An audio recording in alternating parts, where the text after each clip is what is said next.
Hello, everyone. We were supposed to have a game. Because I've been waiting here for about 7 minutes, I guess. A little more than the timer. Max Packs didn't go to North America. I thought Bjorn got him. And then, it took a while still. So, seems like Max Packs is online now. So we got TVPs once again as our main matchup, despite this being the patches mod. Protoss does well enough in this mod, I guess, first of all. So they still want to play. But then Zergs, who I feel like got them, well, maybe not the most, but Zerg and Protoss definitely both, I think, got more fun stuff than Terran in this mod. Anyway, Zergs still don't sign up. Which is really... I can't explain that one. Can't explain why the Zergs don't show up. But obviously we already have like 2 Zergs who don't commonly show up, and it just... They're truly helping to ruin StarCraft is what I'm saying. We should just blame Zerg professionals. Finally, we got ourselves a game, so let's bring up bets. Bjorn versus Max Packs. Will it even last 15 minutes? I think it will, because inevitably... At least one of these games will go like 20 minutes. It'll take 5 ever. Because that's the way it goes. I wanted to catch you, Thermal. I saw him on Bjorn's stream. Doing like Mass Raven. And you, Thermal, would be one of the guys to actually just like look at what has changed in a mod. And then try and do that thing. Whereas most anyone else, they obviously want to win. And the more that you're looking and trying to do new things, the longer it takes, basically, to actually do something. Even if it's, you know, seconds of difference, it's still pretty important. And so they don't. They just want to win.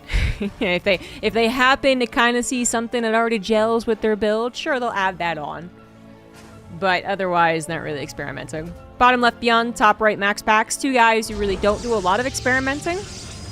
But I will say Max Packs at least... has added on some of the Blink upgrades, the Colossus upgrade. I think he's gotten at least 1 fast Dark Shrine, which gives you more Stalker upgrades. Yeah.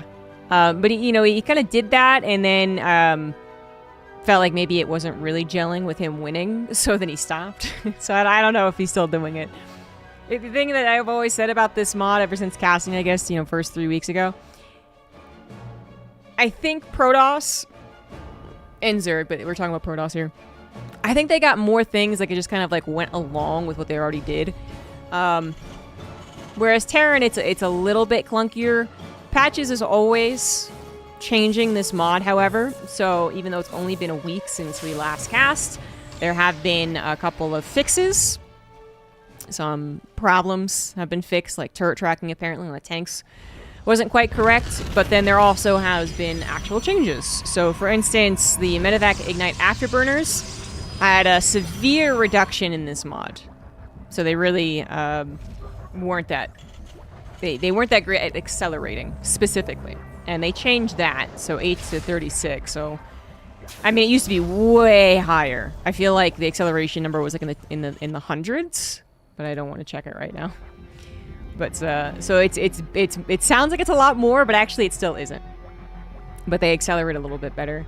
The automated retraction for siege tanks, which I believe is the one where they get picked up by medevacs, also is significantly reduced in the research time, trying to encourage people to actually get it, and not just as kind of like a miscellaneous upgrade, I'd imagine. But the research time was increased a little bit. And then the Swarm Queen Devour Drone, which we're not going to be casting any Zerg, but... has only a 1-second cooldown, so trying to encourage more use of that too, probably. Strategic Recall has also been reduced, so you can do it faster. Wait, the duration. Okay, that actually might mean how fast it recalls a unit, in which case it's a little bit faster. But 6 seconds down to 5.2, that is a long time to wait to recall something. Oh, that's unlucky for Bjorn, who was hoping to never have his command center interrupted because it is on the high ground. Obviously, we saw an engineer bay block into very normal-looking builds.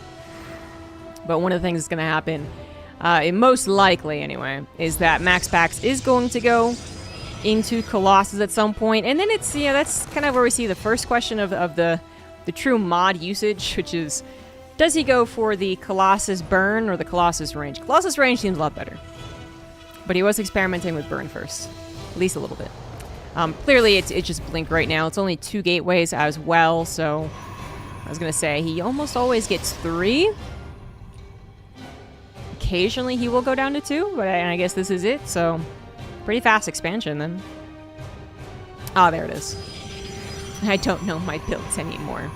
Even though we're back to 12 workers on this patch, which is fantastic, at this point, I feel like my brain has been completely wiped on, like, timings. The 8 workers came in, and I was like, I guess I'll relearn everything, and then I was like, I'm prepared to give an effort, and then I kind of gave an effort, and then I was like, never mind, I don't want to give any effort. But my brain had already wiped everything anyway. Anyway. Again, Warp Prism, totally normal max packs versus Beyond things. And that is a bit of a bummer, you know, when you consider a mod that has added a ton of upgrades. No new units, because that's really difficult to do, but a ton of upgrades. You would love to see something different, but it is so difficult to make StarCraft different at this point in time. I think if there's any lesson we've learned from the last, 3 months of kerfuffle, is that it's very difficult to fix StarCraft's problems. And it probably requires just more extreme. Now, I'm not suggesting we go down to 4 workers, because my argument will always be the worker count doesn't actually change much, but yeah, I'm kind of referring more to maps. I think you give everyone new play tools, and that is fun, but then you also change the maps drastically, and I think that's how you would start to really change StarCraft and force the players not to play as typically as they always do, which is very typical. It's just a matter of how much does Max Packs warp in. You know, maybe if he got that bunker down first and foremost, maybe he would have emphasized continuing his Stalker harassment, but this is pretty clearly a good defense from the Terran. So moving on, Charge is on the way. It's actually going to be a Templar Archives. So Storm, not Colossus. The Storm in this patch is more like New Storm, I believe. So kind of that longer time. And if you sat in it, I guess it'd do more DPS. Is that what it is? But no one sits in it, especially not at this level, long enough. Still obviously very scary. Especially if Bjorn doesn't know that this is the follow-up, when 75% of the time it's going to be Colossus.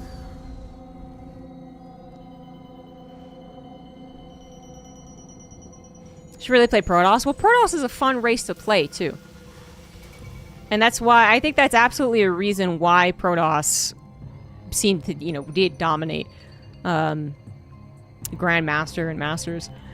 It's a fun race to play, in part because it does feel a little bit easier, I'm not gonna lie. But then I would say it also just has fun tools. But all the Protoss players have left. All the Zerg players ever showed up to these tournaments, but Protoss players who did, who made it all green on the bracket, well, they all left. Womp womp. 2 medevacs are going to be found out, but unloading fast enough, Max Specs can't do anything about it. Them gaining a little bit of map control. And that is where Charge Storm is going to find a weakness. Can it actually survive the multitasking that Bjorn can show? Unfortunately, nowadays, the Terran player, whether it's Bjorn or not, doesn't really get to do a lot of the medevac multitasking phase. Basically, yeah. Especially with just how good Protoss have gotten. Forcing the, not exactly base trade, but forcing the pressure when you have Storm and they don't have Ghosts is just scarier for the Terran to have 20 supply out in the map. Especially if recall is a thing, and it is a thing in this mod, but I believe one of the last changes made was to the recall. So it was on the gateway, now it's on a special pylon, I think, which I don't see any special pylons. And I actually haven't seen recall in any week, I think. I haven't necessarily been paying attention, to be fair, but I feel like at least once or twice I've been like, oh, they should recall that, and then there was no recall, and I was like, I don't, quite. Anyway, probably not going to recall these Zealots, although they do warp in without shields. That is why they already look like they're injured, which is at least something to the Warp Prism. And that is going to make it easier for Bjorn to handle. He did have to bring back his army, however, so at the end of the day, it does effectively the same thing, which is why I still feel like the Warp Prism needs a little bit more, but whatever. Tank's going to be targeted and saved. Nicely done by Beyond, who absolutely wants that second tank in play. He actually really needs these tanks to buy some time for these these counter storms anyway, these EMPs to pop out. A lot of storms are waiting. All types are grouped up though, but the Observer is going to see when the ghosts arrive, and then he's going to make sure that they do not get EMP'd. It also has backup storms by the look of it. 7 High Templars in the field in total, so he should never be totally run over. But Beyond's in a bit of a tricky spot. Even with ghosts, if you don't take out every last storm, you could still take a bad fight. You can see the storm definitely looks different. I think it has a smaller radius than the modern live storm. One ghost went deep to try and get an EMP, lost its life for it, and didn't really get one. Just took out 1 High Templar's worth. Still some EMPs available, and Max Pack is going to have to respect that. But just that time that he spent on the front, it was all the time he really needed. He's on 4 bases. He's got double upgrades on the way. Extended Thermal Lance is coming out first. And then I do think the fire upgrade is worth going into pretty immediately after that. There's a limited amount of time where Colossus are relevant whenever the Viking count is low. So initially, Viking count is low. Then Viking count gets high, you stop going Colossus, and go back into them. But the point is, I feel like you could fit it in when the Viking count's still kind of low. Or even, you know, this might just make them more, a better kind of, not exactly suicidal unit, but, you know, if they are going to die, when they, inevitably we get to a Viking count where they do, then, you know, at least they're going to go down with a burst of flames. Kind of literally. Okay, that would be a cool upgrade. Like a unit dies, and it creates an explosion or flame. Might also be really annoying. Anyway. Hey, we are going to get that immediately after. I don't think it's that expensive either. I don't know what it is, but if it's anything around 150 or less, then that's pretty cheap. If it's 200, which I don't think it is, then I could see that being more of a question mark, but I think it's pretty worth it. Particularly because he did go into 4 Colossus as well, instead of the more typical 3. So the Viking count's only going to be at 6 if Beyond manages to buy a little bit of time. That's not the count you want with 4 Colossus bearing down on you. Also, harassments coming in on the 3rd, potentially into the main. You don't know if there is a Warp Prism, where the Warp Prism is. Not quite ready to go. I'm seeing a new Zealot upgrade. I don't know if that is just... Okay, no, that's obviously not just charged, because it is a different color. I forget what it is, though. Did they get a shield or something?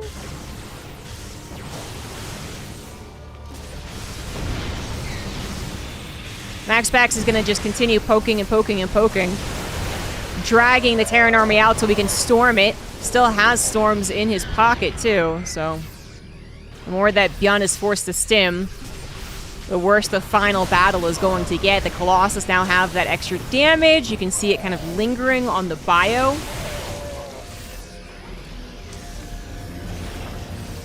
The Zealot gets an upgrade called Kinetic Safeguard. It grants +2 shield armor for 3.5 seconds. I guess whenever they charge? Is that when it happens? It's not quite done yet. Making Zealot stronger is a questionable decision in my opinion, but doesn't look like they need the upgrade to win this battle anyway. What did Beyond do wrong? Hard to say.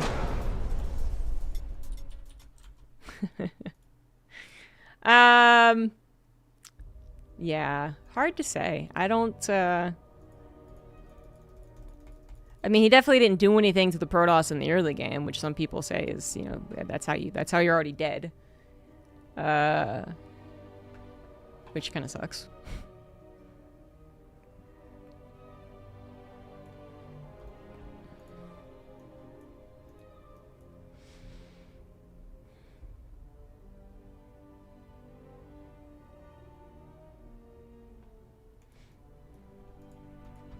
Max Pax is a ballsy pusher? I guess kind of. He almost always...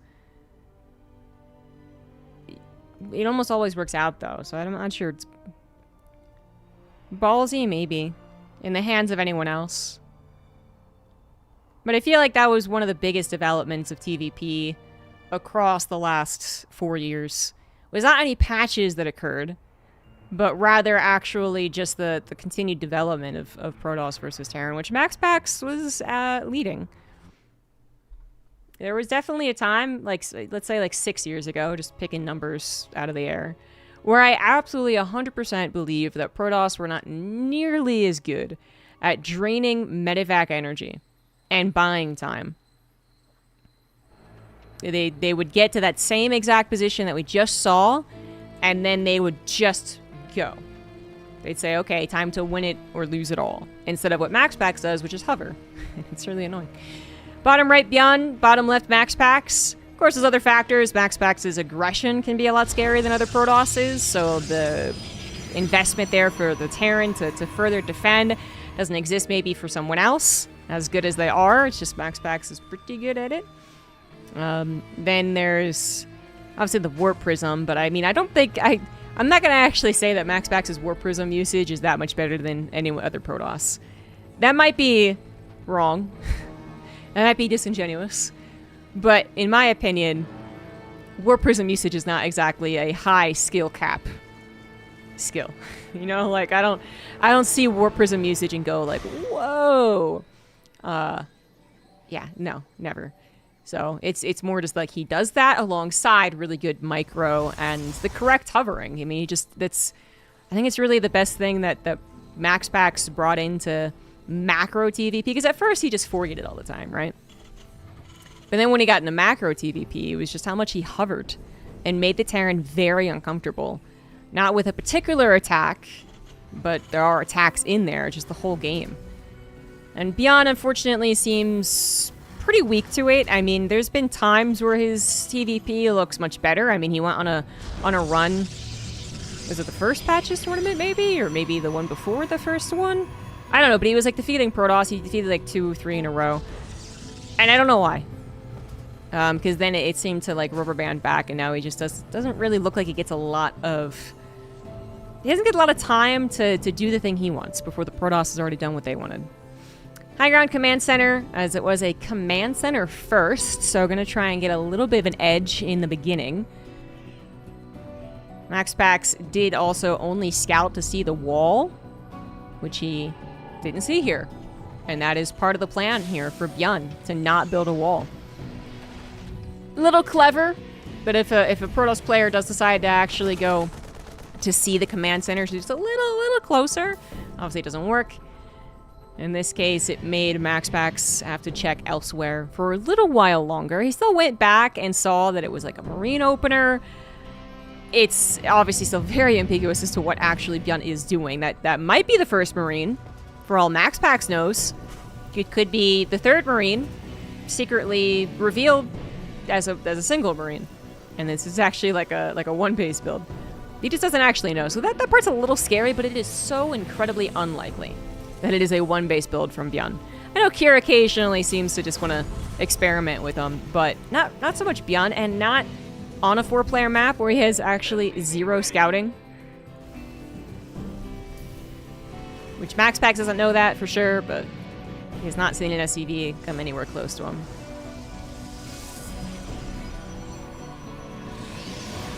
Unfortunately, while Bjorn did go for a command center first, his insistence on high ground command centering is always going to be that little loss of economy.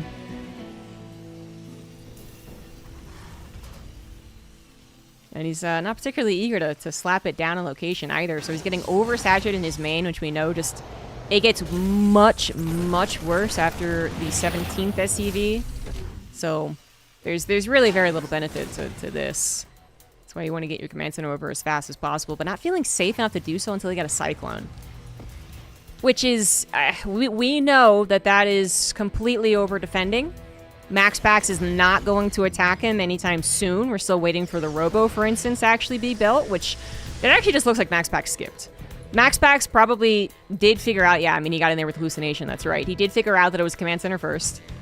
And so the Terran's not going to be particularly scary. They can do an attack to try and, you know, exactly catch, like, this response off guard, I suppose. But some just neat little movements, and the Protoss will generally be okay against that type of thing. So a little force field in case they come out here. Just Stalkers actually being on the front. Repeated Hallucinations. to make sure that there's not suddenly a tiny but mighty tank force on the way. And he can get away with what he's done, which, yeah, was skipping the Robo. Much faster third Nexus, only off of 2 gateways. And then ideally, he just crams all the protection that he needs into this minute, basically, as he gets his extra gateway, he gets his Robo. Hallucination was able to see that this was a Tech Lab starport researching, most likely Banshee. There is always that little tiny potential that it's an interference matrix upgrade, I suppose. So the Raven doesn't need a Tech Lab, I think, in this mod. But it still needs the interference matrix upgrade. Confirmation on the Banshee, too, so that's how much more you have to do as MaxPax. MaxPax has read this utterly and completely, and he's responded basically, I think, the most textbook way possible. Like, this would be the game that you copy in your own games. And if you see a command center first, you generally don't want to skip that Robo and only go 2 gateway unless you know your opponent's not going to attack you. But, yeah, if you're facing command center first, then this is the build you want to steal. And because the mod actually has had 0 impact thus far. So even though this is a mod version of the game, you could still steal everything about this.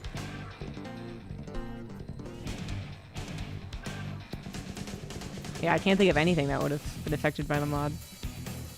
You can salvage add-ons, but clearly Gun didn't do that. Yeah, I don't think so. Link is done. Charge is on the way, as well as an upgrade. So obviously Gun's going to have a little bit of a lead on that.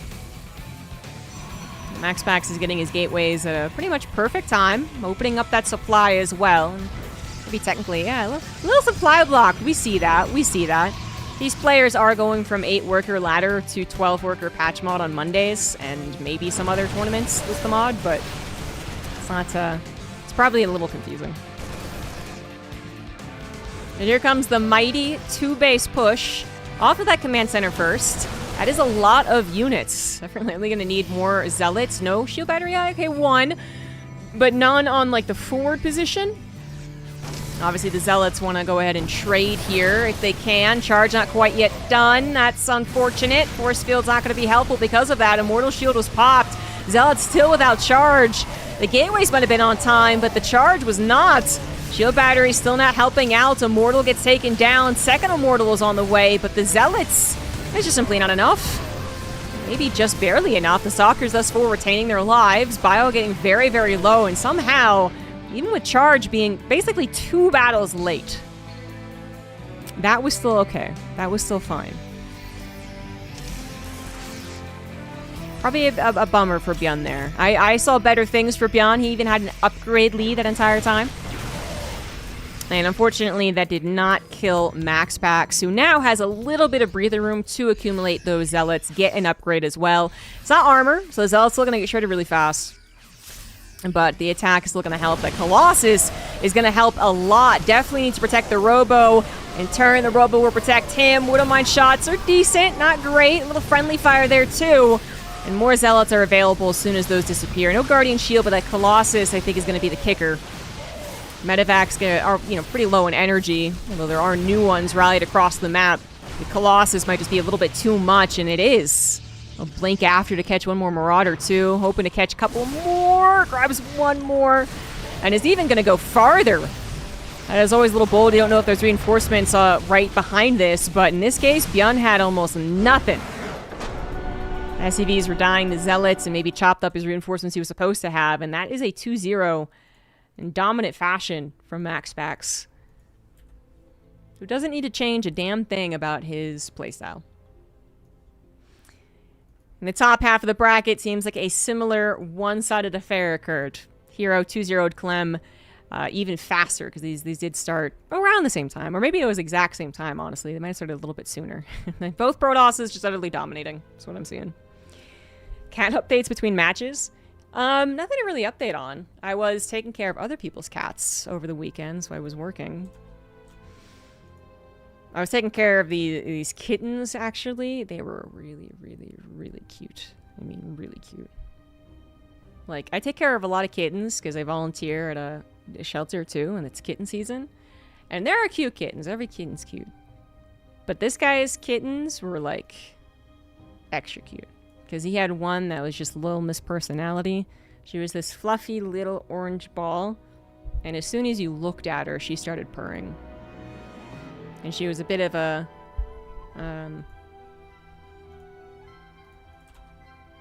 food hog, so it was kind of cute whenever she went and pushed everyone out of the way. You know, her brother and the older cat they had. So get out of the way, it's mine! All while purring. I did see the Terran theme guitar. Terran theme guitar video. Pretty cool.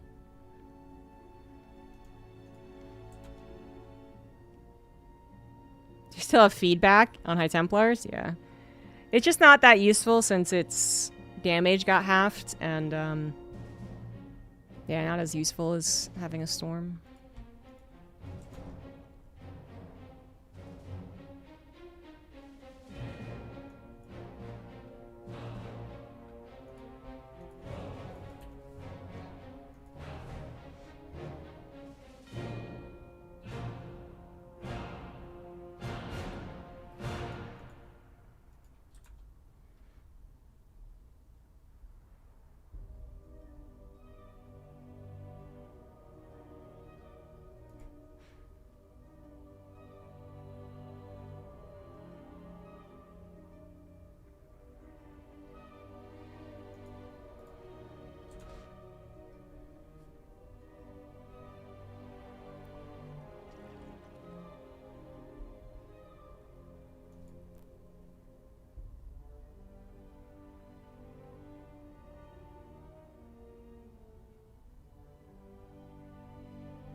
Fortunately, I think our last Zerg is going to get knocked out by Clem here. So we won't see all the cool Zerg stuff that changed.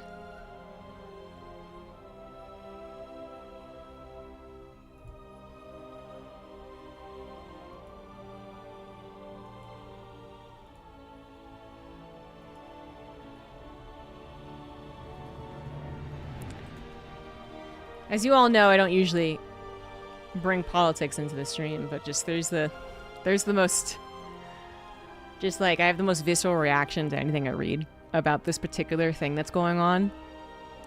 If you guys haven't heard, because, you know, you try to avoid it, and good for you. Trump's new aide, who looks very similar to his daughter, is, like, obsessed with him, and writes him, like, love notes. And, you know, they've basically been confirmed to, like, share hotel rooms together and stuff. And it's just, every time I read, you know, how she, like, yeah, says stuff about him or writes notes to him, and I'm just like, I can't. It's always there's a physical reaction.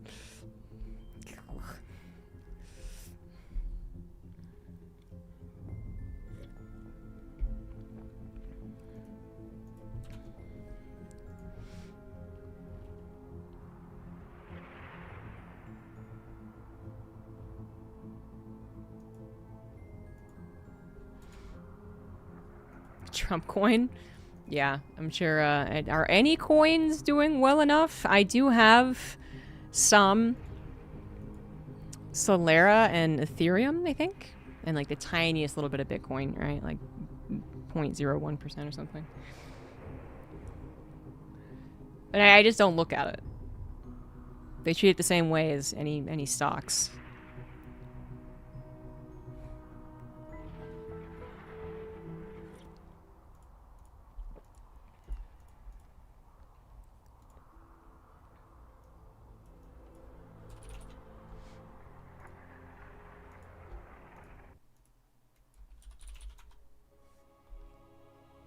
15 minutes might be too long for a PvP for you guys to predict, so... Well, yeah, that's, you know, that's what Trump and company do. Rug pulls and illegal things to make money. Or worse, if they were that cheerleading things like that. I know, both are not appealing. But even if she was doing it for money, you know, or fame or whatever, I mean, it's a committed bit. Let's put it that way. In the bottom left, we have Max Packs. In the top right, it is Hero. So I think this is the first PvP we've seen on the mod. Terran's managed to survive just barely to give us mostly TVPs. But here we go with the PvP. Can't think of anything that would really change this. I don't actually think PvP has to change all that much. And I feel like I'm okay saying this. Not because I'm always correct. Which I am. Don't argue against me. But rather that, I think we've all been subject to millions of PvPs at this point. Over the last, like, 5 years that they've dominated the Open Cups. And while, yes, it absolutely does get to be a little much, you know, the whole tournament's PvP, even I'm like, okay, alright. I think PvP actually is the only matchup that kind of, or the and ZDZ actually, but both of those.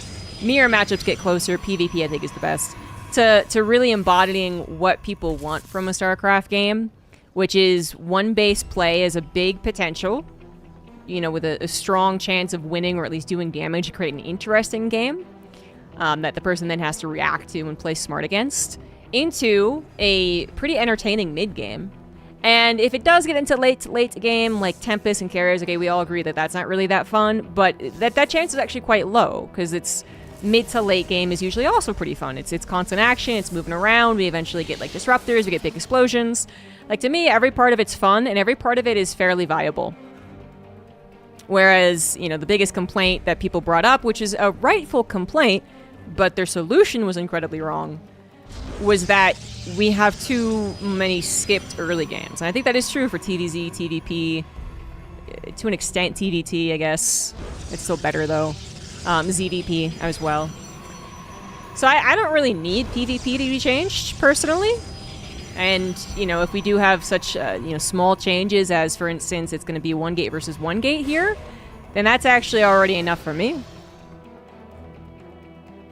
I would be interested to see this get to the mid-game, because then there's a chance we'll see some of the Protoss changes in the mod, and then I think of what would be the most impactful. I mean, the Colossus burn... Colossus, like, in PvP is already an interesting play, but... Okay. So that's what was happening. We do have Stargate versus Stargate, but did Max Pack successfully block out the vision? Absolutely not. So one person knows, the other person doesn't. Hero could lickety-split get a Phoenix, whereas Max Packs might try and go 2 Oracles. But since he knows his opponent also went for 1 gate, you know, the possibility of a Stargate behind this is obviously very high. Maybe they both just get 1 Oracle and defend each other's oracles with, yeah, they're very limited units. Since they're very limited number of units, won't really be doing anything on the attack anyway. But a Phoenix would, you know, you'd actually be able to chase down the oracle. And Max Pax is going to invest in 1. Unfortunately, Hero's Oracle kind of did that damage that makes the suicide worthwhile. Not what Max Pax wanted. He wanted maybe 1 or 2 killed in the here, and, you know, he pulls the shield battery, and then, you know, really 0 killed in the main with his stalkers in place, but Hero decided to suicide it, and like I said, I think 7 is kind of on the cusp of really being worth an Oracle suicide.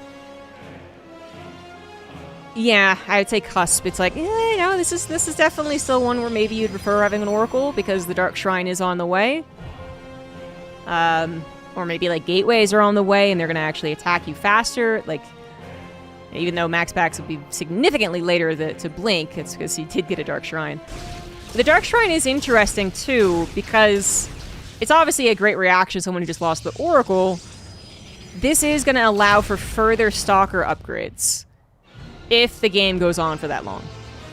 MaxPax absolutely needs to do damage. He is down 5 to 6 workers. They'll even up, but then Hero will have a faster third. MaxPax is planning an attack, but he won't have Blink. And I don't think you get the other upgrades for the Stalker like without getting Blink. I don't think those upgrades are ever going to replace Blink. So Blink is on the way. But here's the first DT. It got warped in, so it doesn't have shields. If it is revealed, even for a second, it kind of stays revealed if it gets attacked. But I see no detection. There is a wall, however, so Hero paying attention somewhere must have seen the shimmer. Unfortunately, yeah, these measures only last so long here. He needs to get something better, like an Oracle out. I'm surprised he's not making an Oracle. He's trying to get to a Robo. That seems a little dangerous, but he's prepared to invest in one heck of a wall. All of these buildings, whether they're canceled or not, are still money taken away from a potential defense. MaxPax is getting ready to attack, although it's taking 5 ever for the Blink to finish. The CT, even though it hasn't gotten into the probes, is definitely doing damage. The Observer does come out, however, and that is going to kill the DT. But did it do enough? Maybe not. Oh, well, that stasis absolutely helps. 4 Stalkers taken out. No shield battery built because we're so busy building the walls. I think the Nexus is going to fall. The DT absolutely did its job. No DT, but maybe faster Blink. That still is Hero protecting his third, getting a shield battery. Hell, maybe even actually scouting, if there is a proxy gateway and going, oh, hey, look at that. The stasis trap would still hit, though. And that stasis trap was really important. Because MaxPax would have had, I think, an even number of Stalkers, or even less. He has less Stalkers at this point. Still taking the battle, though, perhaps in error. He's not going to win this one. As Phoenix finally gets destroyed, too. Warp Prism's on the way for Hero, so he can be planning some revenge. Uh-oh. That's awkward. What? Okay, so there's a stasis trap that he pulled away from, and then I don't know what these probes... They look like the gas probes, but then he put the probes in the... I don't know. These probes are definitely not doing what they're supposed to be doing. And he is actually oversaturating. He's putting too many minerals into probes 100% at this point, because he doesn't realize... Okay! You don't say that too often. DTs can still be a nuisance, obviously. 2 observers were made, and they are at home. Oracle getting an amazing stasis trap. MaxPax's harassment is really getting him back into this game. Not quite giving him a lead, however. He might be in the lead probe-wise, especially with these probes not doing anything. But he does not have the army. He gets blinked upon as well. Hero with a killer instinct. Blink back to the shield battery to try and help out, but we're one-shotting at this point. Probes have to be pulled. MaxPax might have just lost right then and there. Or maybe he'll barely hold on. That Warp Prism's going to warp in again. Shieldless units, but still, it's going to be really close. Recharging the shield battery, it increases the rate of regeneration in this mod. 10 probes were killed. If MaxPax can hold on to his third, that could be okay. But if he loses the probes and the third, then he's definitely once again behind in this PvP. I think he might just barely hold, however. This is very clearly going the way of MaxPax. I thought I saw an upgrade on the way. Was that canceled in exchange for a unit? That might have been. Maybe I just imagined it. Either way, MaxPax manages to hold. They're at a pretty equal workout because apparently DTs got back in, or maybe the Oracle did some damage. And actually, Hero is going to tap out. He knows that he can't catch up to a completed third. Hot damn. MaxPax was in a little bit of hot water in the beginning, but really did an excellent job bringing that back. I do have the best opinions. I do have the best opinions. Thank you. That's correct. I do feel a little salty not being more popular. Not because I want to be popular. Well, don't I? No. More so because it feels like when I made that video about the workers, people were very nice for the most part, which was really great. And some people even like referenced that video in further arguments for like a couple of weeks. But it's been like 2 months, and now I see people, like most people seem to hate the patch at this point, which is great, but it took them too long. Anyway, but when they're like, this person made a good point, we should have considered, and this person made a good point to consider, I don't get brought up anymore. They're like, I think Carson had a good point. Worker start changes just won't do anything to the game. And I'm like, I made that point. I made a video. What did Harsum do? He just talked into the mic. Yeah. Anyway. So a fun game one. And in the bottom left, he is up one. It is Max Pax. Bottom right, it is Hero. I gotta use an analogy in every sentence. Hearthstone is funny. Not disagree. Funny, far more consistent, a much better player. But I made an edited video. I edited it myself too. I don't have some guy who kind of looks like it's just an alter ego of Hearthstone because his name is Hamster doing that extra work, but whatever. Look, Hearthstone's better in almost every single way, but almost is the keyword. So Hero did absolutely get a lead in that last game, but again, Max Pax's harassment, just constant threat, was good. And then, you know, like I should give more credit to the follow-up Dark Shrine, but it feels like one of those things that is so on the nose that more than half the time, I would say, the person who had the Oracle and lost it, so Hero in that situation, anticipates it, which Hero did to an okay, so I guess it is a bit weirder. Almost always, if you lose the Oracle and they have a Twilight Council, you gotta be like, oh shit, they could go for a Dark Shrine. And you don't really want to afford a second Oracle if you don't have to. So you're just gonna keep an eye out for the Shimmer, which is what Hero did. But then his refusal to get an Oracle and instead wait for the Robo, which, I mean, if he had started an Oracle as soon as he saw the Shimmer, which I believe was around the third or at least the front of his natural, I really feel like that would have been out much faster. I could be wrong, but I feel like the Robo was like only just started. And I do think that is a considerable difference. It is the units moving to the third to defend it much faster. The Stasis Trap doesn't lock out 4 Stalkers as long as it takes for those Stalkers to kill the Nexus, which I think is what happened. Yeah. And then obviously the Oracle you make for the detection is it's not good as the game goes on, but I feel like it would have been better. Regardless, it clearly still created complications. Max Pax used those complications to great effect, and now Hero says to F with that macro game. 2 gates it, proxy gates it. No, proxy robos, excuse me. Max Pax did go for a 1 gate as he is often found doing. And Scouts, he's going for a Stargate, which big surprise, but Hero's probe does confirm that. Would it also want to confirm? Yeah, is what is coming out. Very unlikely this is a fake Oracle. Very, very unlikely. The Oracle is absolutely going to be useful, even though Max Pax knows that he could be up against a multitude of things. It could be a 4-gate, could be 3-gate Robo, could be Robo with a Warp Prism, Robo with the Immortal. He almost always gets the Oracle. You know, if it was a very fast 4-gate, I don't know if it'd be quite so worthwhile, but it's not. Takes a little longer. Gonna get the Immortal, maybe wait for the units to back it up as well, right? Which means that Max Pax might just barely be able to afford a Void Ray eventually. Right now, he's affording a lot of other things to defend, because he knows there's a 1-base build on the way, he's just not exactly sure which one. Yeah, we're gonna need a backup pylon, which is something Max Pax is getting. First shield battery down, did its job. Probe still available, I was gonna say. Is it gonna help? I guess it's gonna help. Alright. That's us worried about the Adepts getting in. I mean, I guess, yeah, the probe wasn't gonna actually stop that anyway. As soon as it put down another pylon or shield battery, the Immortal targets it. Which now is targeting the backup pylon, which means no warp gates. So we do have a backup one, so at least 1 unit at a time. But no shield battery. A Phoenix is actually on the way, which is, it's much cheaper, it's gonna produce faster, and it can still help take out the Immortal or even start to chip away at the Warp Prism. You can see the Oracle try to do some damage, but he couldn't really find much. It was Max Pax who lost those probes. Immortal is taken up and taken out. And there's not much behind an Immortal when you do this build for Hero. There's a couple of probes pulled as well, and the Phoenix on the Warp Prism's tail. This is looking really bad for Hero, who is down a game. Remember, it is 1 base versus 1 base. This still gets really weird. Warp Prism gets taken out. Phoenix 2. Without a Warp Prism. We're talking slow reinforcements.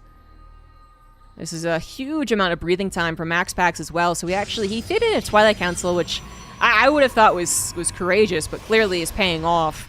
And so even though it's a one base versus one base scenario, it would be still very possible for Hero to come out the victor if Max Pax was just only on basic technology. But now we got the timing of Blink to worry about for Hero, who sees it being chronoed. At least that takes away the possibility of a Dark Shrine, but Blink Stalkers will eventually be the ultimate weapon in this game. As long as Max Pax continues to hold his high ground. Oracle, once again, try to swoop in and do something. It can't do nothing. Oh, we got a great stasis trap. Fantastic one. A lot of lost mining. That's a couple of stalkers he cannot warp in. A Blink is still only halfway done, and it is a concerning time period for Max Pax. He does not have the army supply. He is going to have another shield battery very soon, but he just needs units straight up. And they're not here anymore. This actually, I think Hero's just gonna die. Max Pax just stopped. It felt like he just stopped being able to produce at some point. All right, Hero obviously investing everything into this attack.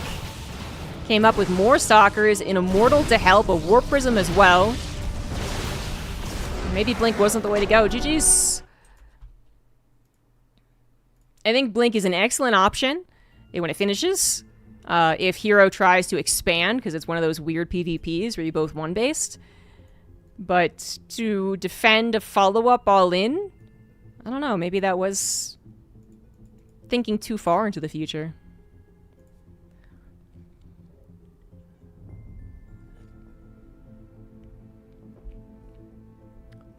Right, Patches would be the lightning rod.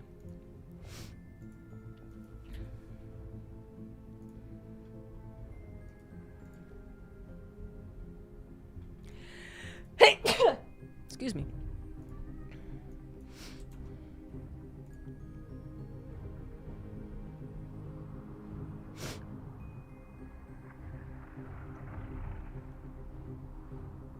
Well, I think what Blizzard should do, for multiple reasons, is... did I say Patch? I think Blizzard. Okay. What Blizzard should do, for multiple reasons, is to take inspiration from the mod, but not actually just copy-paste the mod. One, because I think just copy-pasting the mod would just be, like, the laziest, most embarrassing thing for them to do, I think, actually. I mean, I wouldn't truly hold it against them just because what they've done already seems pretty bad. So I'd be like, okay, fair enough. You couldn't do shit. So, okay, you're just going to copy this guy's homework. Fine. But I think that would be a bad look. Two, I think there are things that they would hopefully be able to do. Like to do other cool things, perhaps, with their tools. And then kind of alongside that, there's definitely things that are in this mod that they would have to further test and may not be able to replicate. That would probably change how they make it go to live. And then finally, I do think, considering making sure the person who gets to be the lightning rod is anonymous, I think that actually is something that you should be considering, and you should be trying to make sure is a thing. All right, like particularly because none of these people are being paid. Particularly because of that. Get the ad out of the way before the action starts. But yeah. Yeah, so all those reasons, you know, I'd love for them to take inspiration, but don't just copy-paste.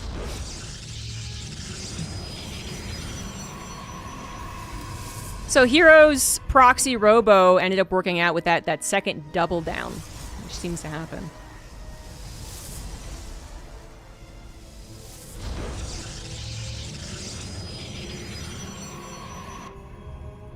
Was Blink the wrong call? I'm not going to say with certainty, but it really did seem to be too much of an investment. It took away the chrono on a warp gate. It took away, I mean, I guess the recharge is on the Nexus, so it kind of took away some recharge on the shield battery. But I'm thinking more of the warp gate. And then maybe 2 chronos, actually. And then it is a whole stalker less to get the research. And that might be just literally 2 more stalkers, which still doesn't sound like enough to defend what Hero, you know, had. But there's also a Twilight Council, so that's 3 Stalkers and a half or something. I don't know. I'm losing the math here, but... And it's also just, if you didn't go for the Twilight Council, go with your own Robo instead, for instance, maybe you get 2 Stalkers and an Immortal. And maybe that's much better. I am definitely not going to sit here and say that's what he should have done, because Max Pax definitely knows PvP, but there might have been some, as I said, consideration for the future. And instead of maybe needing everything, he needed everything that he could get right at that moment. Hero's going to do it again. Not the exact same build. He does put a pylon out in the map, but it's not really in proxy. And Max Pax pretty much knows this isn't the same exact thing. It's very...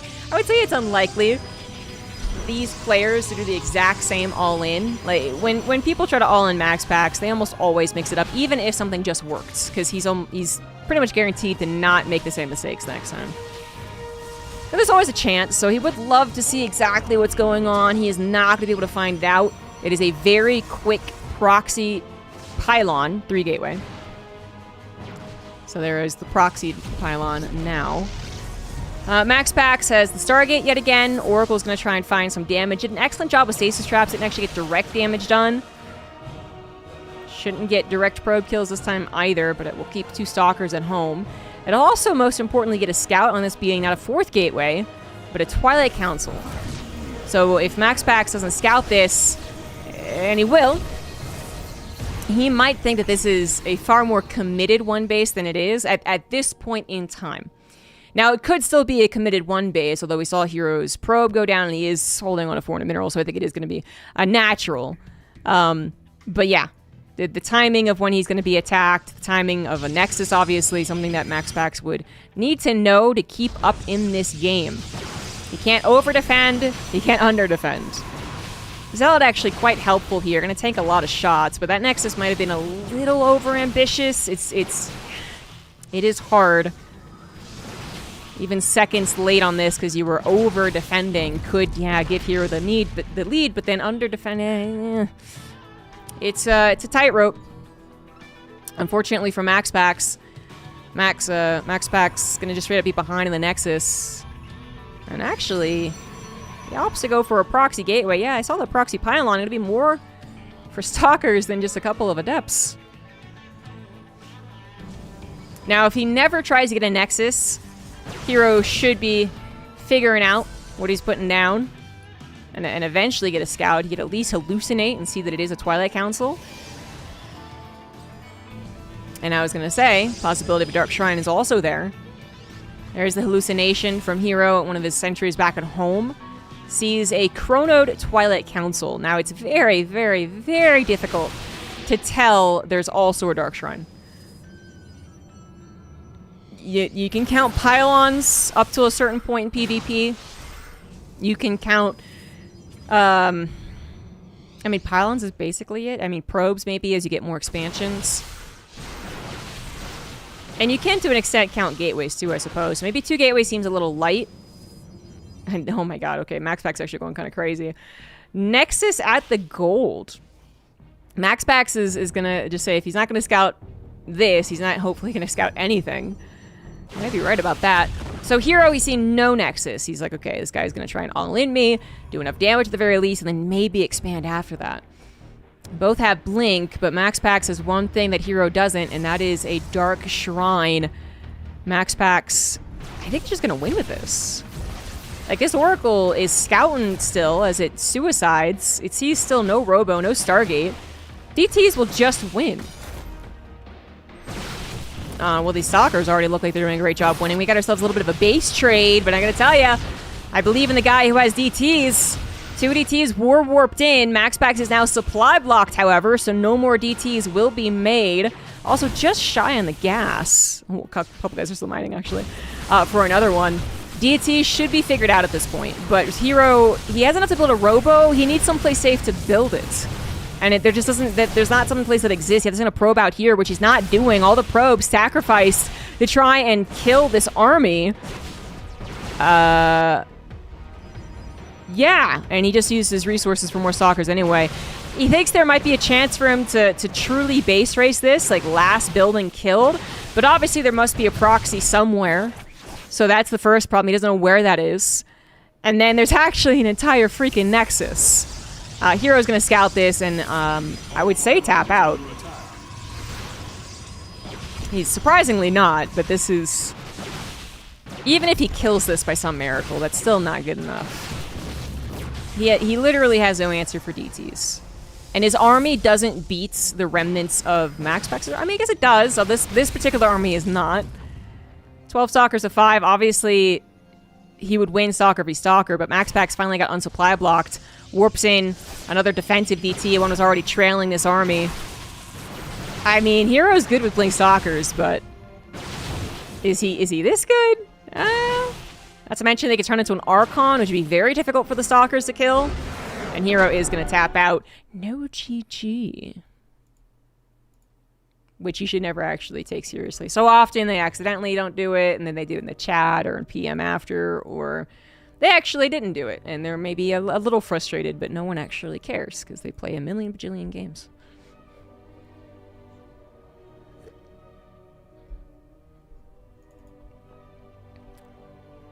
DTs win again.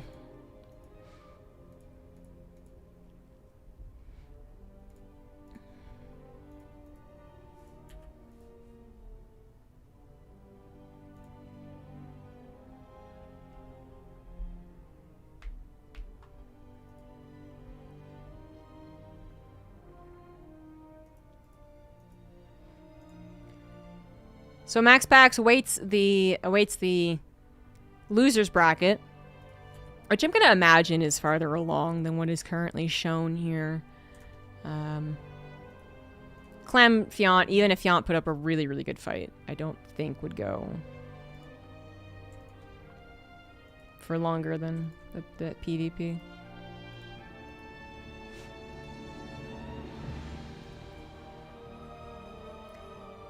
But no one cast it, so I am just assuming. If it is, and I assume again, Clem versus Beyond, then they might be in game. Wasn't Beyond was streaming? There he is. Oh my god. He's playing a Zerg player. Did Fiant win? Whoa. Good job to Fiant then. Either that or the bracket's really far behind and Beyond is already out of the tournament. And this is a ladder game.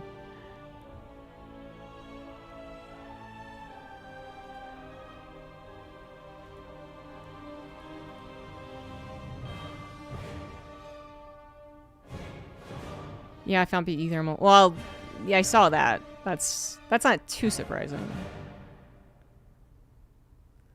Not beating Clem is way more surprising.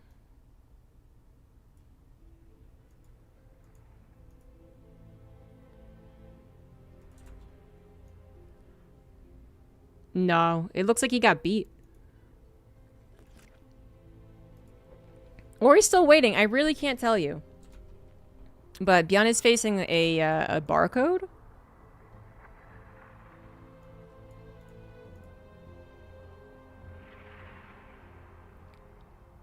I'm so confused, but okay. Okay. That's interesting. I guess maybe they asked him to wait. Everyone moved over to Europe without telling me anything. So I followed the crowd. I am a dodo. I would also have fallen off the cliff. And thankfully, I was correct to do so, because apparently Fiant versus Clem hasn't started.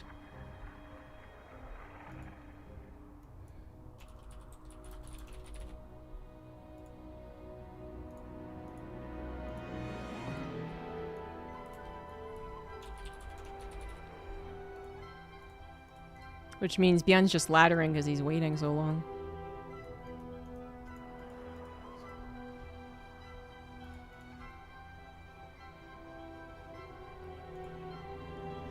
And then I'm going to BRB.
Beyond, yeah, never has enough StarCraft 2. He doesn't even seem to mind going from 8 workers to 12 and back again. The guy's crazy. So this is a best of 1. It's TVZ, so we are going to cast a Zerg after all, which is actually quite fun. Fiont's been doing pretty well. In the top right, it is Fiont, who is on Team Roddy. And then bottom left, we have Liquid Clem, the Mlem.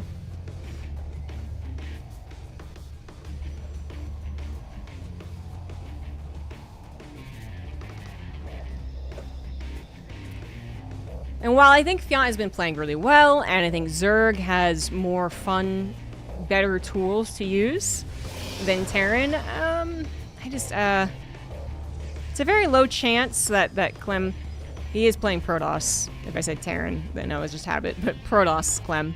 It's still very unlikely, I feel like, for Fiont to win. Obviously more likely versus Clem's Protoss than his Terran. But yeah, this is still a bit of a skill difference. We'll see. I do think that, particularly with the mod, for Zerg's sake, there's probably a better chance of Fiont doing something aggressive versus Clem, and Clem not being as well prepared.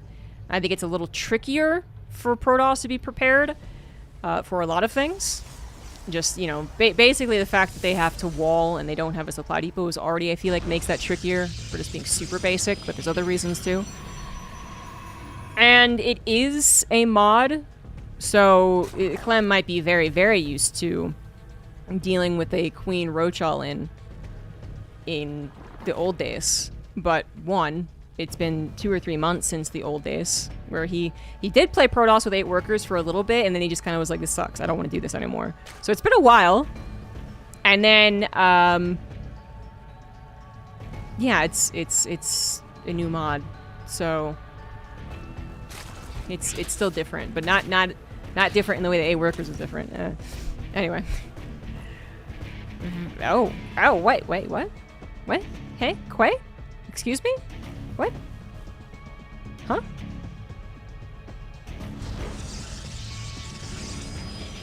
I am confused.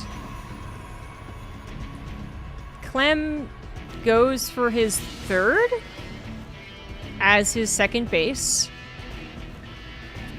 So it no longer is nice and safe behind a wall. It's scouted. It's not something that it's like 1,000 IQ because there's a specific timing of a drone scout that would see no natural, but not the 3rd. I mean, this Overlord's just right there. And I don't think I missed something that blocked his Nexus. Very interesting. I feel like I have seen this before, though, but I just can't remember why or when. And it wasn't because of a proxy hatch or anything either. I mean, if the assumption is that you're going to go to 3 bases, then it's kind of like a... whatever. Get the more dangerous base first and mine those minerals out is theoretically much better in that situation. But if it's not, then this is just straight up less defended. There's no benefit to taking your 3rd base like this to defend. To attack a little... to, again, get, like, a more optimized, I suppose is the right word. 3 base set? Okay, sure. But to defend? No. And I feel like that's super dangerous considering what I was just talking about, but okay. And Fiont has shown at least once or twice, I think, an all-in with some, like, the new queens, for instance. But she hasn't actually morphed here, so I don't know. Ling's managed to get into the main base, where there are very, very little defenses, but Adepts are on the chase. Any theories out there that connect Clem beating Cyril and Clem off racing? No. None at all. We know why Clem off races 9 times out of 10. He doesn't like TVT. And he enjoys playing Protoss. Those are the 2 reasons. He doesn't get to play Protoss in the live version anymore because he hates the 8 workers. What in the hero am I looking at? There's another base taken. Not in the natural, but rather on the front. And even less defensible 4th base than the 3rd. Because you gotta walk so far away now. If you ever have Lings run in here, like, it's such a long walk. What in the... I don't know, he's playing pretty wacky. This is new to me, and well, fortunately for Clem, there's really no reason it won't pan out. I mean, it's a step more, but same idea. If the game is not going to be determined by an all-in, what is stopping you from taking these bases? And then holding on to your natural as the safest possible base. But it's crazy. Because you would think that the Zerg player would go, yeah, the audacity, and then would actually set up maybe an attack. So a 4th base would be really ludicrous, and that hasn't happened. In fact, I feel like this is not only confusing me, but perhaps Fiant as well, who might not be doing as great of a job streamlining his build as he would if this was a more normal game. It's normal in every aspect except where the nexus are being placed down. Nonetheless, that could still be weird, right? Like, Fiant looks at this and is like, why would you do that? Maybe you're gonna try to attack me. Well, I gotta make sure I don't die to that. Okay. Or the flip side. Why are you doing that? Well, I should make a ton of Lings and try and attack you. Okay, well, that didn't really work out. There wasn't like enough Lings. There wasn't enough pressure. But I committed to it, and now what do I do? Like, I'm saying this because the drone count is not impressive. Clem's actually ahead, although Lings are getting to be a real problem. Fortunately, they do not have +1, not anywhere near it, so they're not that big of a problem. The 4th base survives. The probes all survived. Fiant has really not a very good economy. Plenty of hatcheries, though. It does seem like maybe this is him getting used to the way larva builds up in this mod, which is slightly different. The cap amount of larva is much less. And the amount of larva that gets built from each base is increases with lair and hive rather than staying the same for any of the upgraded buildings. Huh. I will say, as much as I think Fiant's in a little more trouble, Clem sticking on pure stalkers is about as audacious as his Nexus expanding. And that does seem to be getting him in some trouble. Oracles do come back to help out. That's fantastic. They will be less useful once Hydras join up. We still don't have charge on the way, and actually Clem adds on a fleet beacon? It just feels like he's... This is like the StarCraft 2 equivalent of waving your hands in front of your sibling's face. Like, I'm not doing anything. What are you... Why are you weirded out? Why are you complaining? I'm not doing anything. But like, Fiant's like, what the fuck are you doing? This is so weird. Like, because really, Clem isn't doing anything. Fiant could do whatever the fuck he wanted. We have met the enemy under attack. But like, all the things he's doing are maybe not the right things. I don't know, man.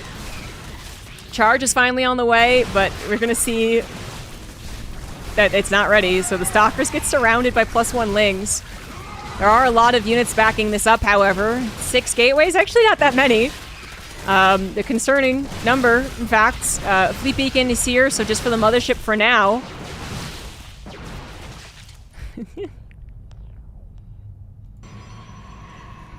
I can't even with what Clem's doing.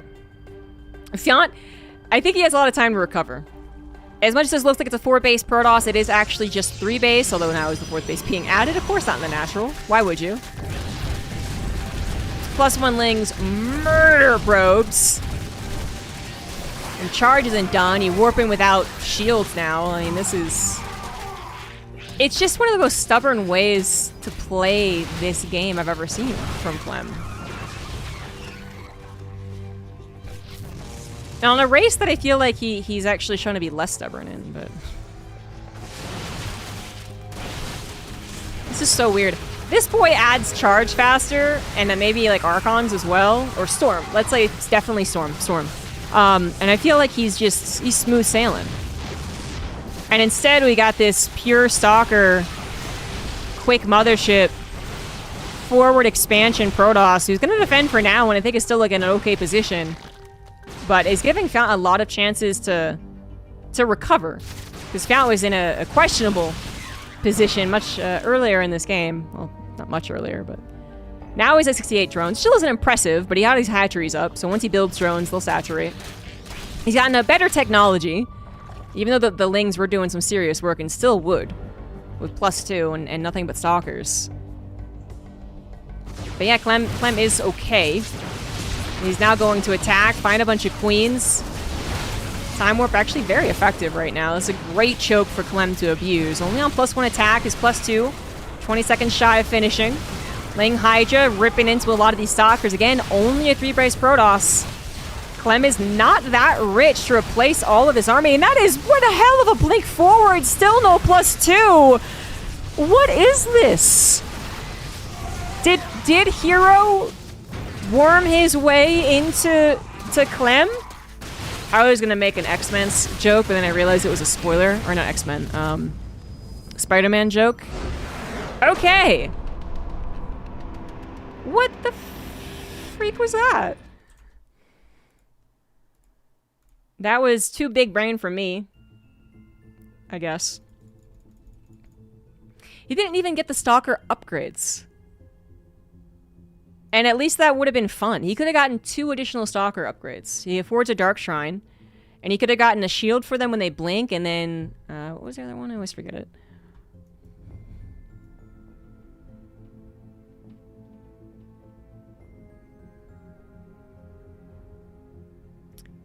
And then their range is increased by 1.5 with the other upgrade. He blinked for the Overseer, right? That's still...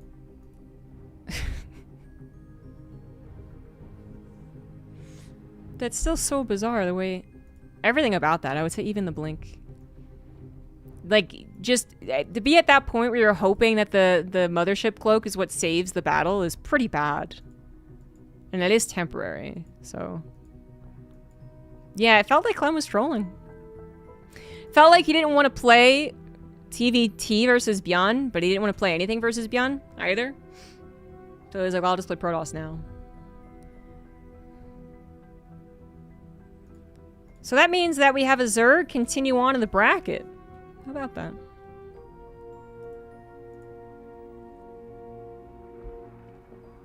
Good guy Clem, excuse me. Good guy Clem was like, look, Zergs don't make it very far. And everyone thinks I'm gonna be the brick wall here. I'm gonna do him a solid and let Zerg continue on. Although Fiant, maybe it was someone else I was watching. Fiant didn't do anything new. He never got a new queen, which is the very least of what Zergs do on this mod. I'm drinking a ginger ale.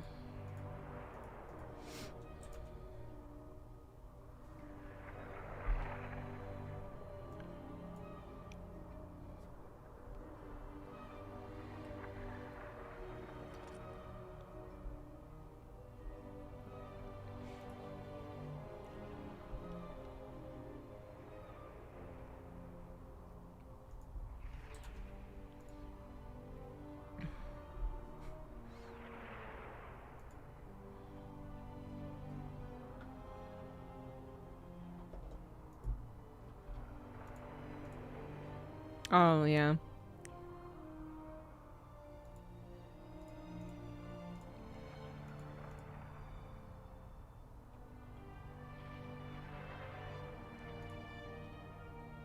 Why can't we have nice things?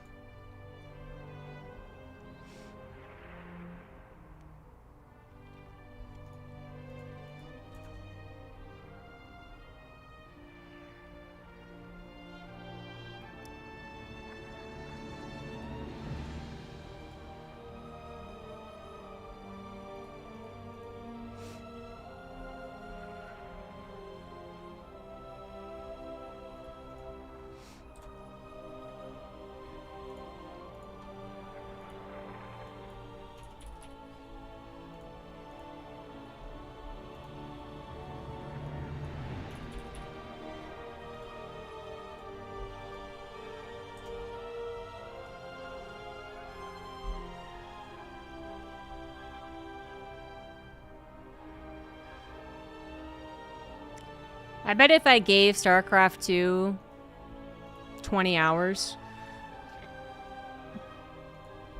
I could make GM now. GM is pretty low right now. Could be a soulless victory, though. Soulless.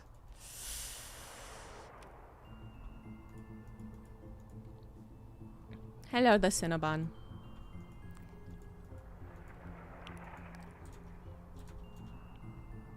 Well, I'm playing Deadlock, but I don't think I'm doing particularly well in ranked.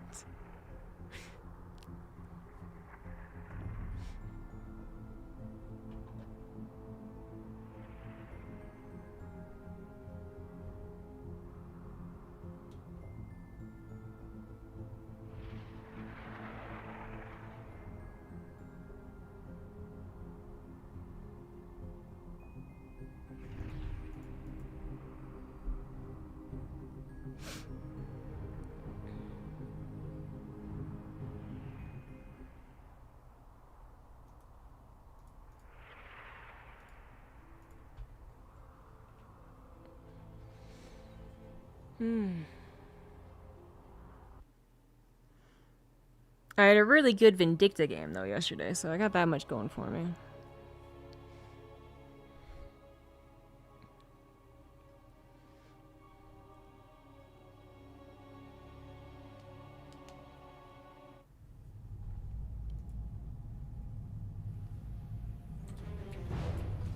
Still a best of one, I believe. Yeah, winner of this faces Hero. Top right, Fiant. Bottom left, Beyond. Fiant defeated Euthermal, which I imagine Euthermal is doing some amount of turtling, because apparently Swarm Hosts were to blame. And I will go ahead and back Euthermal up, I think, which is that Swarm Hosts do seem really strong in this mod, because they get an upgrade where their Locusts attack while flying. Which really, really, really makes them powerful. There's no escaping Locusts. So, probably too powerful, in my opinion. So, I would not like that. There might be some, like, midway point, because, technically I don't mind the idea, I guess, and I think anything that breaks turtling is kind of good, but then, I mean, the problem with a lot of these, like the ghost thing, which plagued StarCraft for years, you know, the idea of, like, turtling, wanting to stop it is difficult, because often it's done because it is the thing that works. So if you stop people from being able to turtle, you're just telling them to die. So yeah, that's always a tricky part about it. But, you know, Locusts having some more things to do than, yeah, landing and attacking. Like, I don't mind the idea, but, you know, in general, I've said this before, and I'll move on because I don't think we're going to see Swarm Host this game. I just do not like the idea of Swarm Hosts and Broodlords. I do not like free units. I will call them free units until I'm blue in the face, even if you're just going to prepare your essay on why free units technically don't exist, because actually it costs this, that, and that. Anyway. Not going to see Swarm Host this game. Most likely. Beyond occasionally does mech. I feel like not lately. And if it is, it's Cyclone Hellion, especially with the mod. Because Cyclones have a new upgrade, and Hellion, Hellbats, I think, are a little bit better in this mod as well. What I've seen, you know, Clem use it, it wasn't the most convincing. He kind of had to, like, get used to it again, it felt like, last week. And it got better and better, but... yeah, beyond not so much. And you just do not go Swarm Host against Bio. People have tried, people have failed. So Fiant got to defeat Euthermal, and then he defeated Clem. But it was Clem's Protoss, and it was one of the weirdest, most stubborn Protoss styles I've ever seen. Kind of trolling, I think. So you know, Bjorn just doesn't do that. Bjorn is a straight shooter, for the most part, and just seems to really love playing StarCraft, especially when the build gets going. So he is CCing it up now. Very basic. In a way, Fiant might be a little more comfortable against this, though, just because what Clem was doing in the last game was so weird. I'm certain to offset him, although he ended up eventually winning. This one, it's like, oh, 3CC versus Beyond. Okay, it's obviously going to be tough, but I think I know my timings. Very little will change thanks to the mod.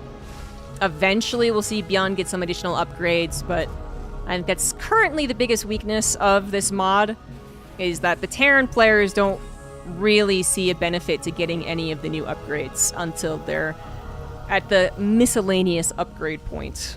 It's not deemed critical or that helpful. Zergs, on the other hand, could immediately grab the new Swarm Queen, which most of the Zergs who signed up actually do make it a point to build at least one or two.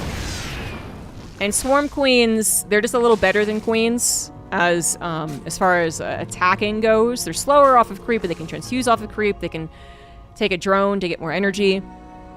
And they really don't cost very much.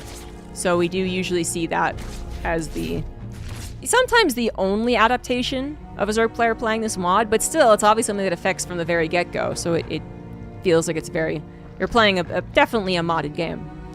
But Fionn, I guess, is not playing with any of the mods in mind, because we have no transformation. They really are better. So if he struggles versus the Hellion and Banshees, I'm gonna say it's all on him. This Overlord suicided itself. It really wanted to see maybe if there was any trickeries beyond the 3cc 111. And there can be. You know, beyond, I would say, if there's something kind of tricky from this, it would probably be a fast... Then he saw there was it was a Banshee, actually. Yeah, I can't actually think of too many things. Technically, he could have still been going for a Hellbat attack with Banshees. Even if it is off 3cc and the stim is definitely legit. Maybe he would have been scared of that, so he wanted to check for an armory. It's just regular old Hellions, though, which are going to be dealt with in a very classic fashion. A little drone pool to help out, too, and 4 drones going down isn't bad, but 6 would be much worse. Okay, 5 is in between, and the drones got pulled for a very long time, so a lot of lost mining time. All in all, maybe not the best use of Hellions if you were facing Raynor, I would think. Because you know Raynor is going to really be on point with his Ling run buys, and you might want those Hellions to help out in the future. But, in no shade to Fionn, it's just... Raynor is the only one I think is like the scariest amount of Lings. Even Cyril obviously would do everything that is good in StarCraft, including very well-timed Ling run buys. It's just not, I feel like, something that they emphasize. But Fionn is taking advantage of what he knows is a period in which the Terran is going to be a little less than ready to defend. But the Marine count has grown. The 3rd base will land. A little revenge on the worker kills. Fionn doing a good job behind this, getting up to 71 drones. Just needs a transfer and maybe get some gases. He is going into a Baneling style, so he's currently on 3. There's the added 4th. And I guess we're going to stay on that for a little while. I guess now my question, and possibly Fionn's, is does he go into an 8 rocks?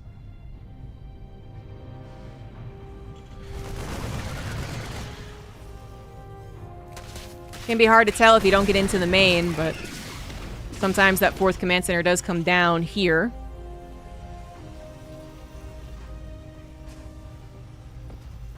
Fionn's 5th base is pretty far out, very vulnerable to drops. Realizes the creep spread has been pushed back and tries to fix it, but really not a lot of creep spread in this game. Beyond's gonna get really close to the base before having to worry about it.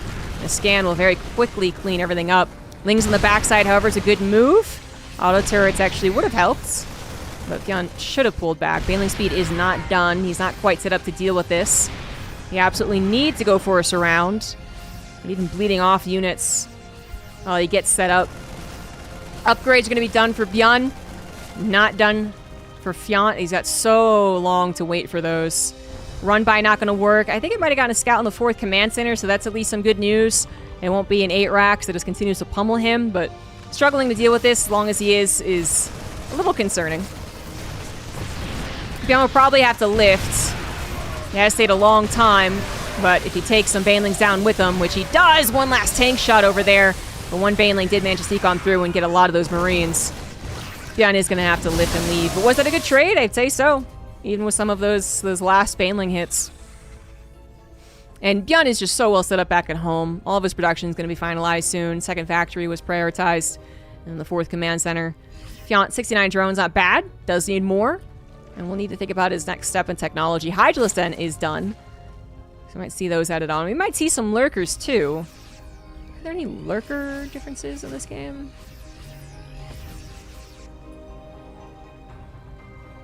They don't get the range upgrade.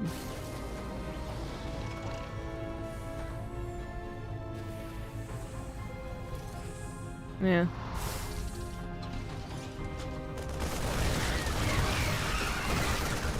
Marines are found out, but kind of in turn find the run by, and some nice off-creep splitting there from Bjorn. Makes this once again not the most effective run by, but really not bad either. His double drop is cleared out. Did it get a cancel? Probably not. Actually, it might have gotten a kill on it. Oh, shit. Oh, jeez. Oh, yeah.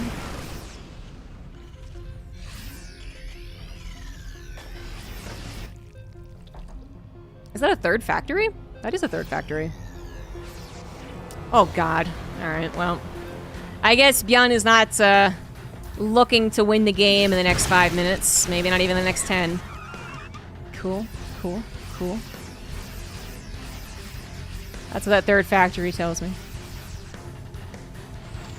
Fourth base on location. We'll be seeing some additional command centers put down soon enough. And Fiant, well, he definitely would not be very well set up to deal with that. He's really emphasizing a mid-game here, even though 85 drones is good. We still don't have any hive technology, just now adding on the infestation pit. So him breaking Bjorn seems unlikely. Perfect timing on the collapsible towers if he needed more time. I don't think he did.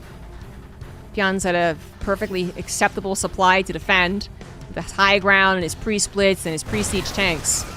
Widowmine's also set up. Gonna get not a decent shot, actually. Good micro there from Fiant. Trying to make some good connections with the Banelings, but tanks are around. Maybe can get some SCVs, but is also missing out on that. Wall still up and running. SCVs could be pulled if they thought they were going to be in danger. They're like, no sweat, man. No problem. And of course, Bjorn's going to take this fight. He's got a lot of Marauders taking on the front lines. Marines still alive, but a lot of Banelings left over. Got to run away. Now the SCVs are definitely in trouble. Oh, good lord. They do go for them, but the SCVs are pulled away. Third CC will live. Little supply block, yes, with all supply depots killed, but extra command center will finish. Maybe call down supply available too. Only 8 SCVs died. I mean, if Bjorn had continued to rally in and be aggressive, that is where Fiant's style might have worked out, but like really well. So I'm not totally blaming Bjorn to be the like, why do you keep making these games 20 minutes? Like, he is kind of reacting to a situation, but nonetheless, I do think we're gonna get a 20-minute game. Upgrades have evened out. 3-3 only just started for Bjorn. Fiant should be doing worse as time goes on, especially with 3 factories. That time 3 tanks were set up and 2 of them will still live. Command center though targeted, it might maybe targeted down. SCV is mass repairing so far, working out, and the Banelings are all gone, so the Hydra's left alone. Not gonna be able to get the command center, and in turn actually lose the hatchery. Fiant, so dedicated to the attack, didn't have enough defenses to a double drop. Still on the front lines with some Hydras, which I can actually see why he's taking this fight. These are very low units. Medevacs aren't aplenty. Tanks are out of range, but more reinforcements are on the way, so it's getting more and more dangerous. Seeing some of those new upgrades, again, they kind of fit into the miscellaneous upgrade category that Terrans have had, which is that once you've gotten the important upgrades, the ones you really need, then you add on building armor and high-sec auto tracking, which do not exist in this mod. But like, I'd still call this kind of that miscellaneous upgrade. The thing you get when you have some cash in your pocket. 5th base is killed, and we're not at that surplus of command centers yet, so that was a freebie. Bjorn thought that Fiant was, focused heavily on the south side more so, thought he could get away with that. He could not. And while Fiant did lose that base of the top side, he at least has this one down here, so saturation seems like it's okay. Yeah, even on 90 drones. It's okay for now. Drone Gland's finally on the way. Lurker down as well. Maybe a Nidus Worm too. Ultralists do get a kind of cool new upgrade, which heals them for the amount of damage they've done. As people have pointed out, that means that they could attack rocks to heal. That would be pretty cool. It doesn't help them mitigate the situations that make them look bad though, but we'll get to that if we get to Ultras. Ling, Baneling, Hydra trying to crash in here, but Ling's and Baneling's a little bit late to the party. This command center could go down this time. The Hydras do redirect. Go for it. Bjorn decides to save the SCVs while he can. And hope, well, I'm gonna go back to mining. Beyond is starting to lose the supply, though, as Drop in the main base is on top of his reinforcements. Fiant, man, doing an excellent job with these Hydras. Actually going to push through by the looks of it. Seems like a Drop was set up to the top side, forced to come in to help defend. Will clear up the Hydras, but the main base being ransacked, forced to lift barracks. This command center, I guess, is going to be third anyway. But the Ghost Academy is also going to be denied. This siege tank upgrade, I think, is the one that mitigates their friendly fire. So they don't do as much damage to their friends when Lings are on top of them. How often that actually contributes a lot to a fight, though, I think is actually very questionable. This is why I keep, like, I'm saying, like, these Terran upgrades, they don't seem to come in at, like, a fun time. And they don't seem to really be all that worth it. That's why they don't come in at, like, a more fun time, like, earlier mid-game. They're just, like, not that great. Like, there are battles, I'm certain, where friendly fire was the decider. I would say that's not often the case, though. Good amount of tanks, but not all of them are sieged up. This has got to lift. Are there enough Hydras to tear it down? Possibly, but this actually might just be fun winning. Do we have any ghosts? 2 are on the field, but the Ghost Academy was killed, remember, and I don't think it's been replaced. So he doesn't have that strong option against lurkers other than just hoping for a concave. 22 ICVs do go down. Fiant just relentlessly attacking this third location. Has definitely been winning out on a lot of these recent engagements. 5,000 resource difference is totally acceptable, especially now that Fiant has retaken 2 new bases to actually transfer his 90 workers. Bjorn's not dead yet, but he was supposed to be in a much better position, considering how early he was setting up to be the defender.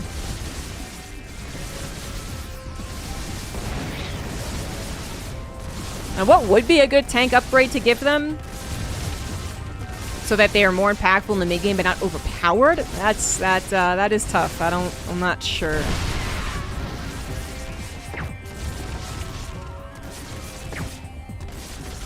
Maybe more single target damage, which I think is a co-op upgrade on Swan.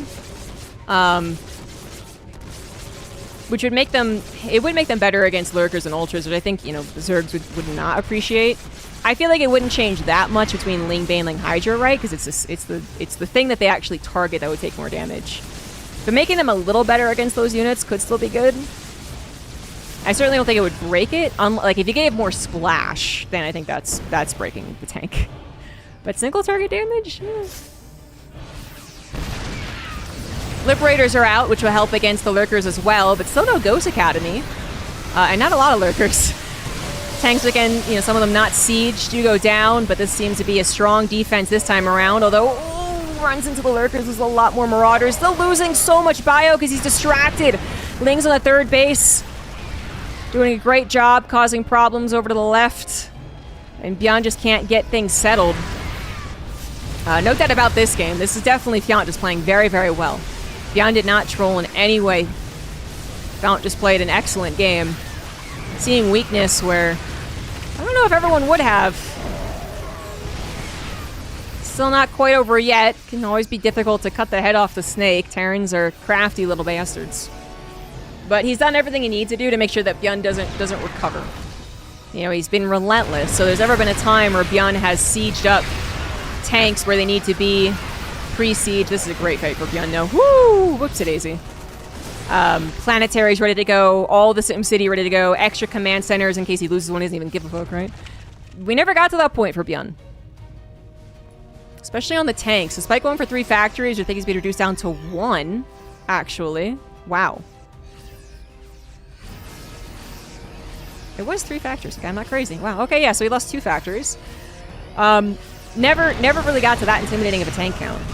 And they were just, you know, all of them were on siege, or some of them were too far back, so they actually weren't helping. Nice response to the drop in the main, but also just really cool of Fiant to go for drops. Big attack on the left is trying to hit the planetary, which, you know, doesn't have building armor. It seems to once again be a decent defense. Unfortunately, lost the command center. Victor, thank you very much for the Prime sub. Beyond is going to have to hope for a few more bad engagements like this one, or this one, without losing the command center. He does not have excess resource bank. He's struggling to get army units out. This time tanks are ready. Lippert is pointed the wrong direction, but a lot of bio helping to cover these tanks before they actually get taken down. These are the bad battles that Bjorn is hoping for. Fiant, not as relentless as before, not able to remax quite as well, despite having still 95 drones. He's actually getting oversaturated in certain places. Bjorn on some revenge, hunting for a hatchery, gonna find this one. Could he just go for this one too? Possibly. He doesn't know it. He's a little more afraid of the army coming back to kill him, but this game is absolutely not over. Fiant doesn't have a secondary option here. I mean, he can go back and forth between lurkers, and that is actually what he's going to do. Particularly because we still don't... Oh, no, 9 ghosts. Oh, God, when did that number get up? All right, well, yeah. I mean, this is where going back into lurkers is questionable. But yeah, he doesn't have ultras to add on. He doesn't have broodlords to add on. He actually never got a Nidus Worm. He did. I'm not sure anyone has popped up in the main. But this is kind of it. And as we've seen, it can win. But Fiant is starting to lose out. Ian has lost so many overlords that he's supply blocked. How did that happen?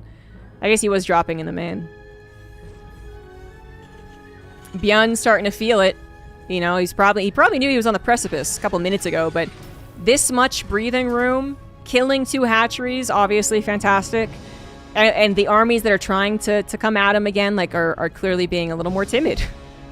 This is all the signs of a Zerg player who's starting to go, okay, shit, I can't do this over and over and over and over and over again. There's games where this happens and you're like, wait a minute, I might be in it. And then there's games where you just know in your heart that the Zerg has taken 12 bases, you have killed 0, and they have a 10,000 bank. You know it in your heart, and you're like, okay, I'm probably screwed. No, Bjorn should be feeling this one out and saying this absolutely has a chance for me to win. And it is favoring Bjorn at this point, who has 40 more army supply. Fiant getting his bases back up is going to give him a much needed injection of minerals. His gas is totally fine. But is it too late? So infestors are being added on. The infestors do have infested Terrans now. I don't think that makes them any better. But it's still fun. I mean, I'd rather have them, because they're a fun thing to have, than not have them. But yeah, Bjorn, he's even going to be able to get a 5th base. I did not see that one coming. Still has a main and natural orbital that he could try and sneak a base with. His 4th is almost out of minerals at the same time as his 3rd. He will be on 1 base mining. Fiant is back up to at least 3 base saturation. That means he's definitely got more drones than necessary, but he's not going to try and risk these bases quite yet.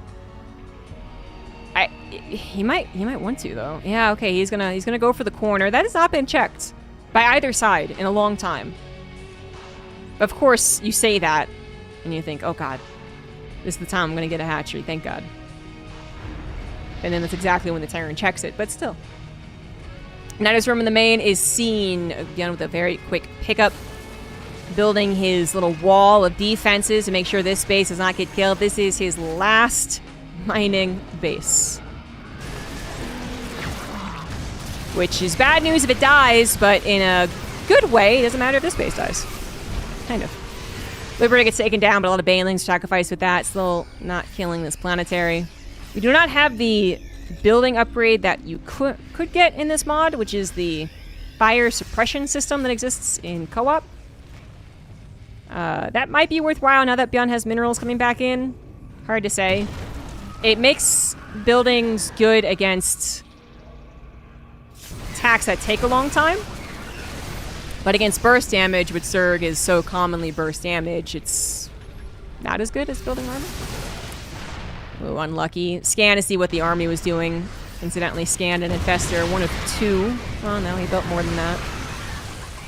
Tank not gonna quite go down. I would say Bjorn has returned to at least being even in this game. But Fiant has also evened it back up by taking these bases. Seems like he's gonna get away with this one. No! That's what did I say? What did I say? I feel like Bjorn hadn't checked this base in 23 minutes. He checks it at 23:30. This looks promising, but it's still got to go through the planetary. And Liberators and some tanks, and the Bio's still alive. Ghost waiting to snipe things, trying to retreat. It looked okay, and maybe it was okay, but like to the strongest degree of being okay, which is that Fiant still holds to a good supply, but it didn't really gain him anything. 21,000 resource difference, clearly much worse than when I checked 8 minutes ago. And once again, losing bases at the top left. This one of his last mining. Fiant definitely starting to lose out. Doesn't see much hope. Maybe going for drops again could work, but even that was maybe expensive for him. I think Bjorn has absolutely recovered. And he is once again winning this game. He might be only up 10 supply, but it's much, much better supply. Count did manage to get to 333, but... does kind of catch the drop unloading, but still, Planetary does its job. Even without the building armor. Fiant was so close to killing Bjorn. Unbelievably close. It would have absolutely been an upset. But now he's out of options. Trying to add on Infestors. It looks like he lost all of the ones he made previously. I don't even know when that happened, but I doubt they got anything done.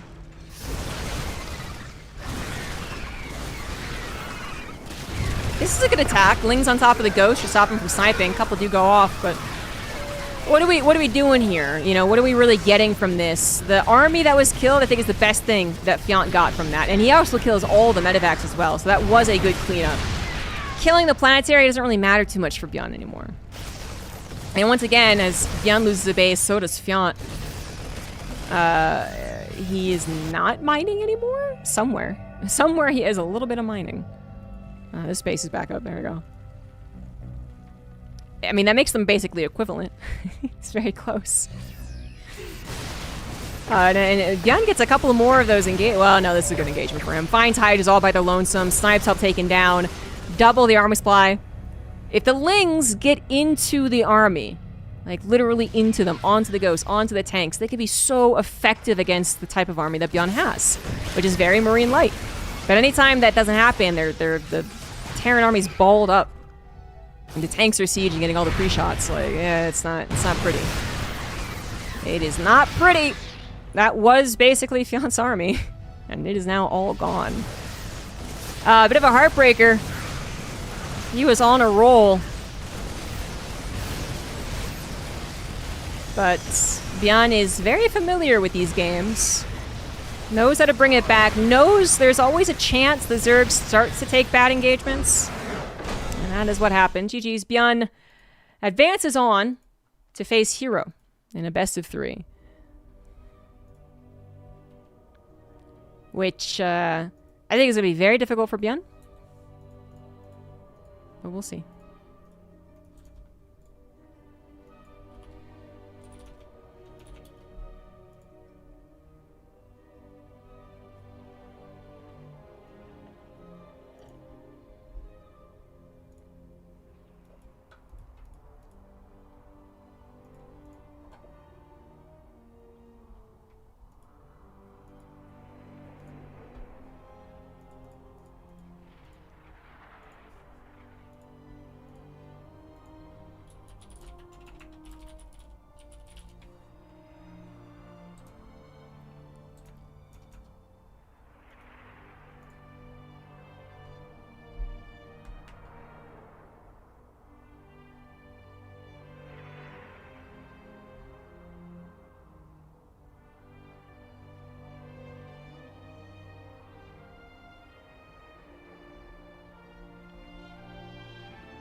This morning I made banana nut muffins because I just had this real hankering for banana nut muffins.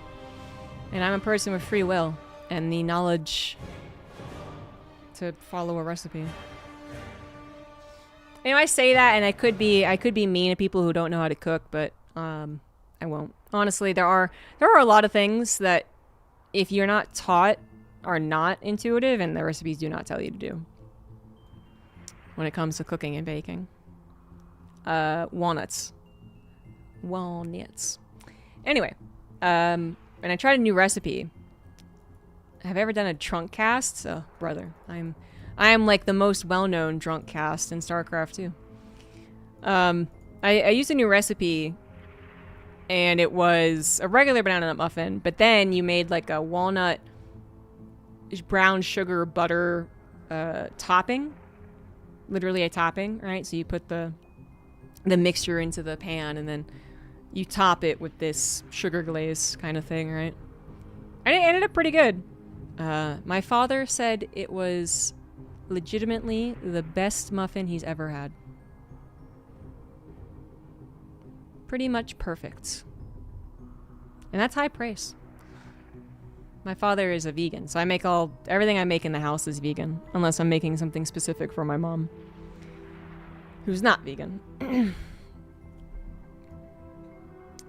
It's really easy to make vegan baking products nowadays. Fake butter exists, fake milk exists, fake eggs exist in like a more eggy version than they have, but we use fake egg powder, which is really just like baking soda.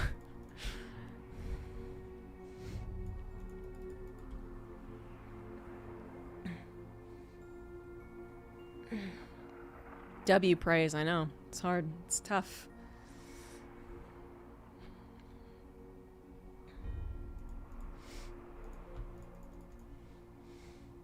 But they were pretty good. I don't know if they were the best I've ever had personally, but they were good. I used fake butter as a compare. It cooks the same. It does not taste as good. I would say it doesn't really taste like anything. What it is basically just congealed vegetable oil. Which congealed is always an unpleasant word, but it does look and it looks and its texture acts like butter. Like if you took a scoop of it, it would act like regular butter. But it's basically just vegetable oil. Which is why margarine a lot of the time is also vegan, because that's just basically vegetable oil. Anyway. But yeah, it'll, you use it as a base, it'll do the same stuff. If you use it in cooking or baking, it'll make it creamier. I made green beans one day because we had I don't know what my aunt did, except douse the green beans in legitimate butter. That was probably the difference, but whatever she did with these green beans, it was steamed green beans in butter. And it was, for some reason, they were like the most delicious green beans I've ever had. Like all of us agreed, all of us, my mom and my other aunts. So we did it at home, but, I make vegan dinners, so I used vegan butter. And it was tasty, but it wasn't as tasty.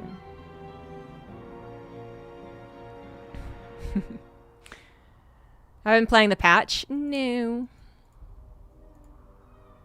Does it spread melt like butter? Yes. My dad uses it for butter. I've never used it, or for toast. I've never used it for toast. I've used the fake egg that actually like looks like egg. I forget what it's called. And it's actually pretty good. I've made like scrambled tofu, which also is really good, but definitely doesn't taste like eggs. And I use almond milk or oat milk, but I don't go so far as to use fake butter. I use that fancy Irish butter. My pinky's out. All right, top left we do have Bjorn. Bottom right it is Hero, who is still on T1. I just want to talk about this for a second. They're playing in the GSTL right now, actually. Teamed up with another team, I forget. But I really, really thought that the contract for Hero and T1 would have run out by now, if not months ago, because I absolutely assumed that it was a contract for EWC. And those only have to last a certain amount of time. There's definitely a good thing about EWC amongst a lot of not great things. But the ideas that have been set forth by EWC are like good aspirations that you can tell that like esports people do exist that like are actually making the product. And one of them is that not only did the team thing exist, which supported past tense StarCraft a lot, but not only did they hire people from StarCraft to be on their team for one EWC, like they actually had, you were required to have the contract like last 6 months or something like that beyond. So it wasn't just an EWC pickup, which was actually a really cool stipulation for the health of many a scene. So that's what I thought it was. But they might actually just be quite satisfied having a StarCraft player in Hero as the only player on their team. But still, I think it's a really cool team sponsor.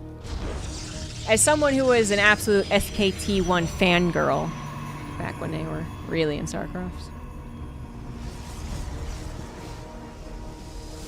Good deal on Irish butter. I think it tastes better. My mom doesn't like it. She thinks it tastes saltier, which I think is true, but not unpleasant. But it is funny. So I'll buy my butter and she'll buy her butter, right? And her butter is like Land O'Lakes, the basic American butter. And you can look at the two, and the color is drastically different. Yeah, Kerrigold. Did Dark have some sponsorship like that? Everyone who was picked up in the last basically like 2 to 3 years since EWC was a thing. Anyone who was picked up by a team, it was because of EWC. And they had to pick them up for a longer period of time. All right, so what has happened in this game thus far? Factory expand for Bjorn, unsurprising. His games versus Max Packs, that's who it was, were not inspirational. Let's put it that way. But he is playing differently versus Hero. Factory expands versus High Ground, One Racks, or Command Center First. I don't know why he would change things up drastically between these two, because I feel like this is... I'm not going to say the better way to play Terran. I feel like maybe the appropriate way to put it is that a Factory Expand has the higher risk, higher reward, possibly, of actually doing well versus Protoss. And maybe I would even go as far to say it is required. And then further, doing damage with it is required. I don't want to talk balance, but that and sometimes, I watch these things and I'm like, I don't know. 3 probes went down, but how many SCVs will fall? Well, maybe not nearly as many. 2. That's still a... Maybe not so much as a good hold for Bjorn as it was just Hero being overzealous. Shading right on top of the army. Didn't actually target the Cyclone if that was his plan. In which case you don't usually with Adepts. They don't kill it that fast. So, yeah, that just it didn't really work out.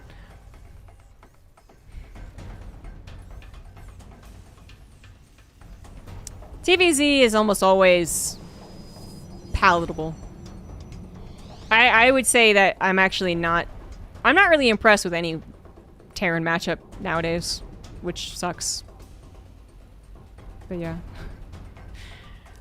I think Terrans have been forced into a very unfun style of playing.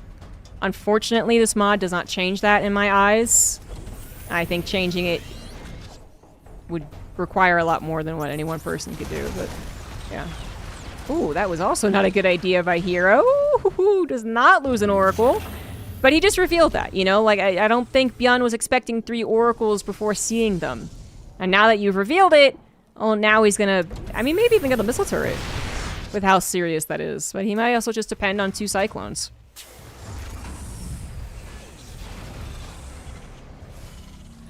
At this point in time, I legitimately think the only way to significantly change StarCraft 2's pacing is by requiring maps to have a rush distance of, at most, 30 seconds. The average right now is around like 35, I think, or 32 might be the average. Because I think they go from like 30 to 35, but they've gone like 31 to 38 or something the last few map pools. We had a map pool maybe that was 2 years ago for EWC that had a 29-second rush distance, maybe? I don't know. It's been a long time since I bothered memorizing the rush distances. So, but it's... And I actually don't know any of these maps, to be totally clear. I never looked into these maps, so I could be wrong. But the point is, I feel like at max, you make them 30. And that might mean that all maps are 30 seconds, but still. Just... I think you gotta go smaller, which is going to inherently disadvantage the Zerg first and foremost, but... Like, it's gonna inherently benefit the Terran, I guess is the best way to put it, but... I just don't see any other way around it. Why is TVZ unimpressive?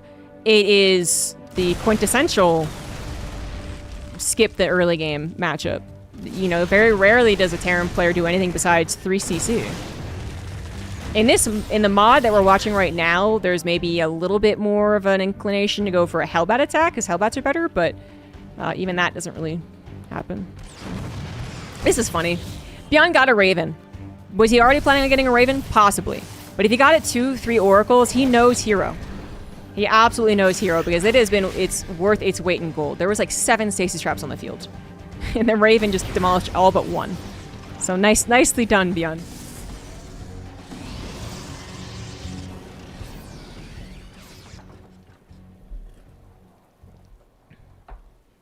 I thought 4-player maps made the game more dynamic. I don't think that's true. As we watch a potentially game-ending fight. This might be just close enough. Zealots on top of the Marines. The Marines still got a lot of damage done. Kind of getting disjointed at this point. Where are those Zealot reinforcements? Oh, the Artosis Pylon! That was on the Colossus as well! Oh, that is like 2 seconds away from finishing. That could be the game-ending maneuver. One Immortal gonna pack a punch, though, to the only Marauders left over. That might just save the day. Or it might die! Oh, it died! The auto turret helped! Oh my god. That was a game-ending maneuver. Oh, Beyond. I believe in Beyond. GG's. I'm gonna be honest. 30 seconds earlier, I did not believe in Beyond. But he goes for the throat, man. He goes for that pylon. Yeah, no, I'm not going to sit here and be like, I always knew 4-player maps would make a difference, because that's not true. I thought that people wanting 4-player maps back were totally, I saw their point, like it's a difference. It's fun for some people. Sure, fine. But I do question if anyone thought that was really going to change the pacing of the game. One thing that 4-player maps have always been, even back when they were the stupidly short maps, like Tal'Darim, or what was the other one? There was another really like early 4-player map that was still short, because that was all maps back then. Anyway, they were considered the larger maps, right? So the more macro maps. And that's, I think, what we don't need in StarCraft right now. I think we want to encourage not macro, actually, at this point. Which means, bending certain races and certain people's arms to the point that it'll probably break the arm. It'll probably break the race for a little while, or it'll encourage some people to retire, because they'll be like, I can't make it work. But I don't see how we make StarCraft 2 any different without it. Top left, Beyond, bottom right, Hero.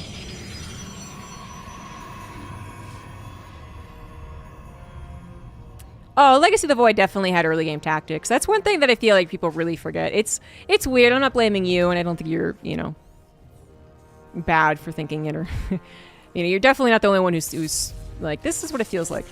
But there seems to be this big gap in people's memory. And I don't even, I'm not judging, because I feel like I would also do the same thing if I wasn't so intent on learning StarCraft history. It's like Wings of Liberty 2024.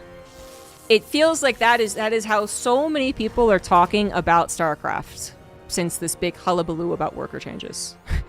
And if someone's like, what about Heart of the Swarm? They're like, well, obviously everyone agrees that sucked. Except a few people who only remember when TVZ was good, before Swarmhost Mech dominated. And they might be like, Heart of the Swarm was good. But anyway. But like, so few people talk about the beginning and Legacy of the Void, which was actually chock full of aggressive early game shit. And it was, you know, it could be really cheesy. It could be really outrageous. I mean, watching PvP in 2015 or 2016, forget about it. It was hilarious. People didn't know to wall. Like, what are you gonna do? You had so many metas across Legacy of the Void that were very early game and cheese dependent. And people just seem to have collectively forgotten that. Because we have been in a similarly paced meta for about half of the time that Legacy of the Void has been out, which is a very long time. But it does make... this is why, amongst many other reasons, I found the worker argument to be so wrong. It's like some people even say, oh, I was there, and it still was just right to 3cc macro. And I'm like, bitch. Eventually got to that point, but so was Heart of the Swarm, so was Wings of Liberty. Anyway. Factory expand from Beyond. Hero, I do think would have held if that Colossus popped. It still would have been messy. That was not a great hold to begin with. Things didn't quite work out with those force fields the way that I think Hero was anticipating, but I think the Colossus pops, he holds. He did also have 3 Oracles that basically did nothing in that game. I don't think it was the prettiest game. I'm doubting Hero does it again, although it is funny to look at.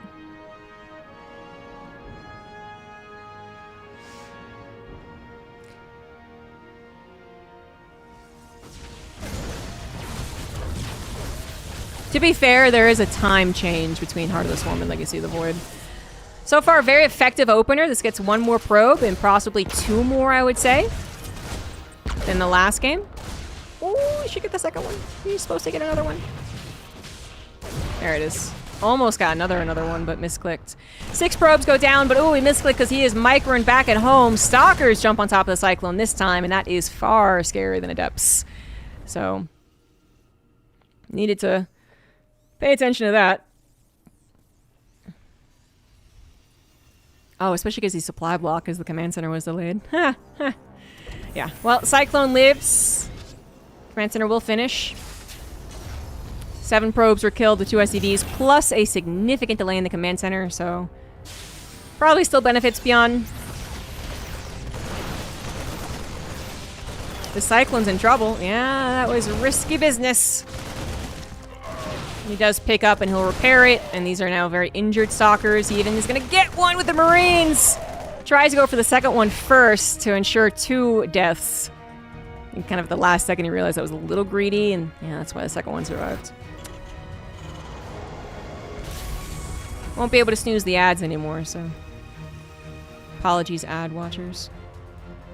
I felt like Starco was meant to go beyond 15-20 minutes. I don't know if I agree with that. I also don't know if I agree with Brood War games weren't that long at its peak popularity. I'm not sure.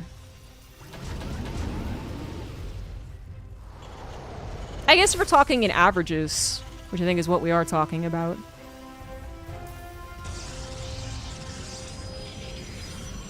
You might be right. Yeah.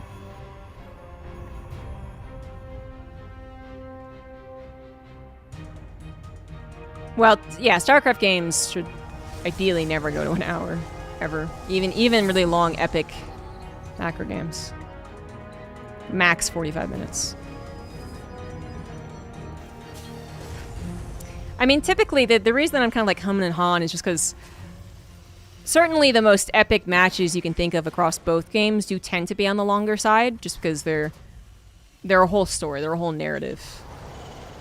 They're epic because they started off really interesting and they stayed interesting. But yeah, it's not always the case. If you refresh Twitch, the ads go away? That has never worked for me. I just get new pre-roll ads.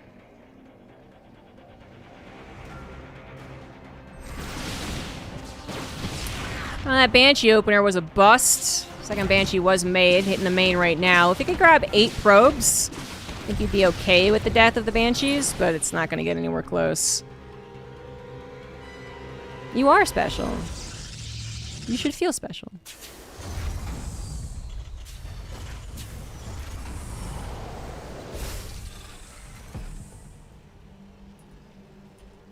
So not the greatest opener here from Beyond, but did have a good opener. The Banshees just kind of sucked. And the fact that it's alive means something. Hero now grabbing double forge as he will safely get to a Colossus this time around.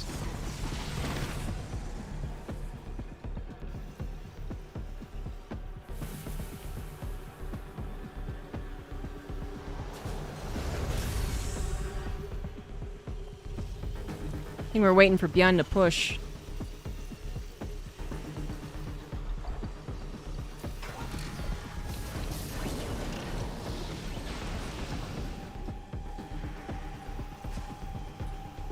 Berserker actually runs at a faster tick rate.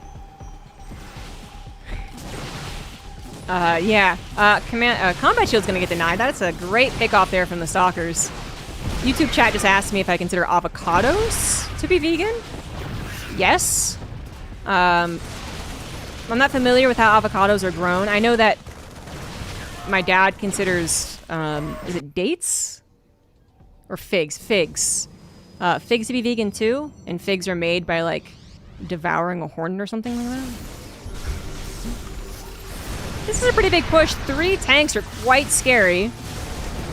Not a whole lot of zealots here, but 2 Colossus able to burn down combat shieldless Marines pretty well.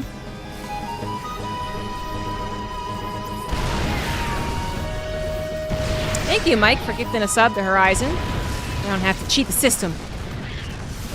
Shield battery is depowered, and that is a bummer. I mean, that is so close to powering it. Upgrades aren't going to be done despite the Chronos. Hero's got to figure some way to get out of this. Surround would be great. A couple Stalkers could come on the backside. Nexus is getting dangerously close to dying. It is going to die. The last Marauder shot, the last Cyclone shot gets it. Oh no, Hero was supposed to break this before that happened. Now it's time for Byun to get the hell out. Job done. If he can survive with a handful of units left, that would absolutely be worth it, and he will. Stalkers still waiting for their blink. Still waiting. Oh, boost happens. Oh, third Nexus killed. Lots of bad mining going on here. Banshee even comes in for 3 more probes. Why not? The counterattack from Hero might be a little scary. We don't have that big of a response to Colossus, but still, 2 tanks, and I think that might just do the trick. 2 tanks and a concave, although this is the worst concave you could have made. Yeah. Colossus taking a chance, but I said 2 tanks probably does the trick, and it will. Consistent tank production in this game, by the way. Don't mind it at all. It seems so great in these engagements where you're like, oh wow, yeah, it pushes away the Colossus. Easy peasy. Yeah, but as a Protoss player gets more comfortable and less desperate, and they start to just warp in those 12 rounds of Zealots thing, the tanks do suck as the game goes on. Combat shields finally restarted. Was that canceled again? No. He just took a very long time to remember to restart it. That is the Colossus burn. Fire. But shit, it makes him better. Terrans do not have an equivalent. Fighting count only at 4.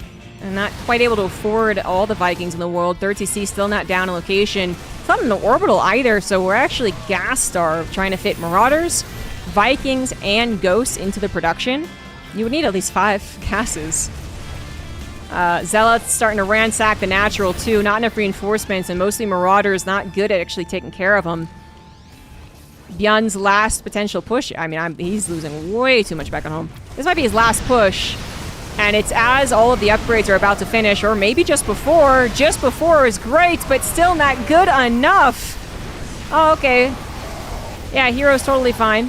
Didn't need those upgrades anyway. GG's.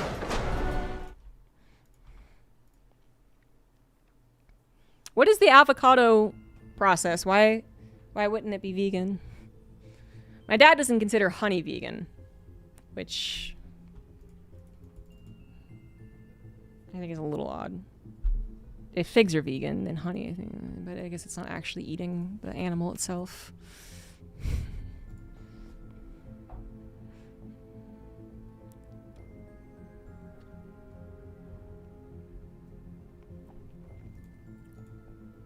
Renting or using transported bee colonies. Oh.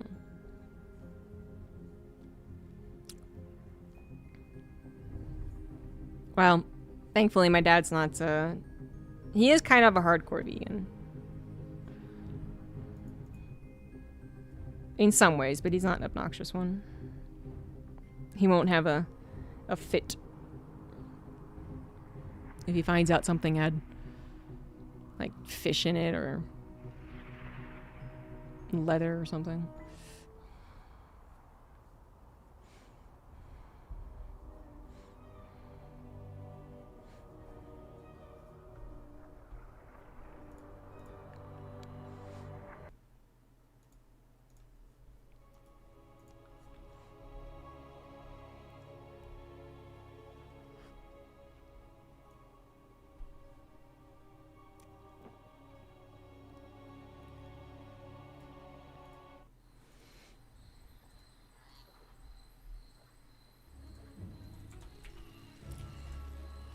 That's all tied up.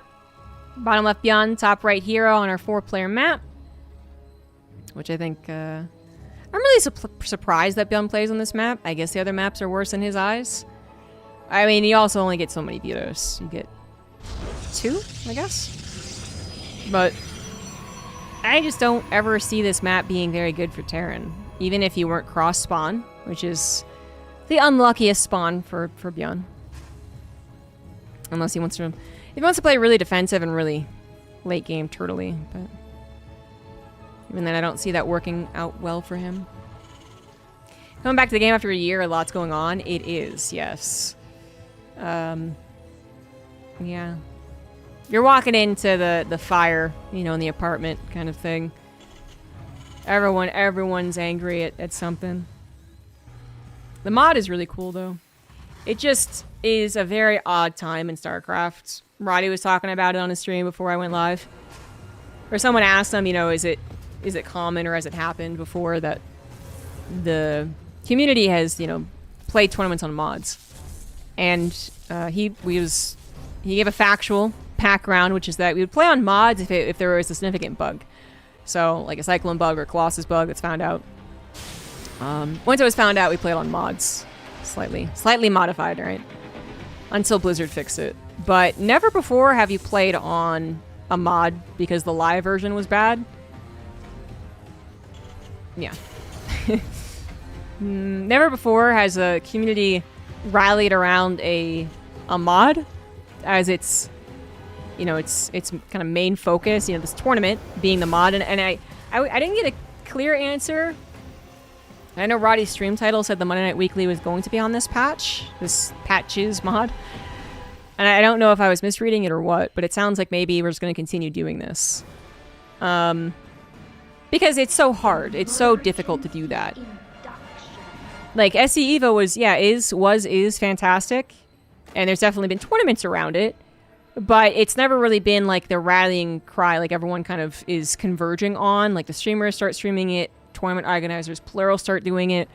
The community likes it more, you're right? Like, it's never been a communal meeting point more than it has been here because so many people dislike the patch, but they still like StarCraft. Super segue for 17 months. Let's go modders. Yeah. I mean, that's always one of the secrets to Blizzard's games. Eternal. I guess they'll always be around, Mesa mods. Your 6 pool. I'm sorry, but even if we went back to 6 workers, the 6 pool probably wouldn't be very good. 2 Reapers, not going to get close to the probes this time, but they weren't helped out by a Helene this time either. Yeah, so slightly different opener.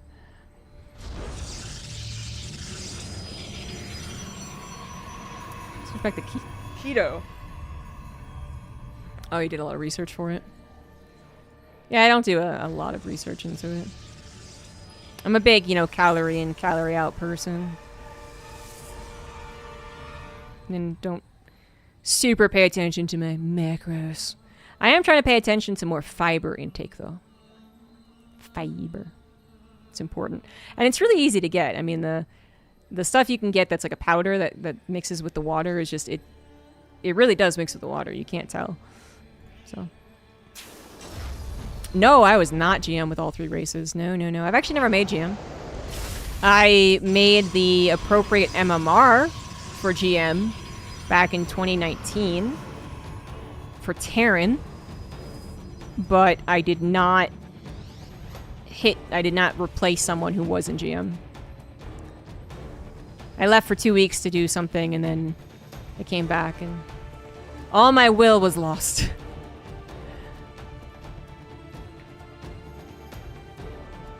Avocados have a lot of fiber. I do like avocados, but they are high in calories too, so it's like, eh. I came up in Acer Academy. Nope, you hallucinated that. You might be thinking of Scarlet, and it's been a very, very, very long time since I was confused with Scarlet, who she didn't come up with the Acer Academy anyway, but she was on Team Acer.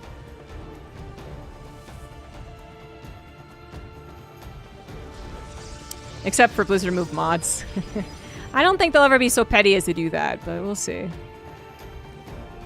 But yeah, I've been Masters with all the races. That's easy enough.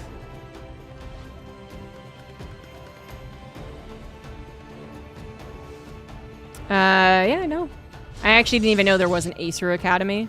I was on this really stupid thing that never really worked out anyway for a CSN training camp. But that, I find you probably didn't watch that at all. Very basic game so far, too, by the way, guys, just in case you wanted an update. Colossus from the Protoss, 3rd CC on location from Bjorn. I'm feeling the super late game here. So it's not if Bjorn will win by a push, but rather will Hero eventually push with Colossus and win.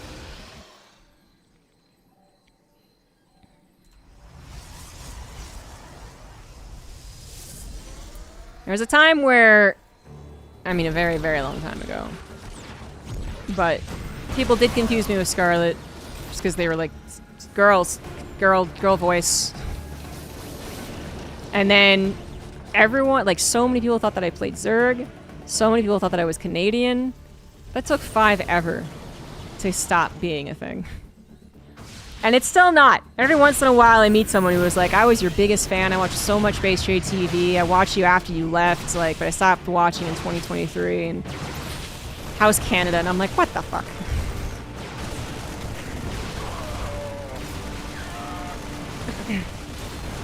Well, this is a pretty bad looking fight for Hero. I guess he decided the trade was worth it, as he's also being hit by a couple of auto turrets, which eventually, I guess, pierce through the shield battery regen. Believe it or not, guys, the video game community was both misogynistic, /is, but also simplistic. Let's say that. I don't believe everyone who ever heard a girl talk and thought that they were like one girl was necessarily misogynistic, but they were certainly simplistic. Stem fortunately finished. That was very close to not finishing, but does it matter? Hero's pushing with his first Colossus to start the process here, beyond having to sweat every second. Is he going to push in? Is he going to push in? Do I need to get a concave? Can I leave my base alone? Can I protect my 3rd base?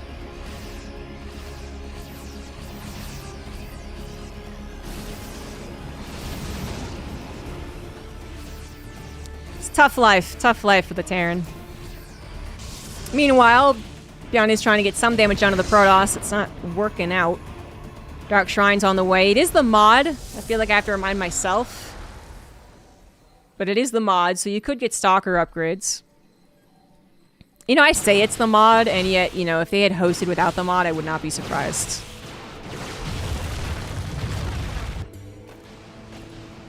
Ah, no, it's the mod. There you go. So there's the Stalker upgrade. That one looks like the range upgrade, if I had to guess. The other one's the shield upgrade. That's not very shieldy. That looks more rangey to me.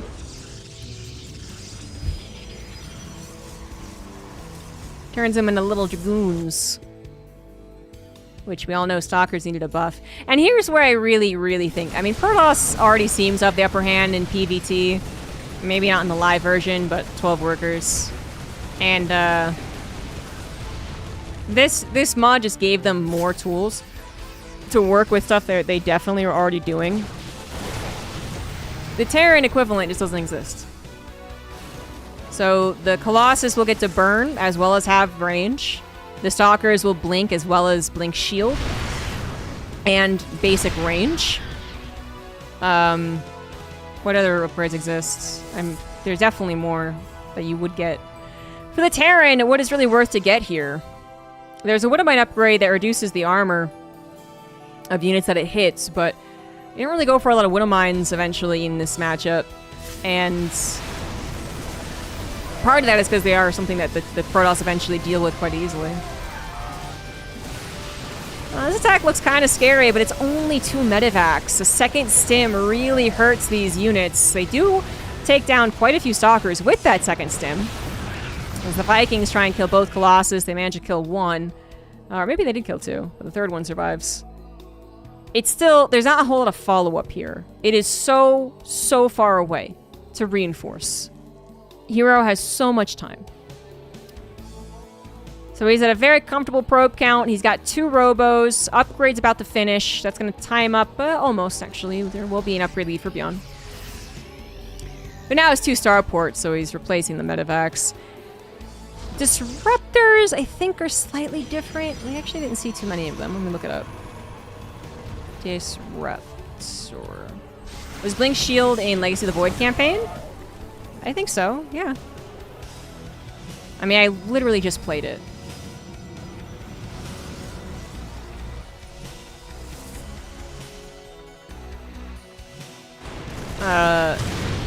I think it's the upgraded version of the Planestalker, or maybe there's a different... You get 2 types of Stalkers and an Adept as your choices.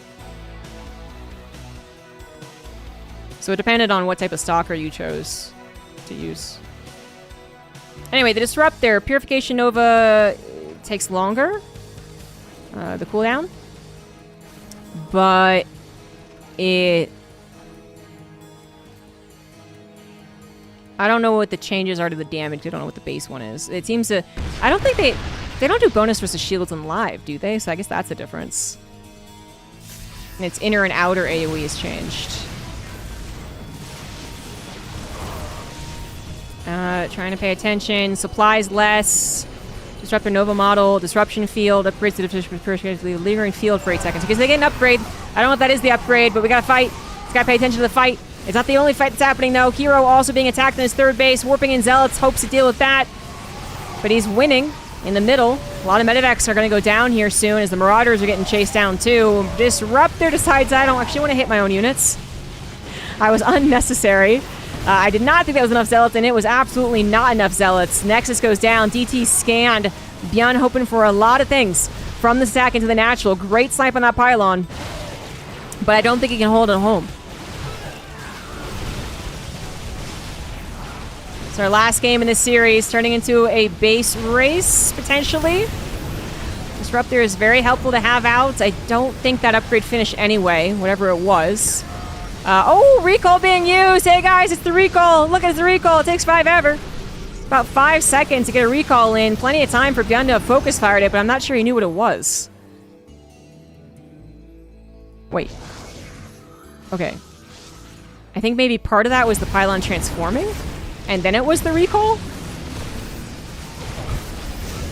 Either way, the recall happens. Beyond gets out. He will take out all of the Disruptors that were left on the front lines thanks to that recall. Before they get at least 1 shot. Hero is down in supply, but look at what he did. He's like, this is getting into a base race. I'm betting 3 Nexus on that. Good lord. He's built a lot of Stalkers. He has their extra range, which is so helpful. He still has upgrades he could repower, too. And even though Byun stays on 4 bases rather calmly, I thought he was going to take way more damage to his production. I still don't think this is as... Well, okay. If Hero he'll die in the next minute, I think. But if Hero can hold on for a minute I think he will eventually recover. Can he do that? Stalkers are good, but are they that good against 3-3 bio? They do not have their final shield upgrade either, which may have made him a little more combative. Liberators are popping up too. I mean, Hero, he's got other nexus to go to. Fantastic, but he doesn't have other production centers. Disruptors are good at buying time, so he's really dependent on that, but Byun's micro is great. Snipes it before it gets the shot off. He doesn't have to defend this base, but I think he's just doing it for now. He is prepared to abandon it and cancel it. Cancel it, cancel it, cancel it. Immortals might actually be a better option, 100%. Disruptors getting sniped, not getting the shots off. Immortals would be great against a mostly Marauder composition. Caduceus Reactor's on the way. I think that is a worthwhile investment, because again, Byun, 4 bases, pretty much uninterrupted. Natural was certainly, but very quickly replaced. This looks like a big fight in the middle, but, you know, I don't think Hero ever really wants to directly fight. That was a dangerous fight. The concave from the north side coming in to get a lot of these stalkers as they try to retreat. That was not it from Hero. Oh, boy. He's playing a very delicate game. He's pure stalker. This would-be force field won't come in. No more disruptors. Immortals aren't going to be on the front lines fast enough. I think Byun might have just done it here. He's going to kill this base for sure, and those probes are about to reveal that there are more bases. Where are you going? What's happening? Where are you going? What's going on? Oh, you're going to another base? Ah, that's interesting. And then he might just check this corner base, because of course Hero would do something like that. Hero, once again, in a base race, but I think in a far worse position than the last one. The last one started off, I think, fair game for both of them. He's rather desperate this time around. Still has Dark Templar, but with Ghosts around, they're just not as useful, especially because they've basically been nerfed in this mod. They reveal even, you know, if they've been touched once, they stay kind of revealed for a longer time. This is the final battle. Better upgrades on the Terran. Immortals left alone, so easily picked off. Beyond scanning extra bases, like, you can't possibly have expanded that much. Did Hero overexpand in preparation for the base race? Yes, I think he did. I think he probably could have saved 800 minerals, and that might have actually been a real difference for one of these fights. Hard to say. So many things happened, but he did grab 3 extra Nexus. He's getting this another secret Nexus, which is his only shot.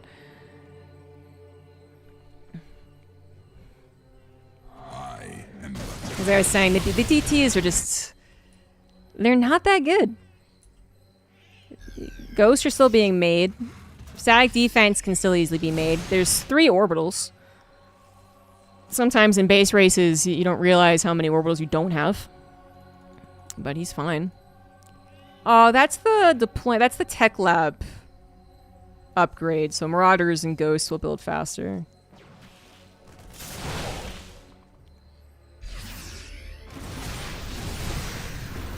Some of you are going to get an ad instead of the thrilling conclusion. But I can almost assure you, you won't be missing anything. If you think Byun's going to win, you're very correct. Mass DT is not that good of a ploy when the Terran is kind of okay, basically. Like they're not limping along here. Good use of the DTs. Classic use of them, too. There is a replacement command center, however, so not a good feeling. Hero is back up to 4 bases, believe it or not, as this one finally finishes.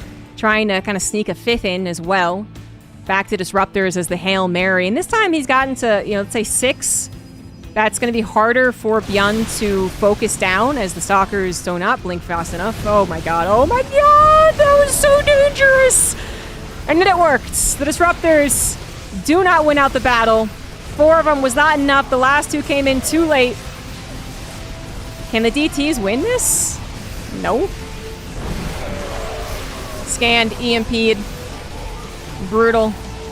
Byun will advance to rematch against Max Pax. Somehow, some way. His TVP just looks much better versus Hero. I feel like their ways of playing, like their knowledge of each other and the ways that they play, creates more friction, which is more fun. Maybe that's the difference. I feel like there's also some amount of... I kind of want to say fear from Beyond when it comes to facing max packs, which isn't... I'm almost certain isn't wrong in that, like, he goes up against max packs and he knows he's gonna have trouble. But I mean, when his actual playstyle, it just seems so different between the Protosses. Yeah. GG's.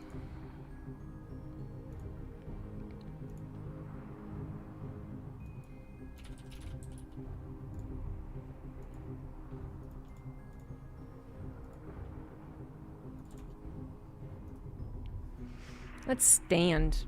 My sciatica is kind of coming back because I've been just abysmal when it comes to taking care of myself. Yeah. I was having this conversation with my my hairdresser, my person who cuts my hair. You know, once every 6 months. Oh, I got a head rush. Ugh.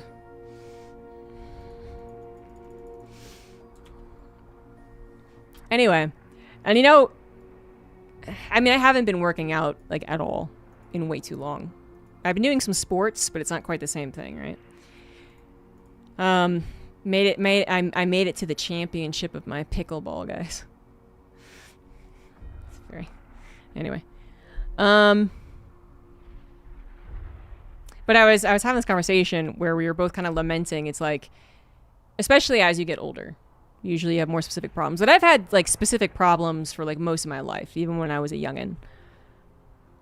But if you have specific problems, you know, like, generic working out isn't really what you're supposed to be doing anyway. You know, you could get into running. You could get into weightlifting. And that's good.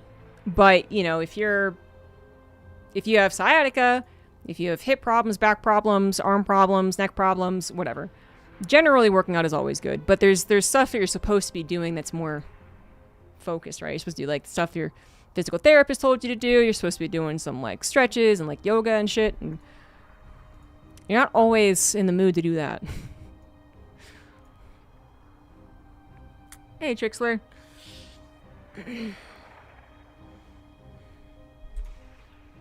So that's, yeah.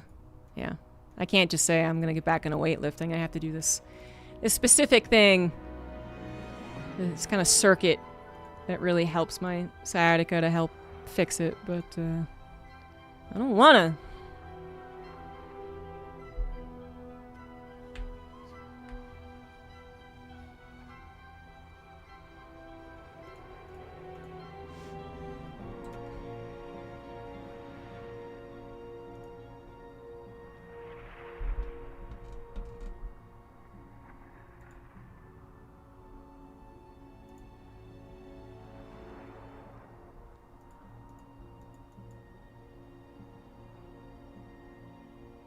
PT appointments? Yeah, but that costs money.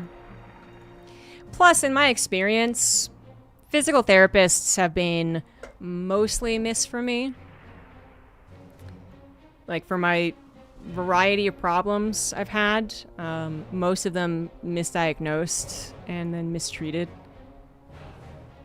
When I got diagnosed correctly by a masseuse in a grocery store, true story.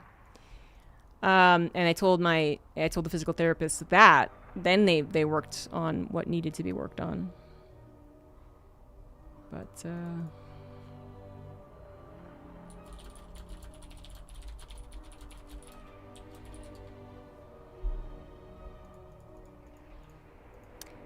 so the guys who have helped me the most have been just like, I mean, this guy was kind of like a bit stereotypical even, actually. Where, you know, you could say that he was like a little out there with some of his ideas, but there's a grocery store, Korean grocery store called Lottie's, and a lot of these grocery stores are just like big complexes, so they have like little shops in them. They have like a restaurant area, and they have like a hairdresser or something. And so this one had a massage place, and this guy was great, and he gave me a trigger point massage. I asked for a deep tissue massage. I'm all about that pain, you know? And he basically, he was like, what about trigger point? And I was like, okay, fine, let's try it. And it was so painful, but it was so good. And he just was like, this is exactly what your problem is. And everyone was telling me that it was my arms and my wrists because I'm a gamer. And he was like, nope, it stems from your neck. And he was 100% correct. So when I told them that, then they started, you know, doing PT for my neck. That was better. But then the second guy was a personal trainer who had an interest in physical therapy. And he, like him and this other guy, this one guy I went to first actually knew the second guy. They both knew each other and they both had the really similar philosophies. But they were, again, the type that was like, you could say were like a little out there. You'd be like, I don't know. Because, you know, the test they gave me to see what the fuck was wrong with me was like, you know, do this thing and do that thing and then do it on your left foot and then do it this way in this specific way. And you're like, what are you doing? But they were great. They were like, this is exactly what the problem is. Did you injure your left foot at some point in your life? Yeah, I broke my toe when I was 12. Okay, that's caused this. And you're just like, oh shit. And so that guy helped me actually get over my sciatica, which was debilitating when I was 26, 27. Not a time you usually have to deal with sciatica. Top right, it is Bjorn. Bottom left, it is Maxpax.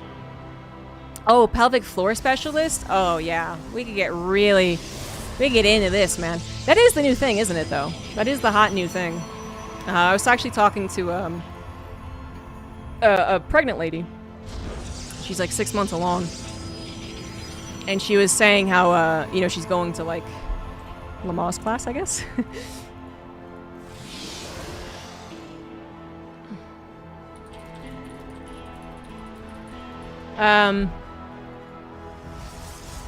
Anyway, she was saying that, like, the person, her coach, was telling her about, like, pelvic floor stuff, right? So they was getting, like, a little TMI.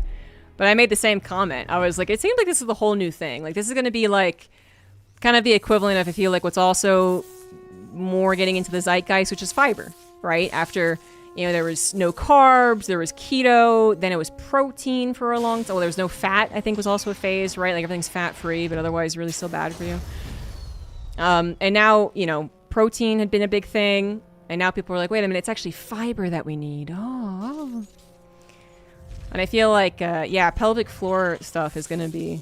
Because it's not just for women, just to be clear, before anyone's like, ugh, woman shit, I'm out of here. It's, like, talked a lot more about for women, but, like, men benefit from it, too. So, anyway, yeah, but that kind of, like, it is really important. It is still related to a lot of problems that happen with people, because so many people sit for a very long time. Right? That's modern life.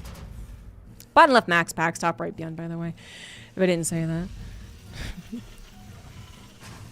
that. Is your core. And not like, you know, people hear cure, and they think literally just like ab exercises, but the core, your body, is more than that. Including your pelvic floor. You need to work on all of it. You need to do specific exercises. Which is what a mature, responsible adult would do. And most of us are not that.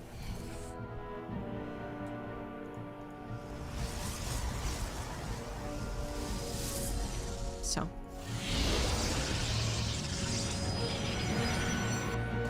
But we try, don't we? Little tiny things have happened, but not super worth noting. Little block on the command center has to lift. Depth gets into the main to see that it is a 1-1-1. I'd say big surprise sarcastically, but Beyond does add in 3 Raxes fairly often. And then Maxpax also had a slightly delayed Nexus, I believe, but not by much. Yeah, everything's related anyway, right? Neck and back. My neck issue certainly impacted back and vice versa, but they did kind of present themselves as 2 different stages of my life.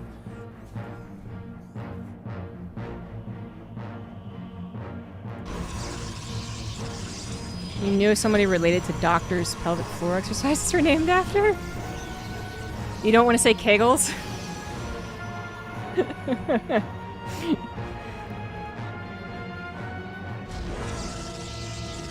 It's like, Kegels are like the... I don't know what there's some equivalent, but I can't quite think of it. But it's like, it's a word that mature people will use in a mature setting, but like most people will kind of like avoid, right? I know there's an equivalent, but it's funny just because it feels like a word that makes some people uncomfortable, even though it's like a very like science-based, actually like, good thing. Exactly. I guess it's kind of like using like the word penis, actually. Like, you know, you kind of avoid it depending on the conversation and maturity of the company you keep, and you finally give up and you just finally use the word penis, and people are like, hey, she said penis, it's funny. And you're like, oh, that's what I was trying to avoid. It's Max Packs, so if you're expecting Blink Stalkers, you'd be correct. Well done.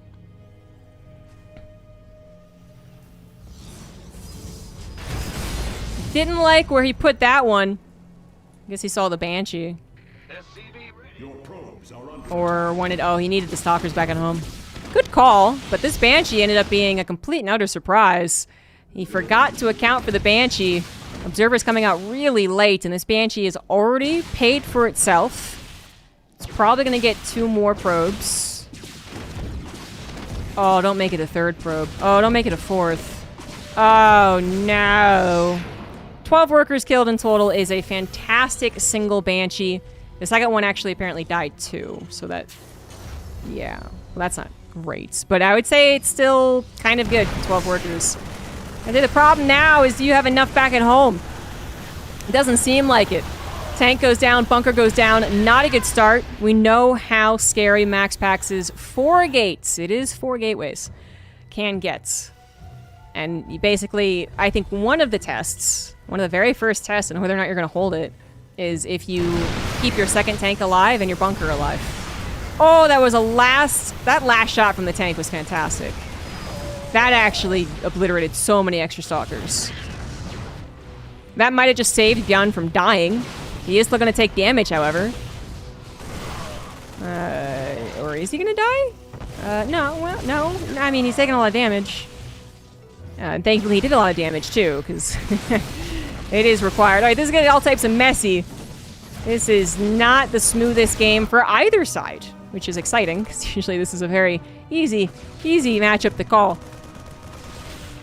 Last 2 Stalkers trying their best to inch out 1 or 2 more Marines in this duel. Not going to be able to do so. 9 SCVs went down, but then so many probes went down. Both of them lost significant amounts of army. I want to say the 17 Stalkers are more painful, but I think as far as just a direct trade of bio, that might be true. It's not a direct trade of armies. Max Packs' 3rd is done and saturated, and I think as much as we give credit for Terran's scrappiness, I don't really see that a whole lot in these situations. I think that Max Packs, Protoss in general, might be a little better at coming out of a scenario like this. Like, basically, as long as the Nexus is done. If Max Packs didn't have a Nexus, of course this game is over. Nexus done and saturated, I think the world is a little more his oyster, even though it looks like everything is actually really going really poorly. And he is in some trouble right now. He needs charge to finish. He needs these gateways to finish. He needs a couple more warp-ins. But he's got his warp prism. He's got his almighty stalker. And I think that those 2 things combined make Bjorn someone who's very, very good at comebacks.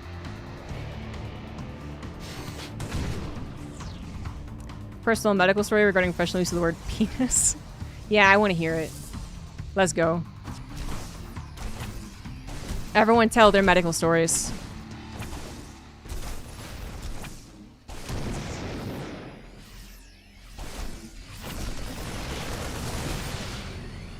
We have some time too. Bjorn did not feel confident moving into Max Packs, and I don't blame him.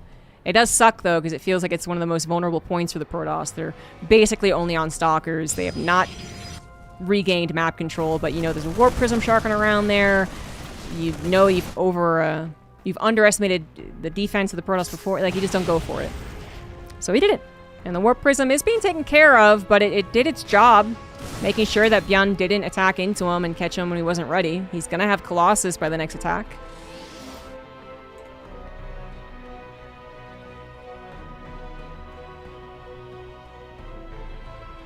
Tore muscle, hitting ultrasound. Ooh, yeesh, yeesh. You'd have pants off. Every time she had to refer to your penis, she disembodied it and just said, the penis. Ah! I guess that's one way to do it without just... I mean, the other option was just gesturing to the area and being like, that. Which would be less professional.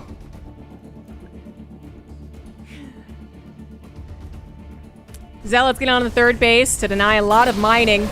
Bjorn's gonna go for broke and hope to win the game here. Colossus is gonna die. They do enough damage. Second Colossus not quite ready. Immortal's still very helpful. Won't its target firing anyway, but needs Zealots on the front line to protect it. It's gonna get taken down. Zealots are coming in now. Backup pylon. So this Colossus is definitely going to be out. That's a lot of Marauders left over, however. They're chonky. More Warpins are needed to keep this army safe. Bjorn knows it's just a matter of time, and his reinforcements are not fast because they're still dealing with Zealot run-bys. This is all happening while MaxPax is now on 4 bases, too. So in the grand scheme of things, I really feel like MaxPax has recovered. He might be down 20 army supply, 30, in fact, overall, but he's got a lot of ways to make up for that. Proxy pylon? No, the Warp Prism's still alive. Warp Prism, plus Zealots on the left side. It's supposed to keep his main army weaker. He doesn't have Zealots protecting these Stalkers or Colossus, but he knows when it's worth to do this.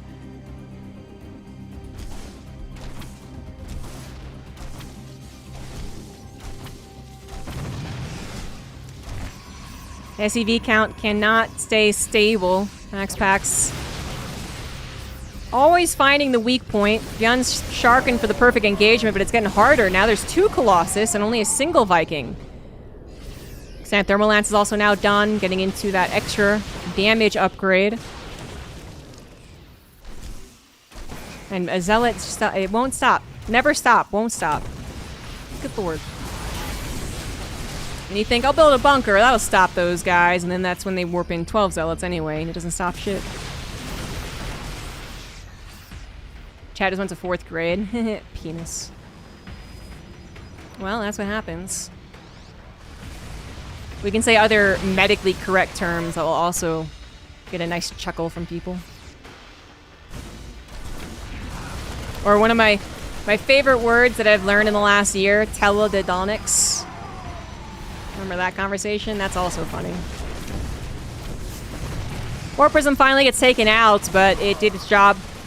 Zealots have been doing many jobs. 45 Zealots have been killed, but so have 52 SCVs. So, yeah.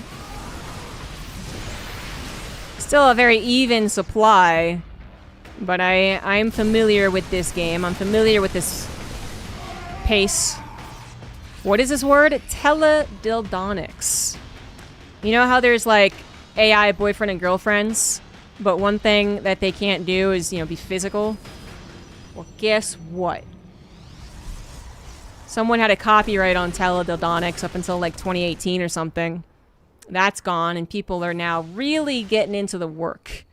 They're really making ways for you to have sexual relations with your AI partner.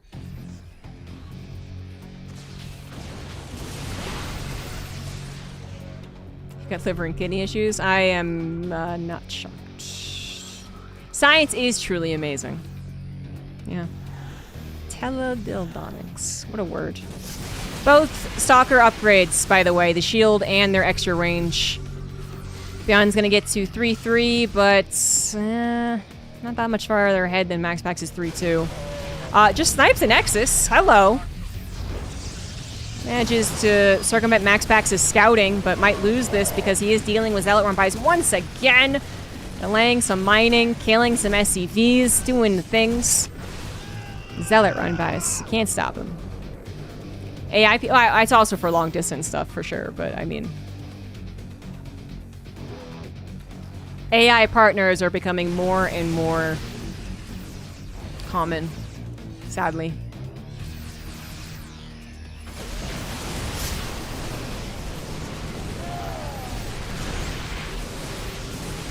Yeah, Japan should be on the forefront here. Disruptor's not going to get a shot, but it forces a big split. A lot of Vikings, certainly enough to tear down the Colossus, and this engagement's not going to be won by Max Pax. That is often okay, if not expected, but this is one of those really bad engagements where everything you're treating is also getting taken down. Beyond with plenty of bio left over, might need to micro a little bit here. Yeah, Zealots are getting too many shots off. War Prism also sacrifices itself. Whoops, daisy. Yeah, one of the worst fights that Max Pax has taken, but back up to 5 bases, trying to get to 6. Has plenty of resources to recover. Needs 1 or 2 minutes.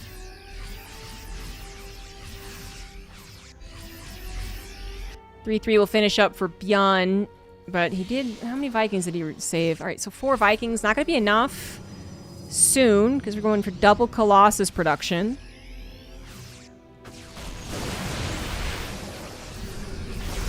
It's only a single one, though, and that's good enough. Stalker upgrades are done, but we don't have the Zealot upgrade, which could also be helpful.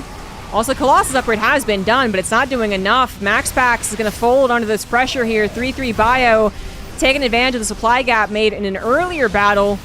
Is also going to dig into the economy, and I don't think Max Pax can recover from this one. Maybe he should have not defended. Maybe he should have given up the bases. It wouldn't have been great, but maybe he would at least be able to live on, especially since he has kind of a secret base up to the top left. Instead, he loses the base, he loses the army. Bjorn doesn't know about this base? Oh, he does. Oh, he does.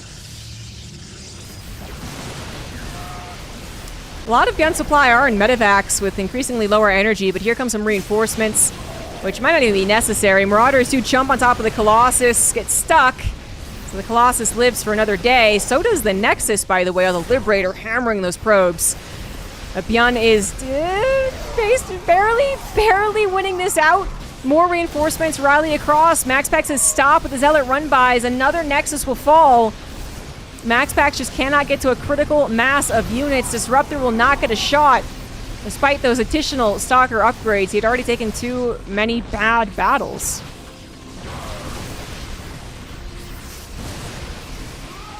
Coming in on both sides, so that's not necessarily a good thing for the Protoss. He's not killing things fast enough. The medevacs are healing them up. And now the sandwich belongs to Bjorn. The Zealots are too late. They're not in high enough numbers. Max Pax was close to stabilizing. But Bjorn actually takes a victory here. And after their last series was so one-sided, I am surprised.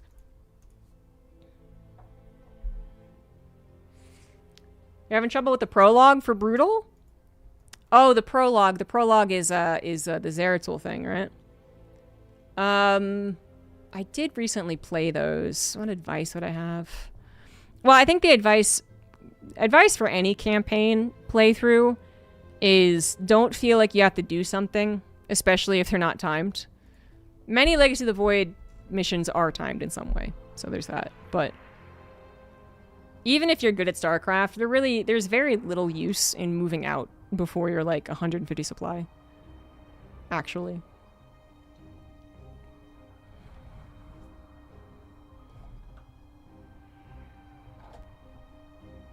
It is a dot. It's a damage over time, yeah. Sticks to the bio units and deals more damage.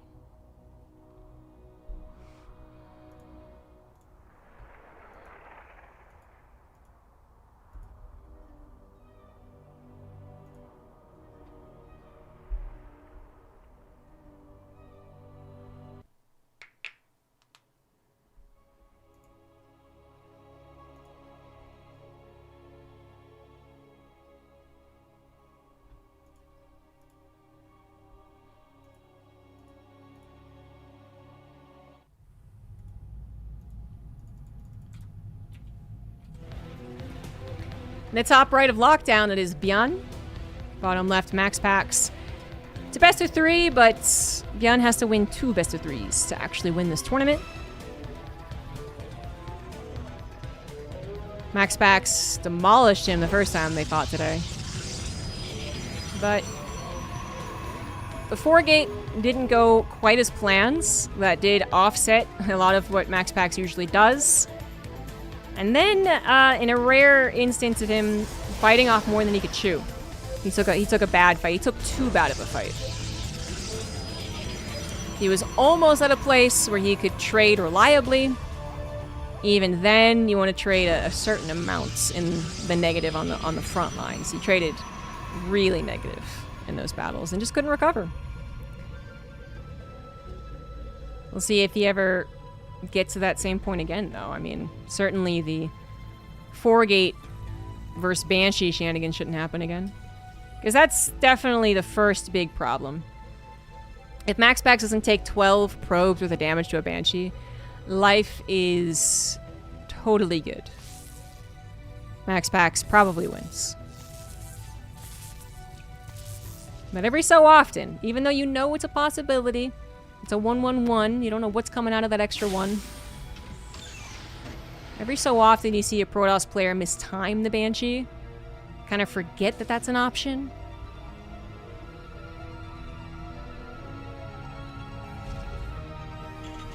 Sometimes they think the first Banshee will show up, but then a lot more of the time I would say the Terran does wait for Cloak.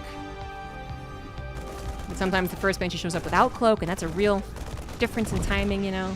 It happens. That last game kind of just felt like he forgot it was an option. Probe does die, which is less than ideal.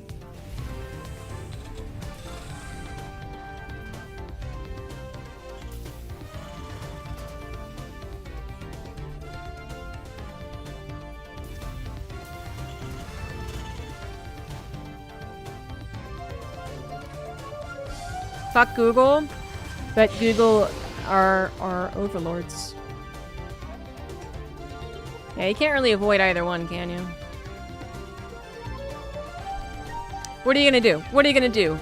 Pay for services with like actual cash? What are you doing? What are you living in the 20th century for? What are you doing? I mean, so many things you literally cannot pay in cash, so.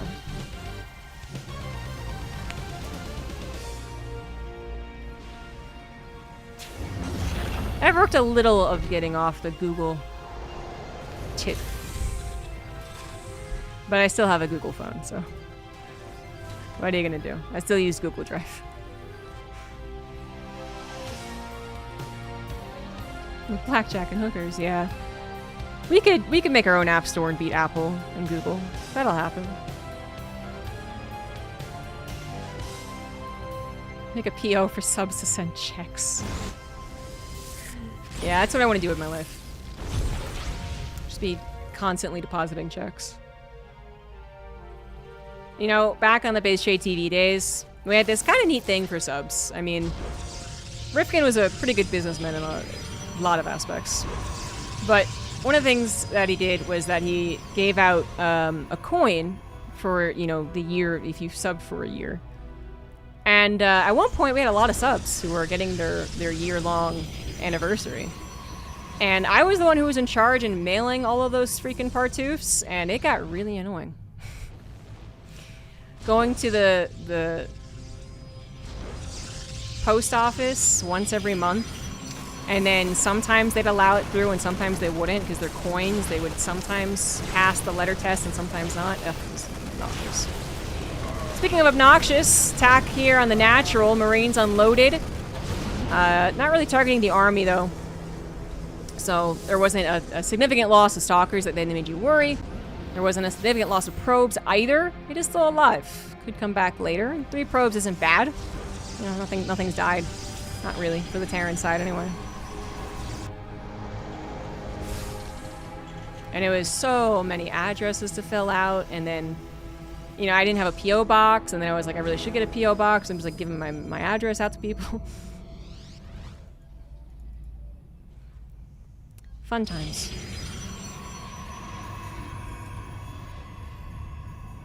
Is it true the StarCraft devs are radio silent? Yes. The last time they communicated was the last patch, what was that, 3 or 4 weeks ago? Which is not shocking. The map pool aesthetics are good, sure, yeah. I don't blame the map makers for anything. I think we as a community have to come together and agree to force small maps. This follow-up is a bit of a doozy for MaxPax to handle. You can see he's actually forced to pull the probes, but that was a really, really, really appropriate pull of the probes. Just enough with the defense to actually make the difference. If you try to defend, realize you can't, and then pull the probes, you basically just lose. You lost your stalkers, you lost your probes, you just lose then, and that's always awkward. But that was pretty perfect. Loses 5 probes for the greater good of actually staying alive. And Bjorn's little off timing doesn't quite work out, but there's definitely something to it. Something's gotta be wife handmade. Some machine push it out of the envelope. Yeah. Probably exactly what was, yeah, the situation with the coin. Perfectly sized hole. Yeah, they put it through a... There's even a test thing they have, you know, they can bring out where it's the size of the machine, and they can, like, slip the envelope in to show you that, like, hey, it doesn't fit. But if it's, you know, if it barely doesn't, sometimes it'll get past the machine anyway, and it'll be fine. Sometimes it doesn't. Sometimes they check, sometimes they don't.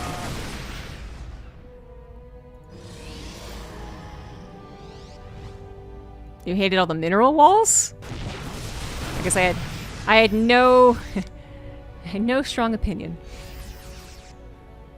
Their ATC is on the way for Bjorn. No all-ins here. But also notably, very importantly I would say, very different, no Warp Prism attack. No Warp Prism was even made in this game. MaxPax decided to mix things up after a loss. Kind of playing very just standard and as such a, you know, defensive, but shouldn't mean that he's okay against this particular attack. That a shield battery run back to Wood of Mines will absolutely get some good shots. And it's a little scary, but here come those Zealots reinforcement. That's all he needs to handle this. All happening just before upgrades are done for the Terran too.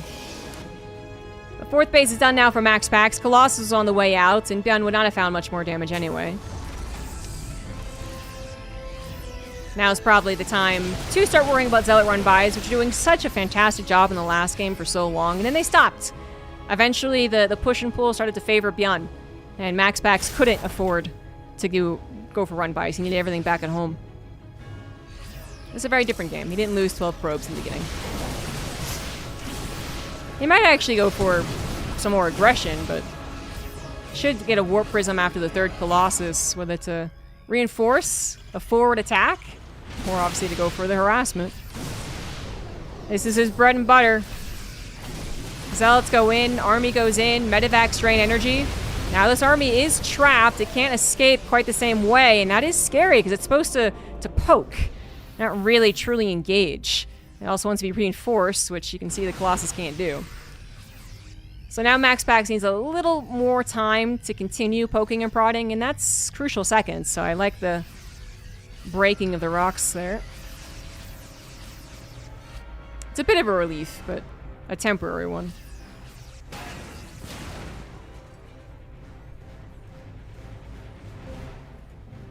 And as a point to the whole, you don't really make Widow Mines in this matchup, and there it is, the factory even just lifting. Which I actually really like the idea of the shred on the Widow Mines. It's just, that's the thing about a lot of the upgrades that we see in this mod. It's like, I like the idea, I can see how it would be helpful, but it's just not, it's not good enough for what Terran ultimately gets down to. You need a bio upgrade, and that is so dangerous, because you can very easily make bio way too powerful.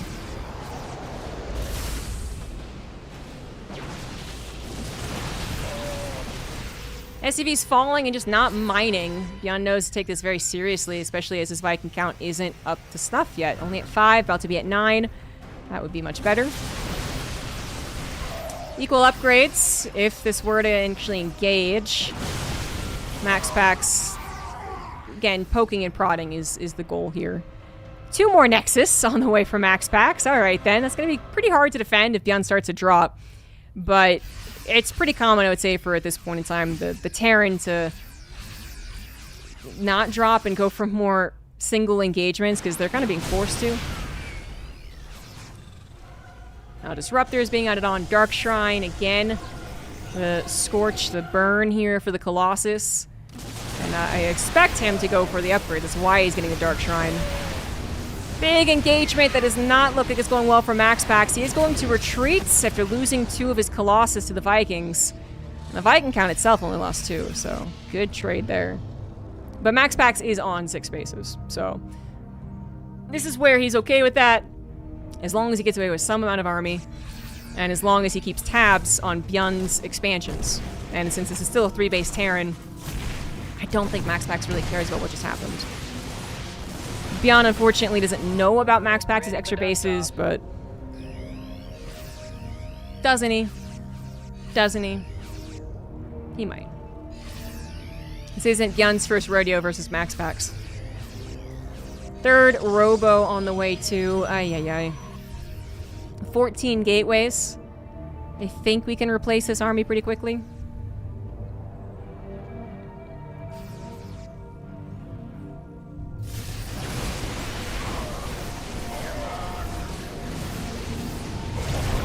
Yeah, 1 Disruptor shot.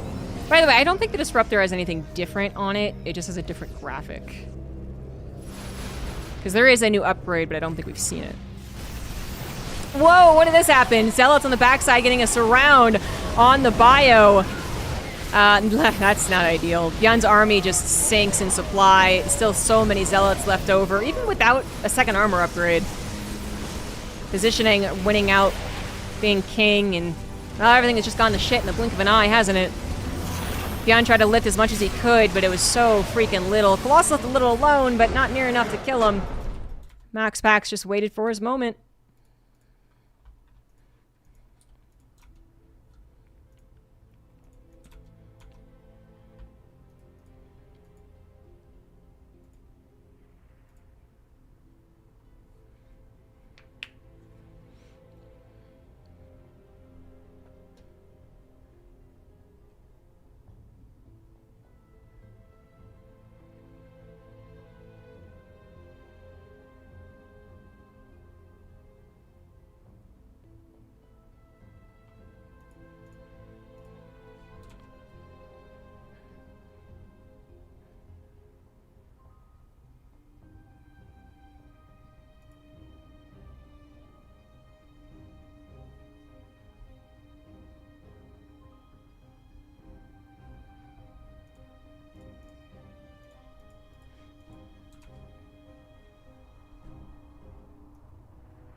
There was a video of some challenge some famous YouTuber was doing.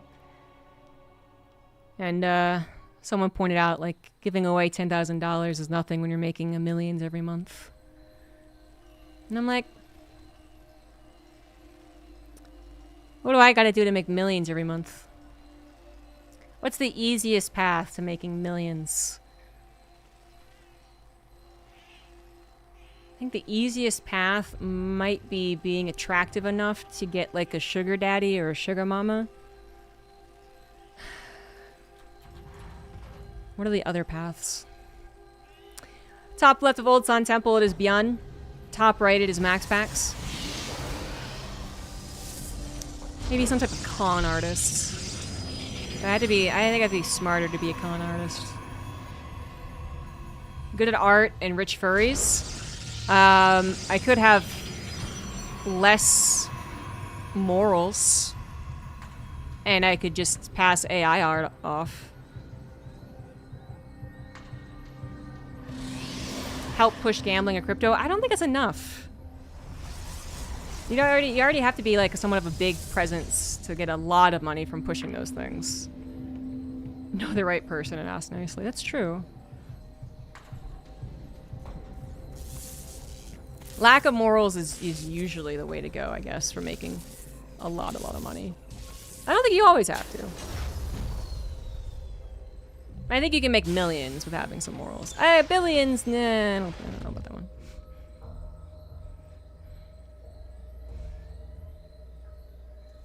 Try to win the lottery, but you know, a really easy way that I found to dissuade myself. I mean, I still think buying a lottery ticket's like kind of fun every once in a while, right? Like I'm not afraid of having an addiction, but I feel like I figured this out. If you just think of myself being lucky, maybe I could win the lottery because I have been lucky some other times, right? That sounds all well and good, even though it's obviously very, very, very unlikely. But then if you shift it to, is the store I bought it from lucky enough to have a winning ticket? Then it just seems so much less reasonable. Some real psychology going into that. Stolen or inherited? I don't think anyone I know is that rich. Damn. Plus, I'd feel really bad about inheriting a lot of money, actually. I mean, I wouldn't feel bad like, oh no, I can't take this money. I mean, I would be like, I really did nothing to earn this? Which, I mean, I'm not saying every millionaire earns their money, of course, but anyway. It is a 3 racks. So, yeah, I noted that Byun is one of the few players to still throw in a 3 racks every now and again. There you go. It doesn't work too often, but definitely changes the pace of the game. Millions in a month? Yeah, Sugar Dog probably wouldn't be that rich either. Plus, I don't think I'd be able to get, like, me and my bank account to make the millions. Or, like, I might be able to buy $1 million worth of stuff, depending on how rich they were, but scamming old people and putting them into my... okay, so I gotta start volunteering for old people. Okay. There's definitely movies made out of this, right? Where it's like some secret millionaire living in modest means is all alone after all their family has died off before them, and someone becomes their friend, like a neighbor. I need to have one of those situations happen to me. I don't actually need millions of dollars. But I feel like I would do some good things with it. For instance, I would bribe the intern to revert the changes. You're welcome.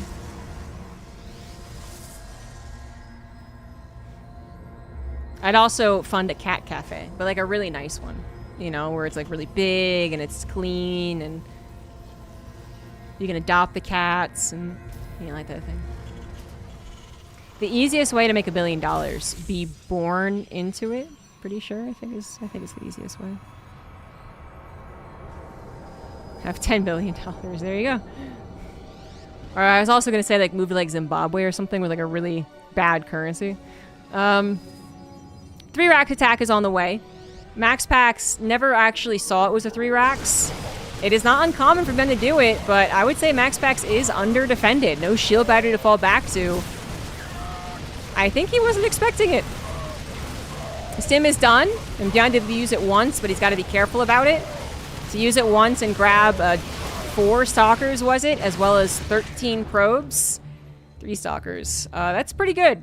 That is pretty good out of the Stim. We've certainly seen worse 3 racks attacks. Number 1 fear right now is the counterattack, but a Warp Prism was once again not made. Max Packs, diverging from his usual play after losing that first game, does not have the counterattack that can take advantage of that sacrifice. And even if he did, it's questionable because he also lost some stalkers.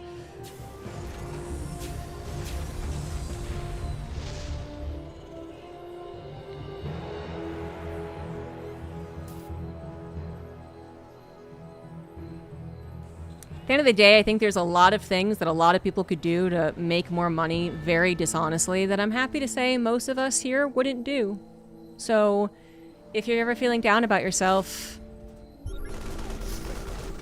remember that. There's actually a murder case I was listening to. That's really freaking sad. I mean, really appalling shit. But you're gonna... Oh, God, that wasn't good. Whoopsie-daisy. Wrong way for the stalkers. I was gonna lose 2, maybe 3. Yeah, just 2. Where it was like, you know, this... Well, not rich, but they were a fine, normal, like, elderly couple. And they took in this girl who was having trouble with her family. She was like 18. Oh my God, the SCVs have been pulled. Never mind. Alright, game's gonna end right here, one way or another. Gun wins. He still has another best of 3 to win, though. It's gonna be tough. But I think this is looking pretty easy. I do not see a lot defending here for Max Packs. Immortal pops out, gets targeted.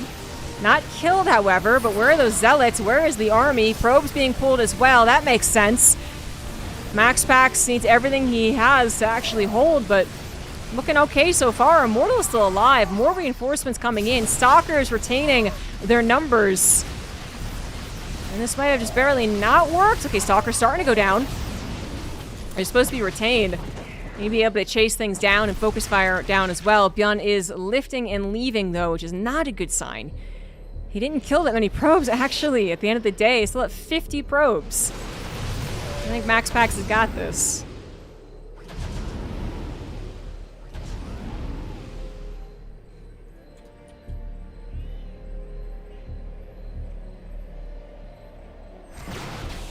He's going to have a Colossus. He's going to build up that Stalker count. He still has the possibility of Zealot run-bys, which Bjorn won't be able to handle. It's always amazing. You see this pretty good bio army with, you know, 30 SCVs, and you see so little from the Protoss. And yet the Protoss ends up winning. I mean, there's something. I don't remember the last time I've seen the SCV pool work, but I am watching, you know, the best Protoss players.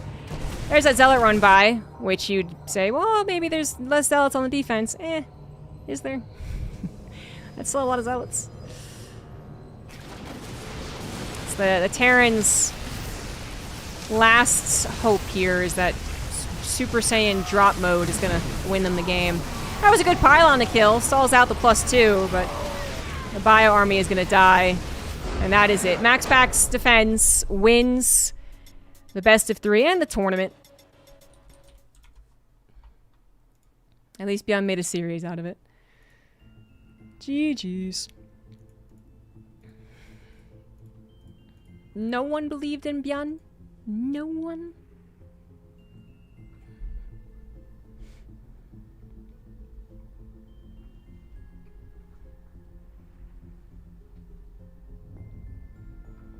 Alright, so the sad, messed up story. This is a true story. Yeah, these elderly neighbors like take in like this girl who was having trouble at home, and they actually helped take care of her, and then, you know, she got like a place, and then I forget what else, like they followed, like ended up following the elderly couple to like Florida when they moved or something. And then in Florida, she ends up getting in with like the Brad crowd, and her boyfriend and a friend of him were like really bad dudes. And she tells them that the elderly couple has like money stocked away in the house, I guess. And they don't just steal from the couple, all right?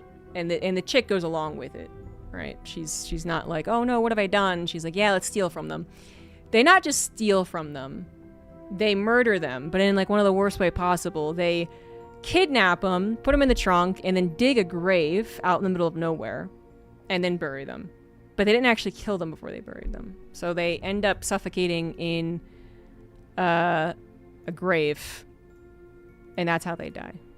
And it's like, I don't even think they had that much money.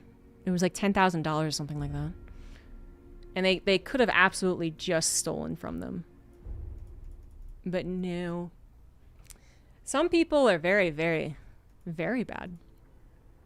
And the chick, I think, actually got off with a lighter sentence because she didn't actually do like the act of hitting them over the head or burying them or something.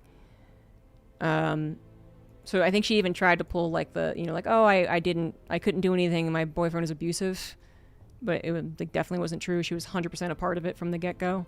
It was bad.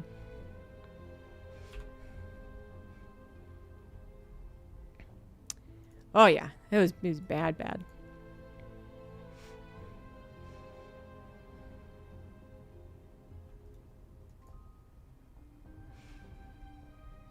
I listened to a lot of bads though. I finished all the newest episodes of my true crime podcast, so I was looking through podcasts to listen to since I was driving a decent amount over the weekend. And I remembered Behind the Bastards. So I've been listening to some of those episodes too. Just bad people everywhere.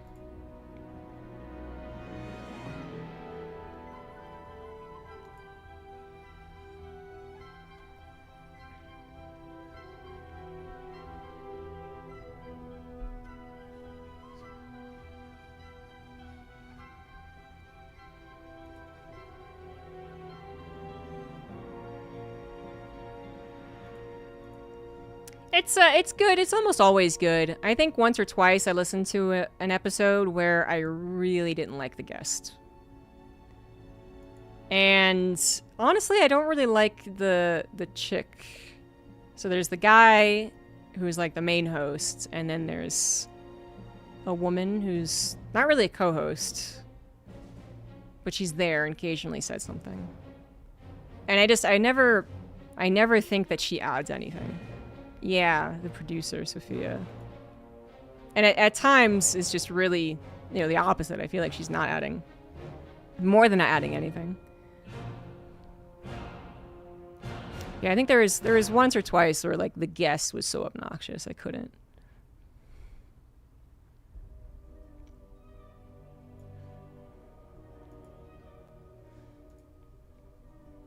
But I do like that it's a different format of podcasts. Like, I appreciate the idea of including a guest. That's kind of the listeners. Hello. Come on. Oh, it's a good boy. It's a palo.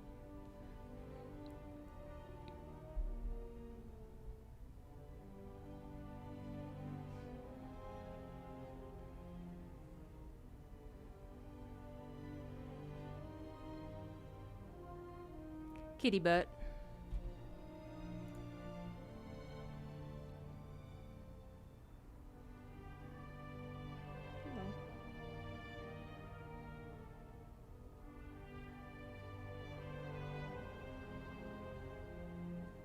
Ragga ragga rubba dubba dubba dub.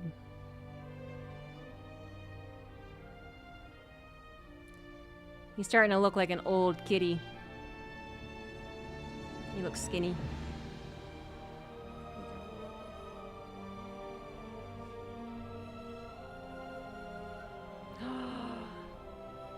You managed to bribe someone with your cuteness. Okay. You want some cat treats? Apollo?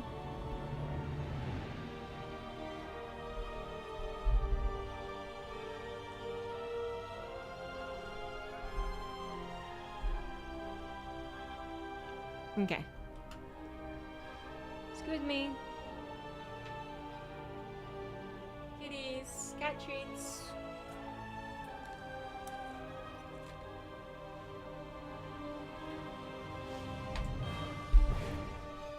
Ziggy, Wicket, Dimitri.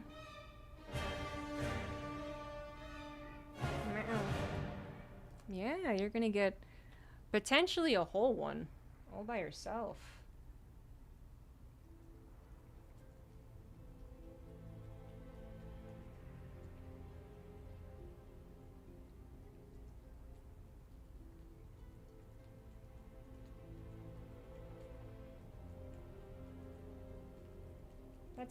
That's a lot of churu for Apollo. I hope he doesn't throw up.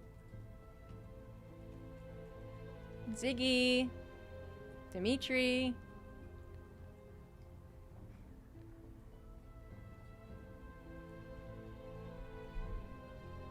Yeah, the other cats aren't here. Hold on.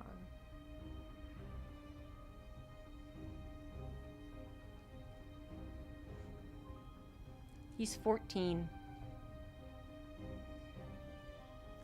He's my old man. He's been with me for my whole esports career.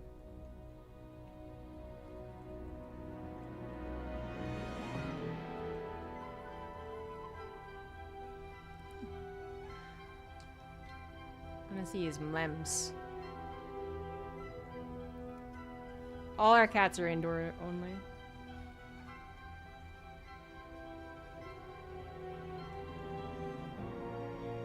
More for the OG, yeah.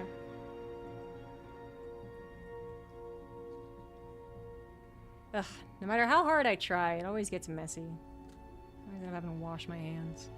Excuse you. I am trying to get more food out.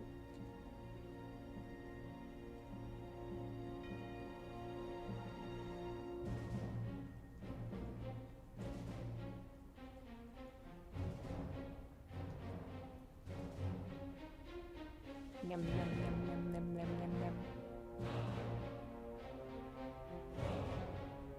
It's all gone, buddy. He was ravenous.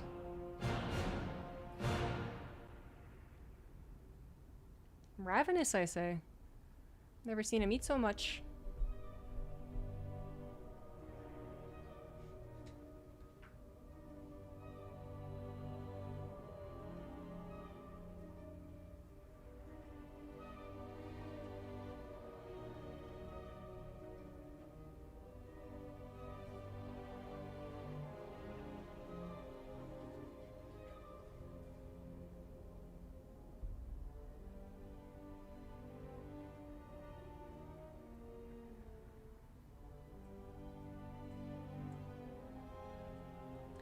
So now we've reinforced that he might get treats whenever he gets my attention, so he's gonna be kind of annoying. Every time I look at him.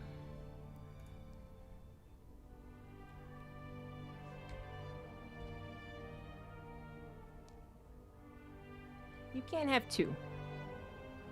I want to give you as much food as you want, but you're gonna throw up.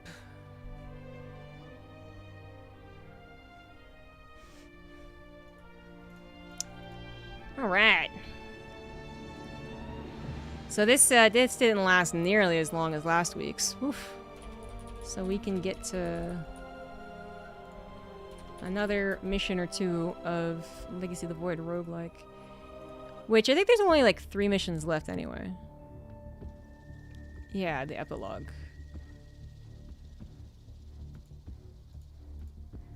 Which I assume was part of the mod, but maybe this is false advertising. Compared to normal dry treats. Oh yeah, for sure. Well, it's like wet food versus dry food. Like, since cats don't drink a lot of water, they're supposed to get it from their food. Things are going.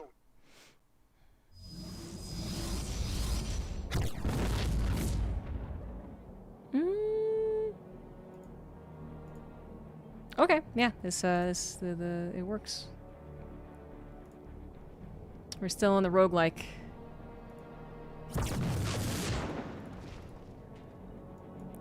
I just stretched. Assuming control. Thank you, Roddy, for the raid. Welcome.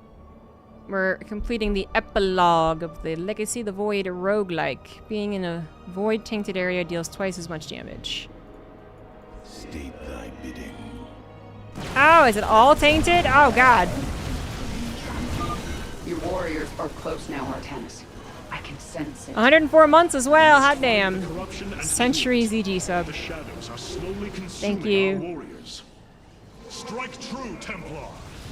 Amon's minions are coming from that rift. Destroy it. Go forth. Purge the corruption. That voice. It is my former master, Tassadar. Was that always the Brood War portrait for him?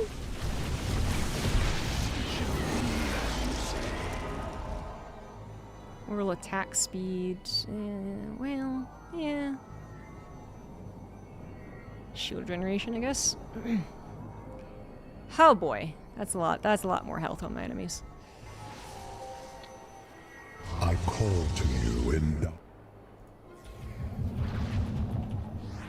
There is little time. It is... Super Furno! Get ready, Artanis. Narud's forces are heading towards Jim's position. My swarm will be there to help. My Templar will join you. In the name of Tassadar, we shall be victorious. 180% more health now. That's cool. That's cool. That's cool. We're good. We're fine. Allied bases must. Oh, fuck off. Oh, they're so needy. God. Can I even get to both of them? No. You require counsel. There is room? much to be done. I walk the shadow.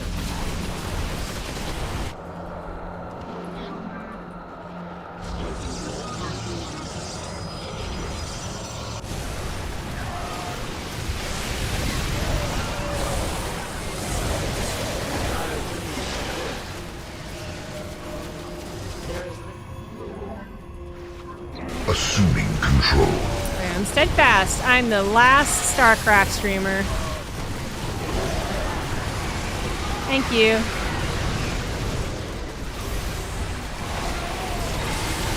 Oh god, oh god, oh god, oh god, oh god.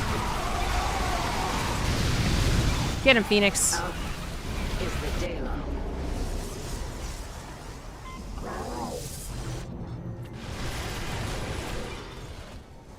Some charge thingy-majiggers. I just changed it into... I changed it into a regular gateway. This is not live.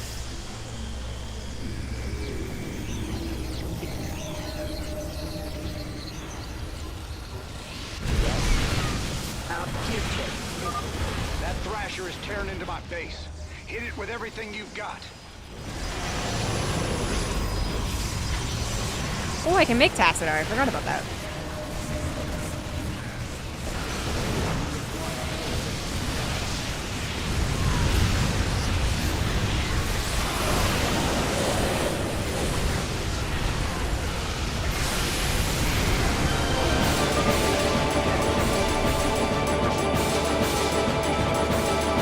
Yo! We should use this Big sound time to effect. Thank you for the advance. tier 3 Onal Habit. Yes? It is. What is your will? Can I have another pro? Nasperu Sadar.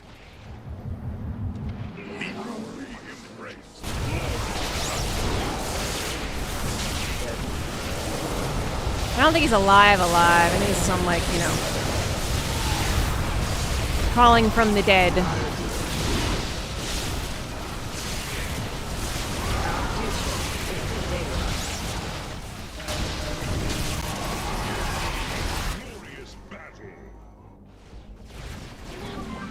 Oh no, it's not like co-op. Oh god! Spear of Adun, this is Hyperion Actual. There are several strategic positions up ahead. We should make a point of securing them. A fine idea, Admiral. If these locations can be cleared of enemy forces, we could establish forward positions. State your request. Of course.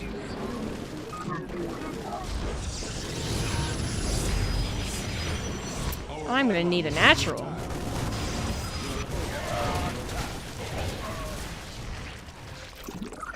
You can state your what?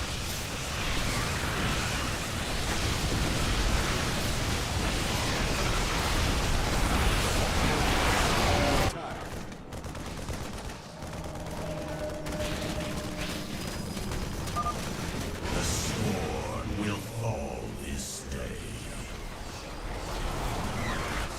State your request. Oh, there's like a shared choke Dropping if I some could get troops that at up your and front running. line, Sarah. What do you say, Artanis? You feel like joining in?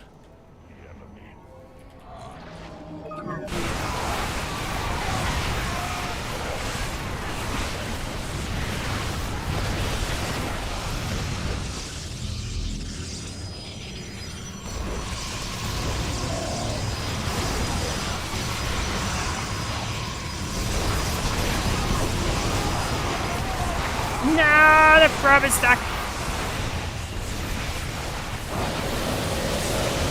No, it's not stuck anymore.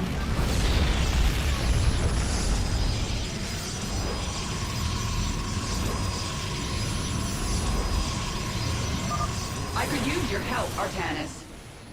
Oh my god. Oh god, I didn't realize she was in so much trouble.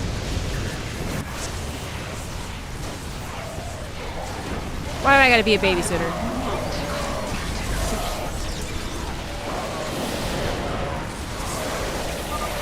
Slaughter that creature.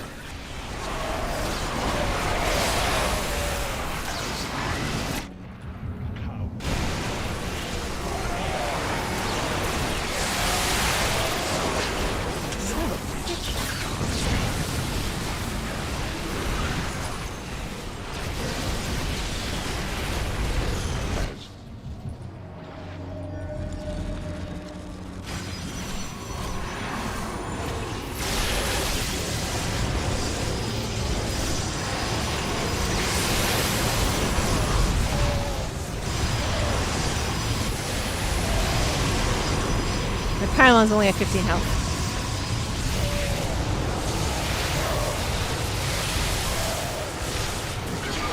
All right, we got it.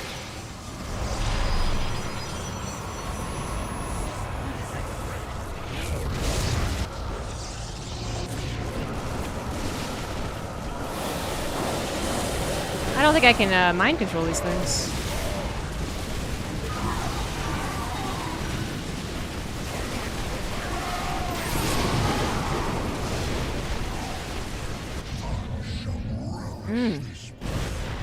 Base is under attack. Stop putting freak down.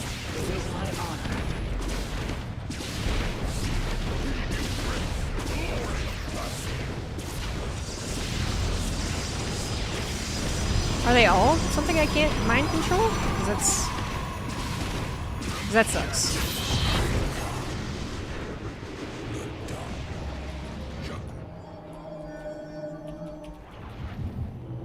What is your will? From the shadows I come.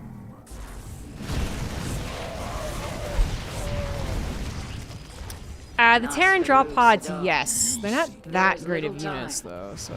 That would kind of suck.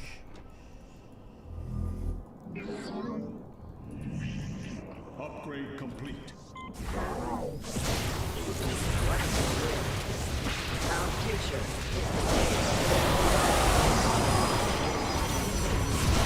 Oh, no, never mind. There's doors now. That's what's happening. So they are better.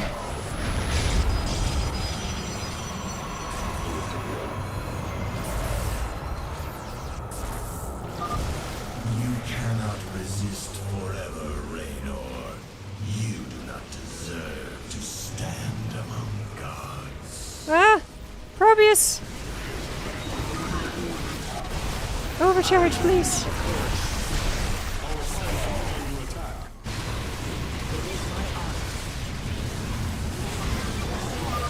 Raynor, my forces are inbound. Protoss commander, we could use your assistance.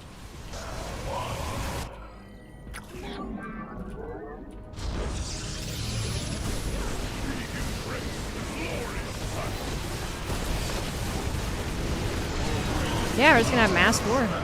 That's where it's going to, you know?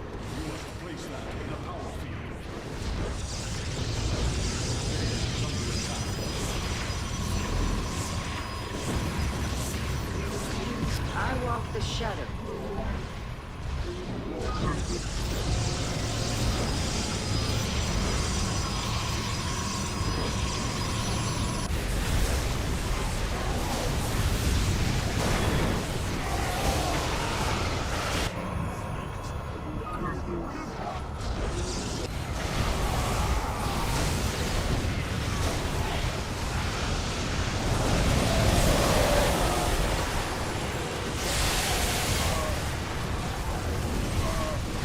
kind of made Immortals good.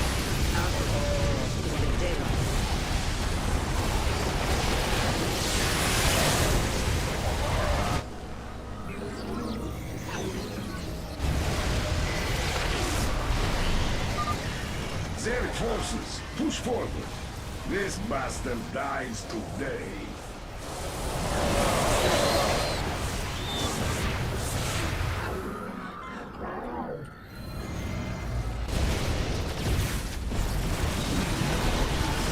No, I don't have any mind controls.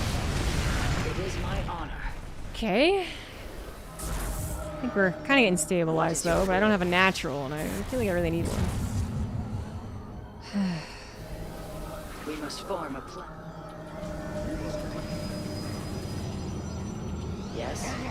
This warrior awakens. Base is under There is little time. I walk the shadow path.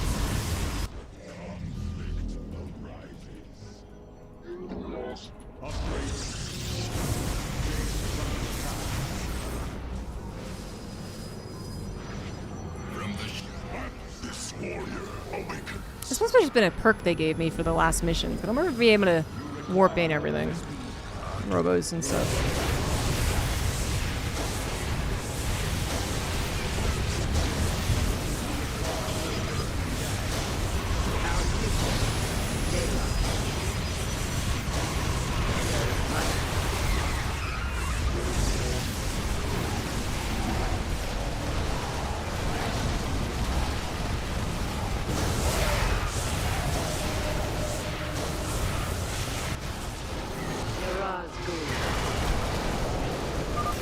Right on.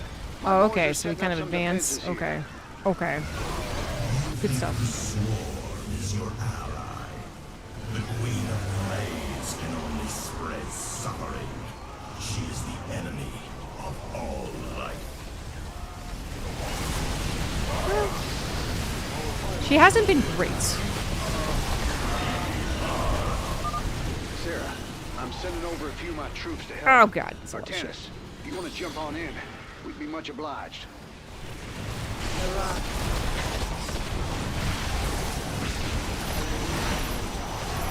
Where are the shield girdles?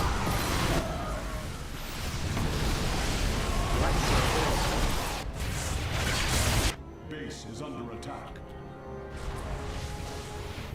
Is that a natural? Is this the best you have, Narud?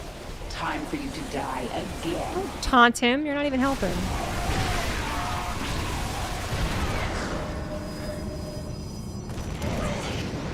This warrior awakens.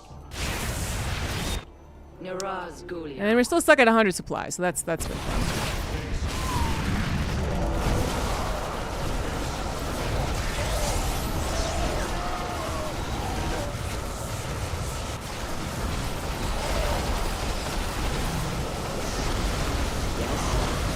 There is much to be done. The shadows are my shield. Save me, Phoenix.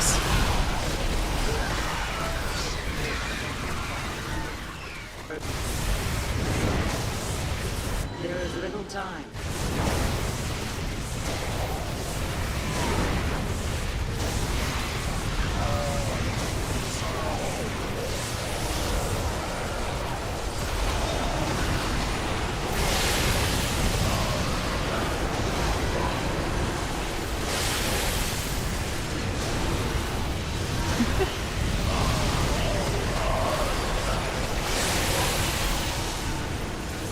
There are a lot of drop pods. See, that's with extra minerals. So I'm a little concerned. Nasperu Sadar. We You must place your pro base is under attack. What is your will? Supply. I'm maxed out. That feels good.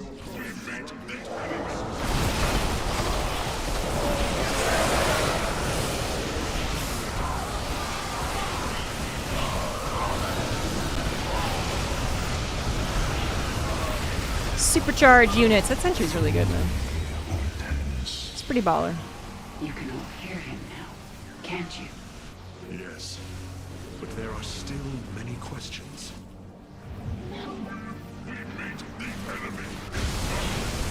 It is my honor. I walk the shadow. Oh, I can break the supply with that. Well, that's probably not that useful. They're not very good units, but you know, it's still something.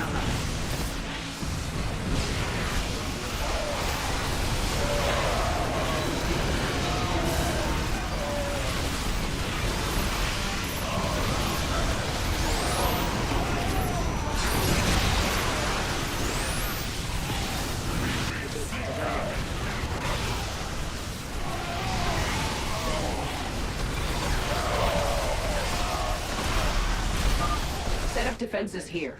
We need to keep pushing forward.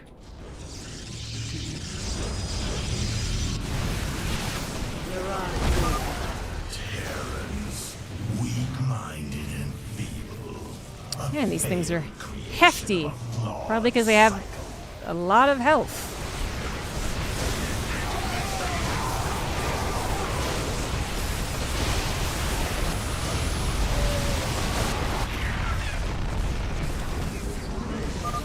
Minions, defend the Terrans. Give Naru a taste of your fury.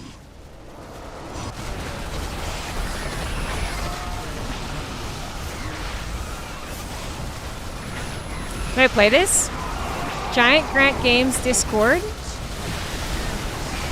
And it is hard to find in that because it was just released. But you do need to get their mod manager, and then it's really easy to get.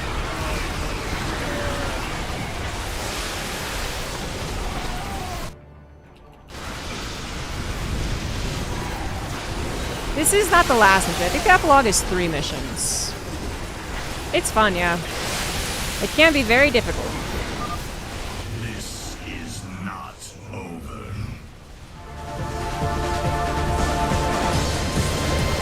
Benji Drawn, thank you very much for the 300 bits.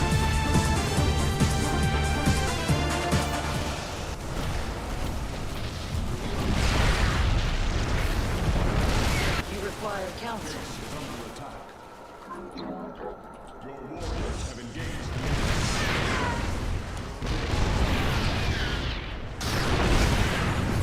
We must form a plan.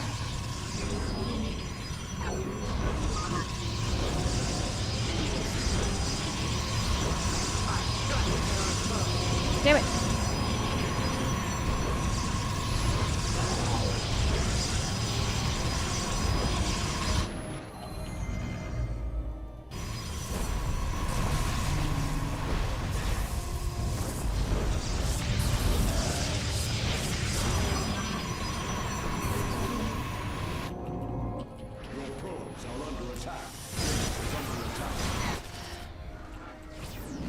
What is your Campaign gamer. Modified campaign gamer.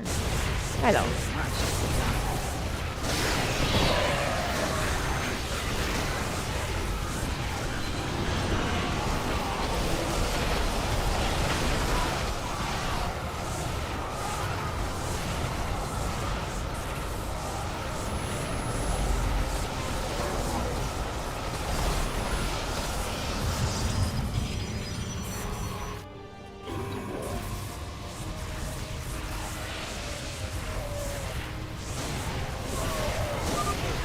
The swarm had one purpose: to assimilate the Protoss and create the hybrid. Stop attacking me. You are no longer needed.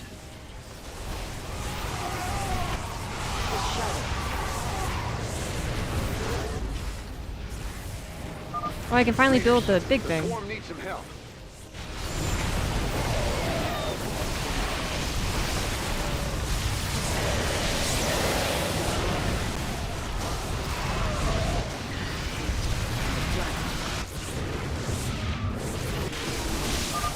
Minions, it appears we have a guest. Greet him for me. The area is secure, and these defenses should keep it that way.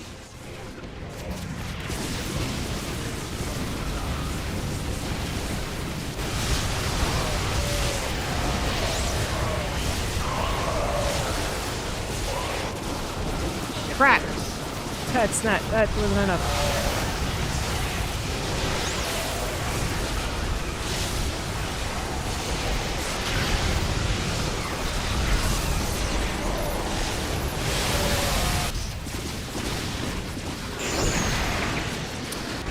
My nexus fail.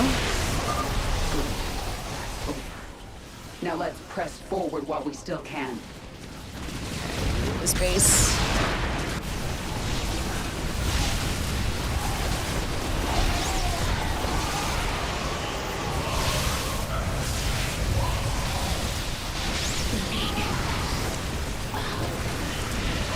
No matter how many Thors I get, they always have more.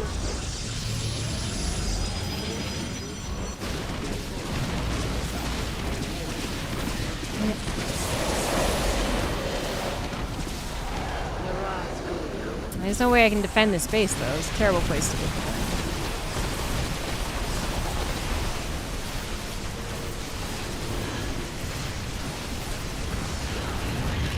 We must form a plan. There is much to be. You I seek the unworthy. And in return. How did the roguelike campaign out of 10? Wings of Liberty was 10 out of 10. Heart of the Swarm was 6 out of 10. Legacy of the Void is 8 out of 10. ZC2 led you to free me. Slaughter the Terrans. Your master commands it.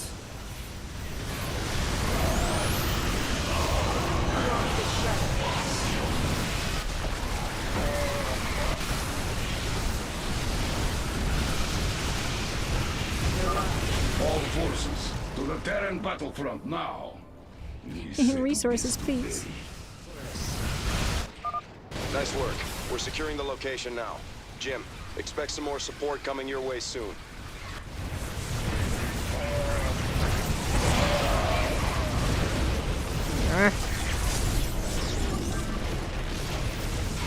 Place that in a power field. Fuck.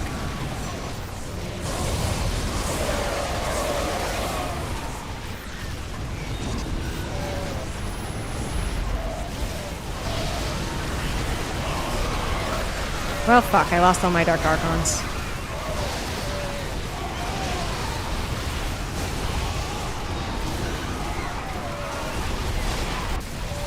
These are a lot of units.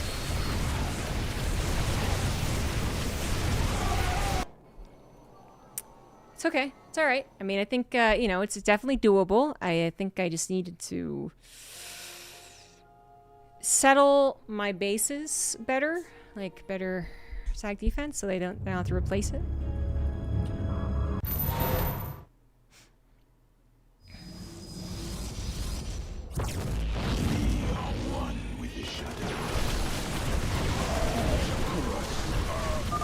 Your warriors are close now, Artanis.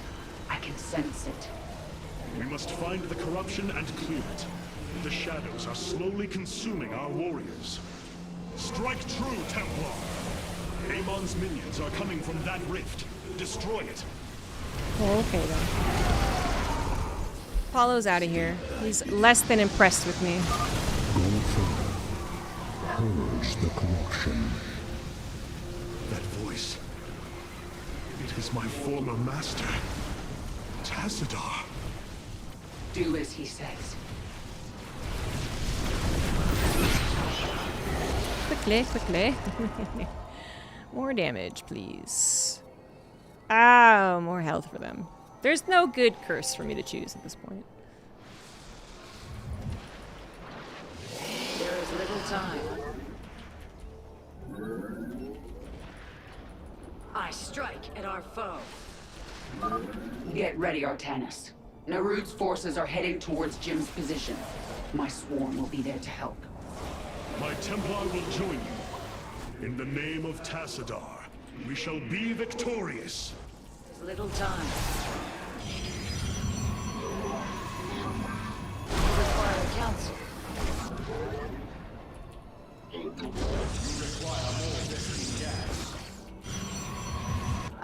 The shadowed path. Do the thing.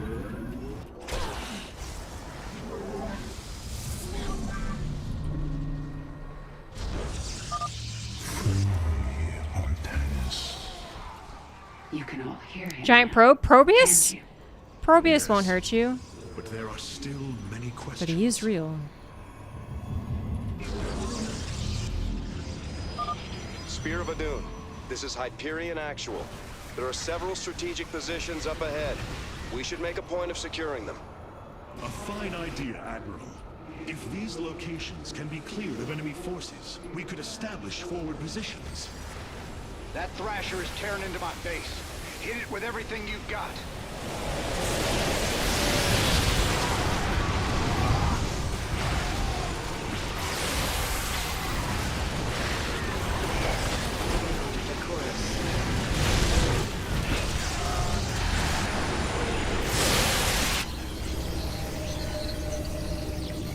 Oh, I made it.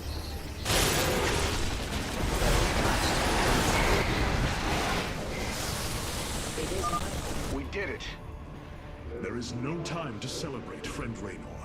Narud will surely send another soon. We should use this time Damn to it. advance. Stupid 15 health pylon.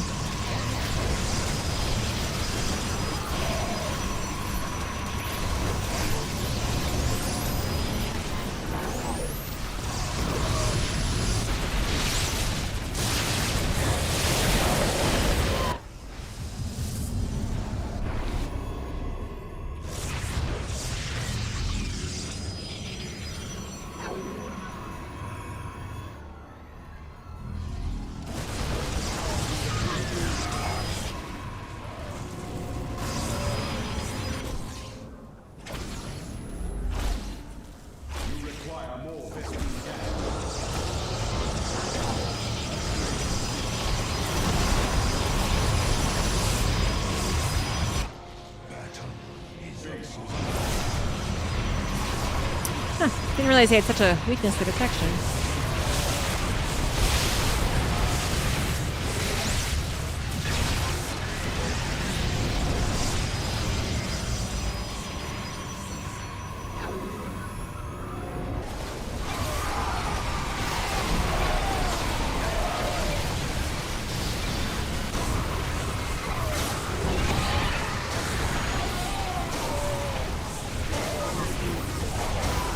Woo, they finally got detection.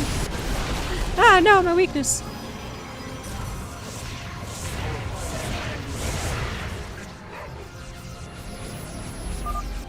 The Sworn will fall this day.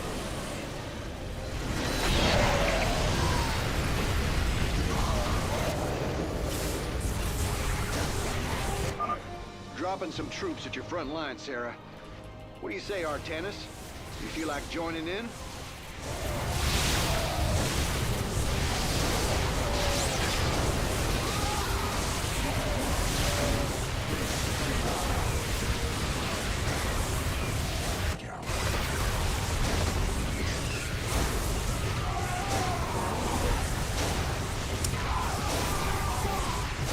Come on. Shandorf! Thank you for the support for the cats. Slaughter that creature.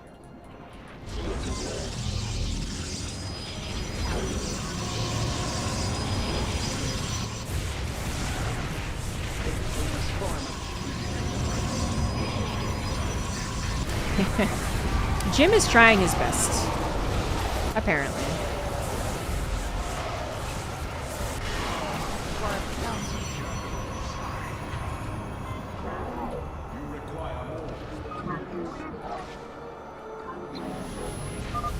Right on. My boys are setting up some defenses here.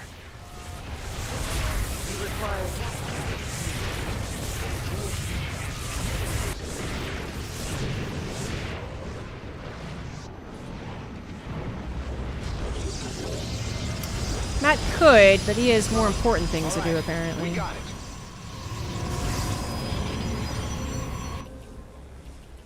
I'm not even sure what they're doing. I mean, they're actually doing something without me. Gotta give them credit.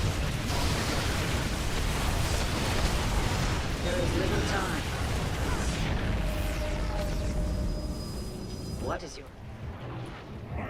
This warrior awakens.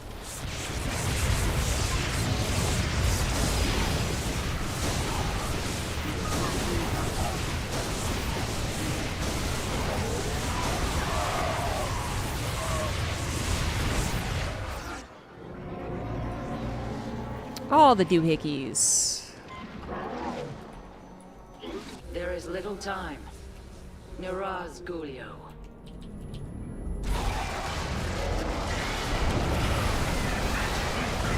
Phoenix is so cool.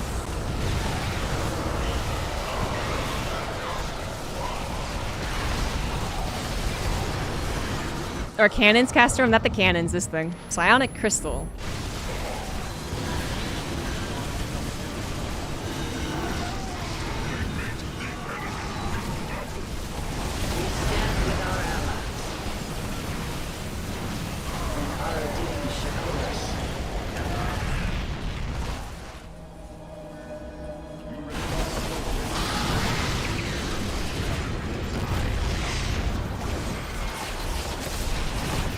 Niraz Gulio. The darkness runs. What is your will? We stand... Oops. From the shadows I come. The area is secure, and these defenses should keep it that way. You cannot resist forever, Raynor. You do not deserve to stand among gods. Well, that's just rude. Because I'm human? It's racist.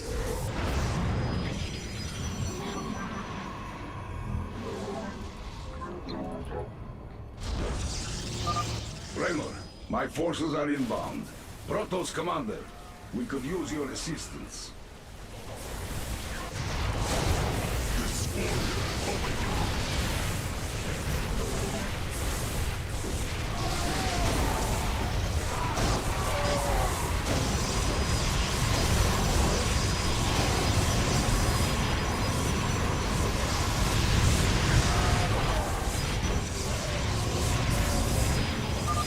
Got another one of these thrashers. Let's take it out.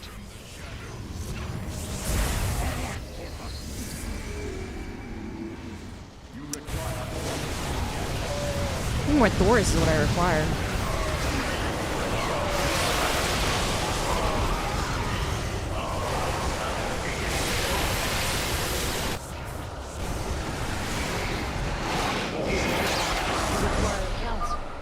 Zerg forces, push forward. This bastard dies today. This warrior. We're doing better. For sure. For sure.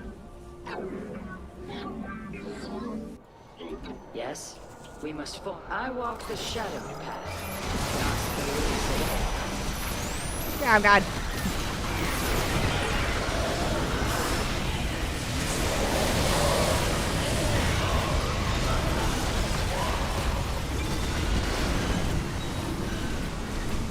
I walk the shadow. Not getting my defenses up. Our future. You know, is having to the replace them daylight. was the problem. Yes.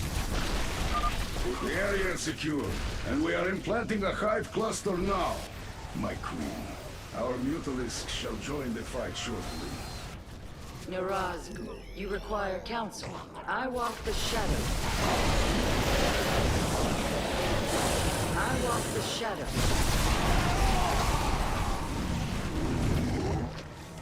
Getting there. There's a probe somewhere.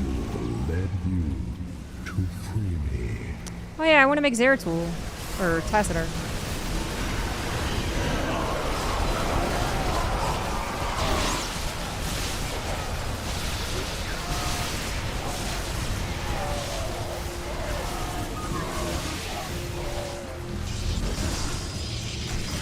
I'm not sure I agree that cannon should cast Storm. Seems a bit powerful.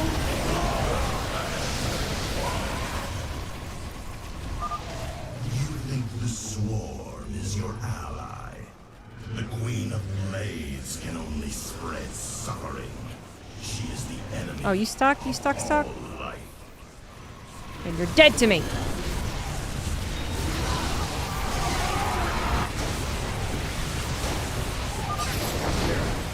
sending over a few of my troops to help. Artanis, if you want to jump on in, we'd be much obliged. No! No, I finally make him and he didn't die! Okay. Heals allied units. Creates large size storm. And hallucination. And cloaks and gives them...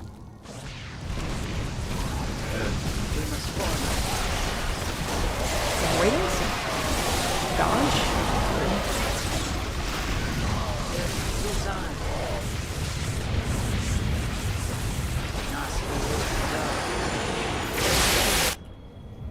I strike our foe.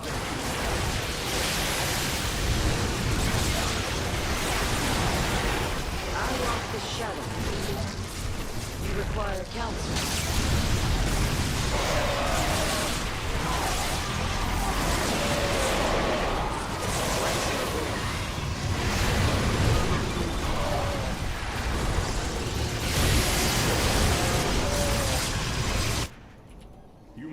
This will help kill I strike. big things. I walk the shadow. The big... oh, Phoenix.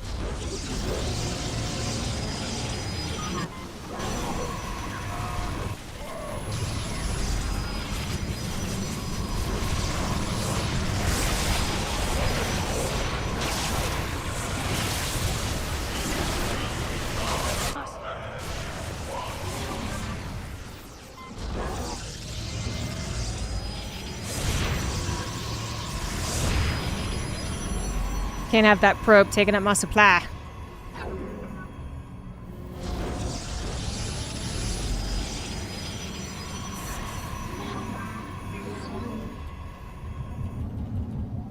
Yes. I walk the shadow path.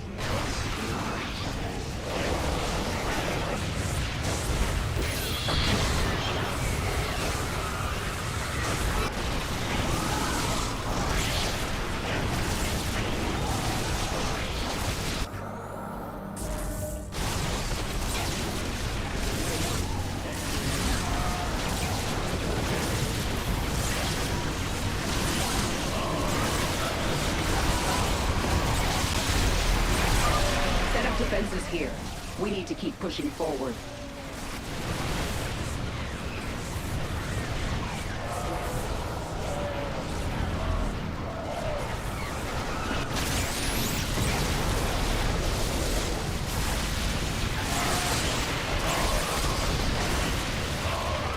More doors. Terrans, weak-minded and feeble. A failed creation of a flawed cycle.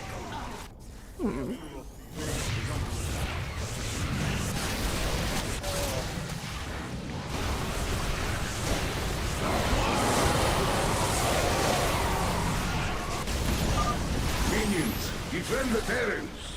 Give Naruda. That's a lot, that's a lot, that's a lot. That's a lot.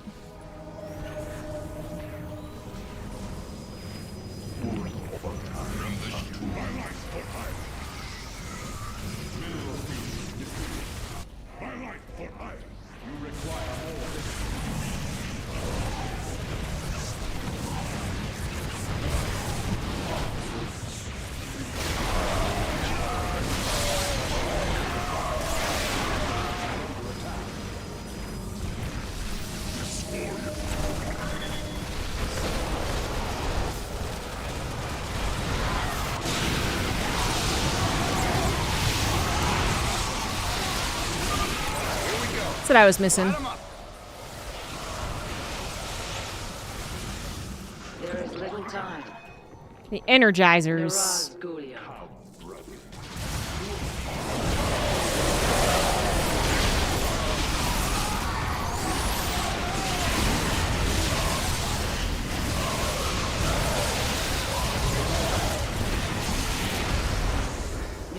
There is little time. We must form a plan. It is my honor. Stop hurting me. Ow.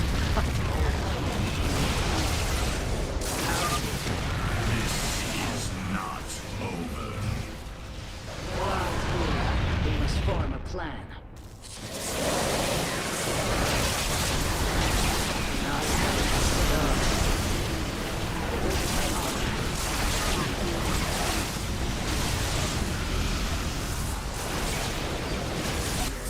Did I ever build the thing? I did.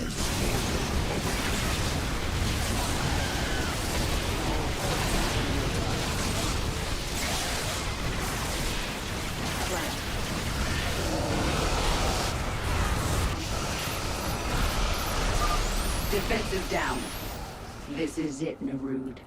This time, you don't come back. Nasperu Sadar.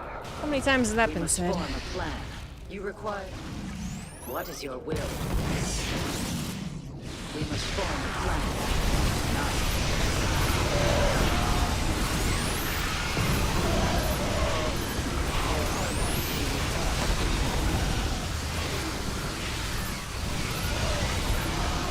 No, my habit.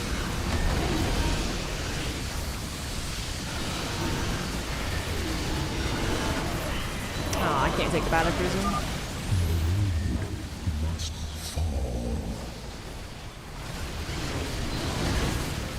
Narazgu. I feel like usually the guys talking to me like aren't good people, so keep thinking he's bad.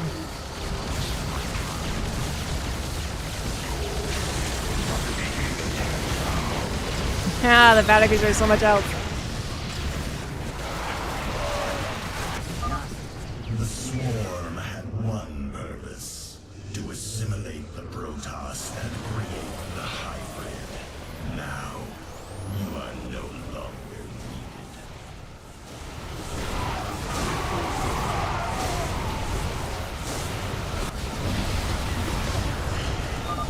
Raiders, the swarm needs some help.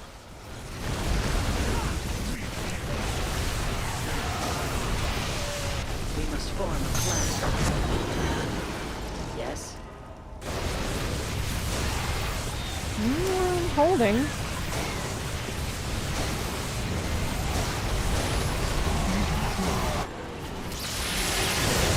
Our day of truth.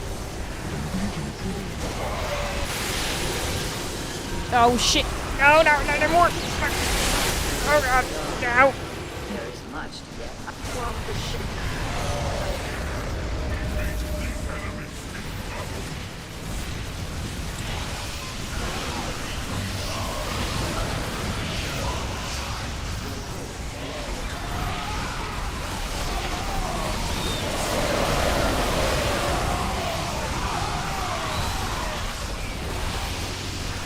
You require counsel.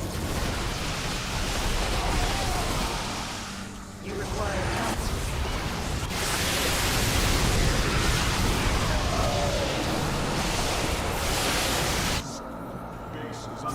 Good.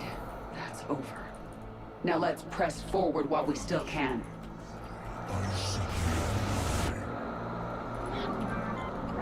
God damn it, Kerrigan, you creep. Require counsel.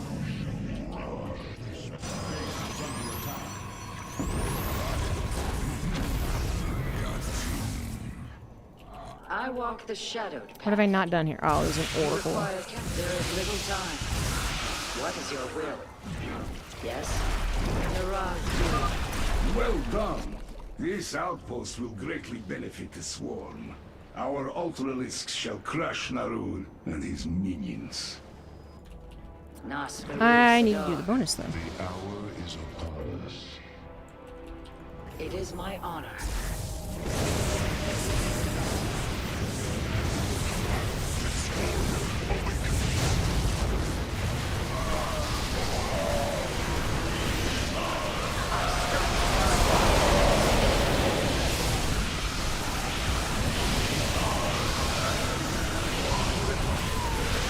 What is your will? Amon's power binds me here.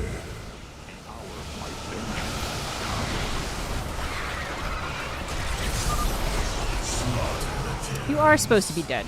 Your master commands it. So I'm not sure it's Amon that's really doing it. But I honestly forget what happens with him in the epilogue, because the epilogue is Shakuris. not the most memorable. And Arudin. All forces, to the Terran battlefront now.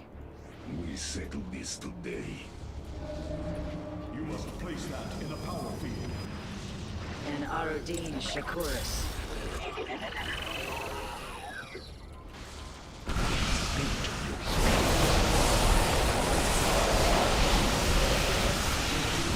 all the superchargers. Oh my god.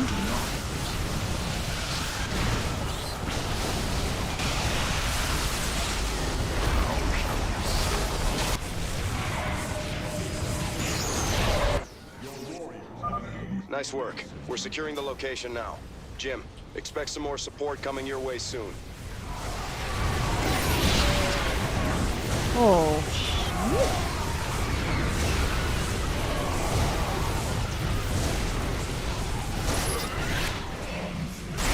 Oh, fuck, fuck, fuck.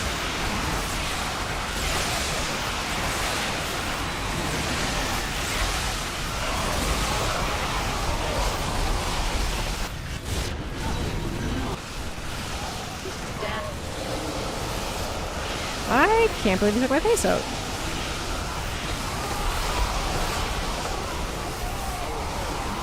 And all my probes. Including Probius. No!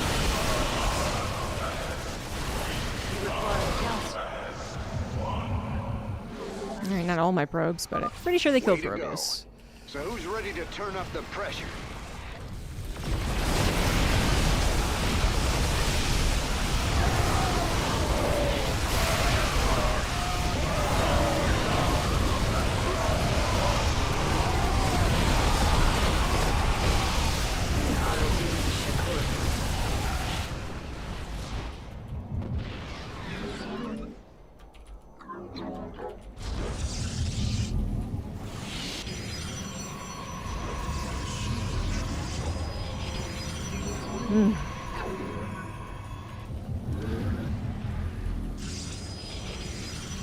Just every so often there's like an incredible mass, you know?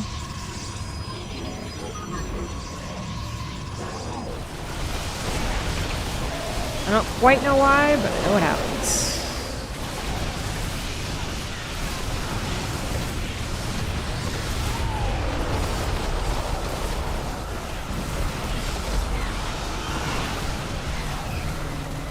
Maybe it is just getting harder.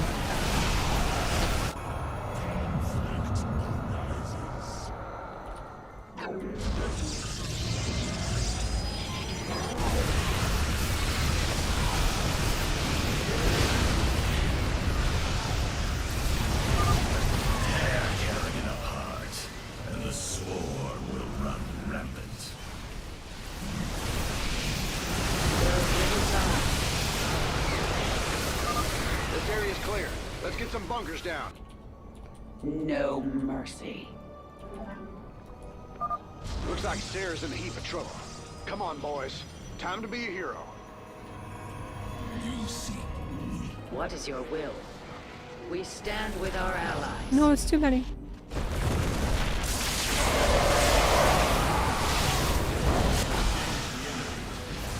Ah, fuck!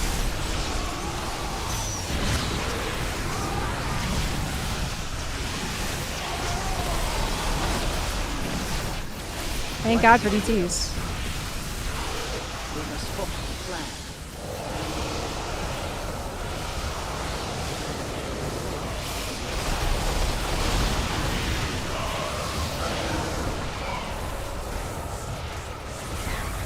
Oh, not your goons.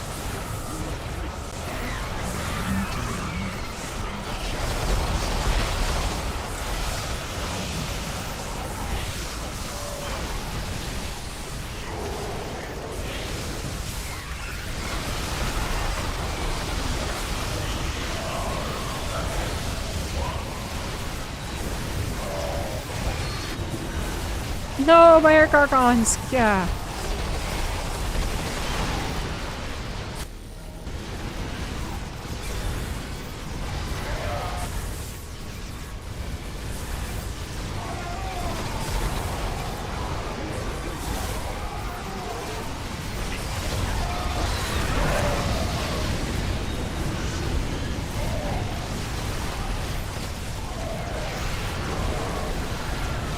Really thought I was on a roll. How do they still have so much shit?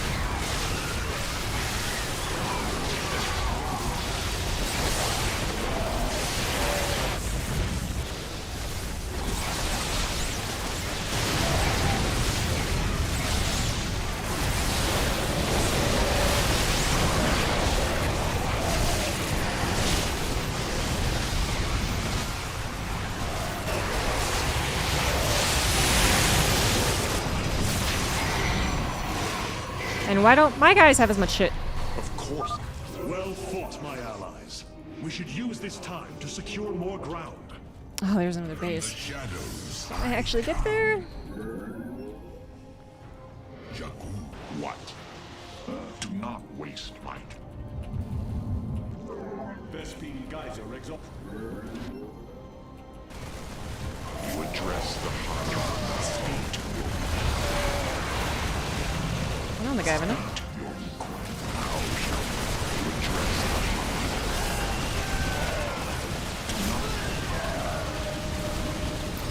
Of course I am.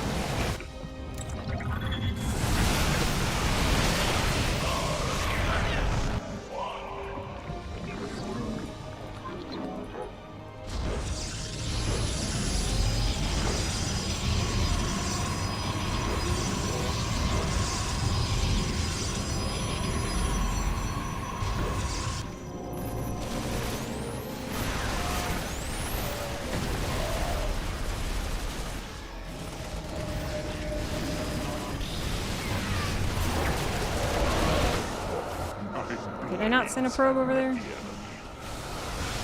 you are.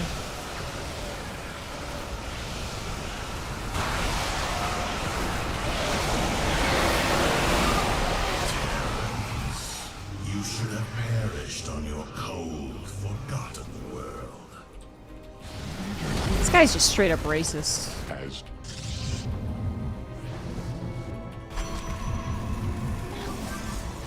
speak now.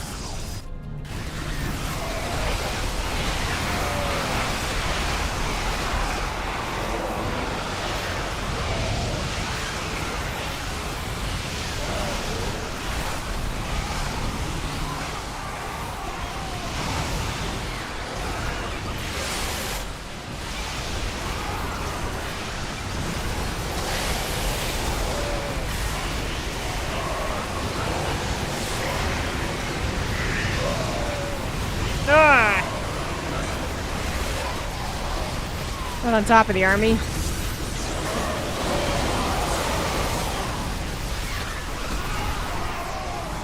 I walk the shadow path.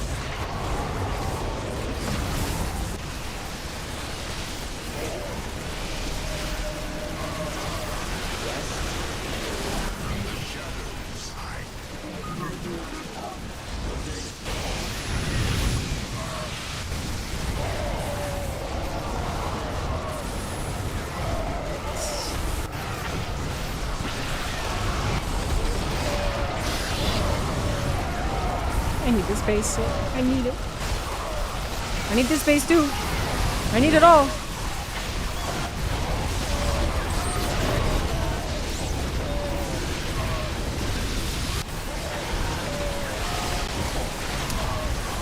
Fuck me.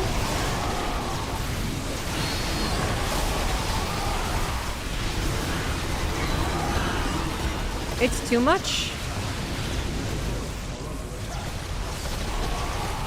Wow.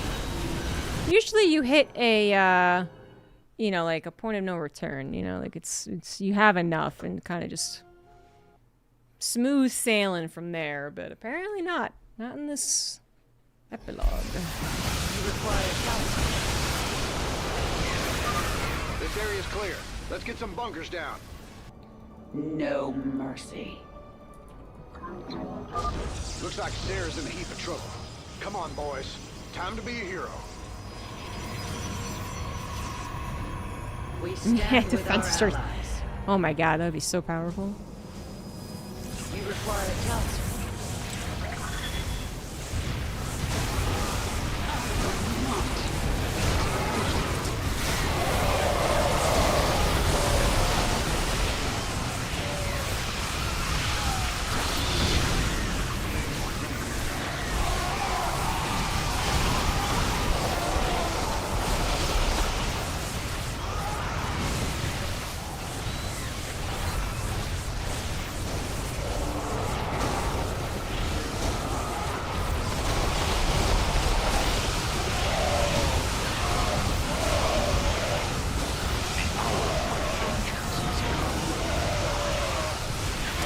You know, Colossus would probably be pretty good here.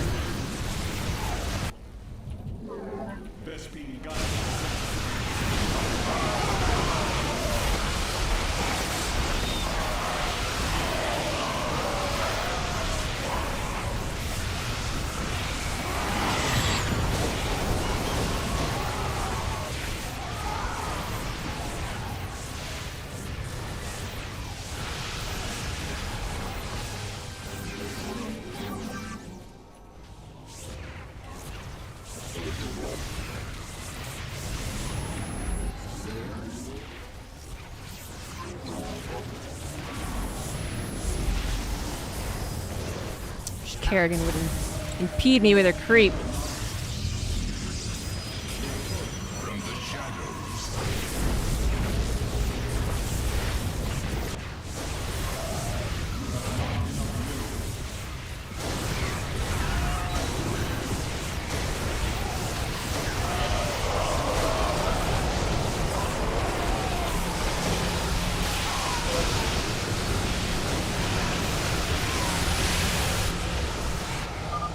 Well fought, my allies. We should use this time to secure more ground.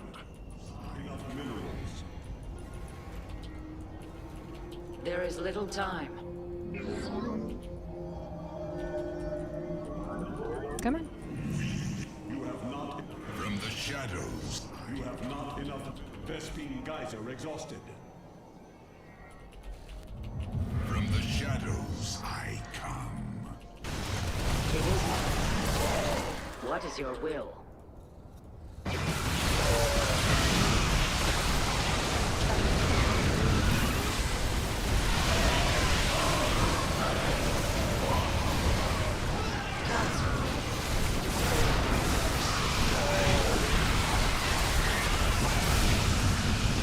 I walk the shadow path, and our dreams course.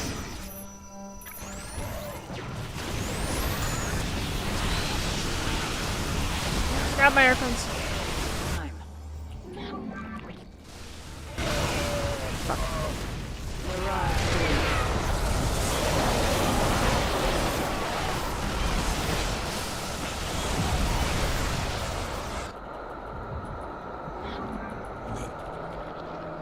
Yes. Terrans, you should have perished on your cold. It's too many effects, man.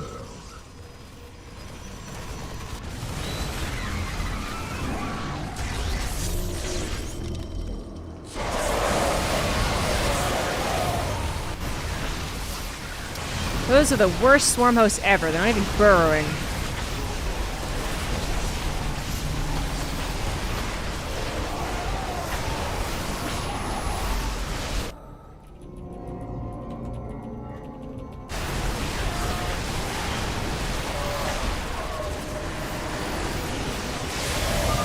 Raiders, take that Thrasher down.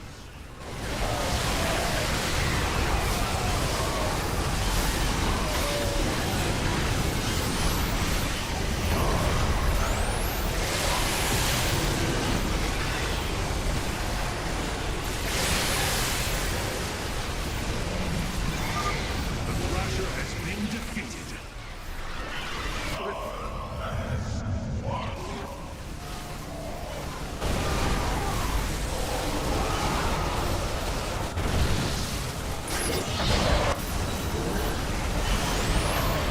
Ah, the thing hurts.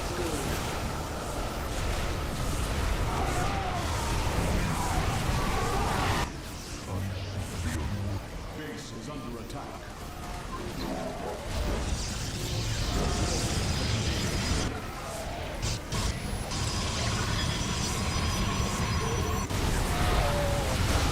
Not the rules at all.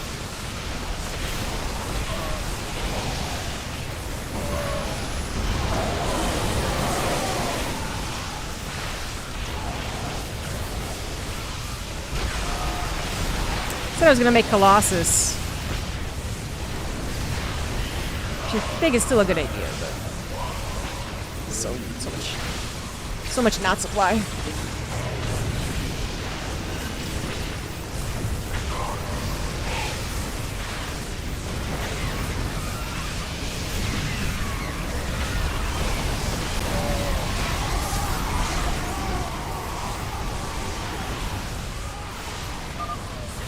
swarm is broken, but your flesh can still be made to serve your true master.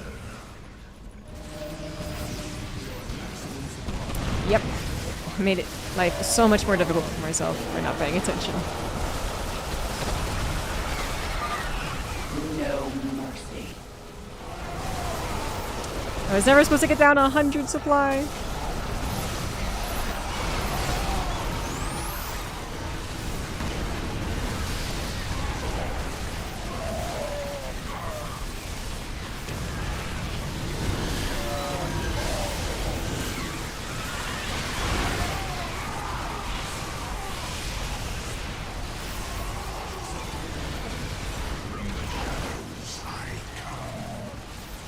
What is your will?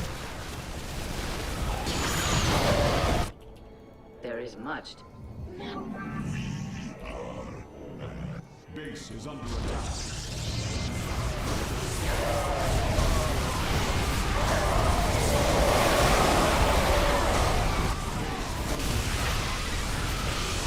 God damn it.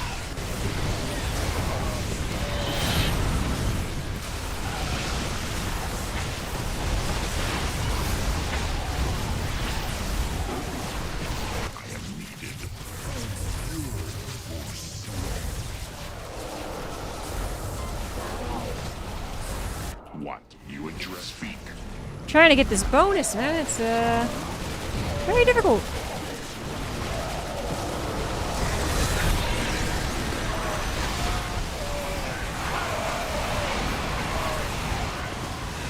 You address the You require counsel. grows short. State. You address the high.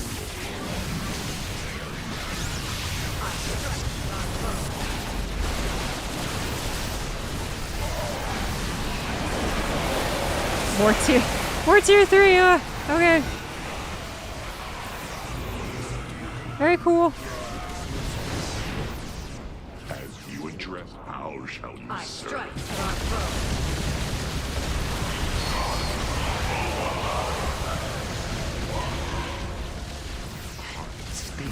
Things don't shoot up.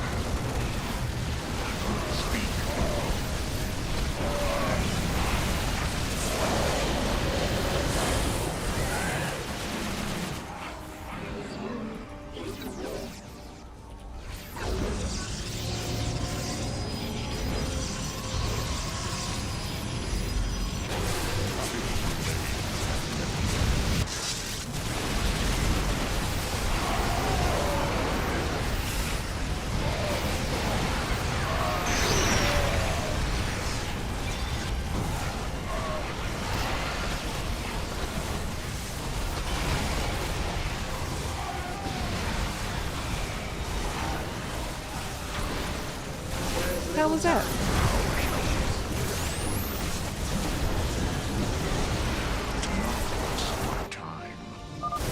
Fence is going down now. We're almost there, man. Keep it up. Good. That's over. Now let's press forward while we still can.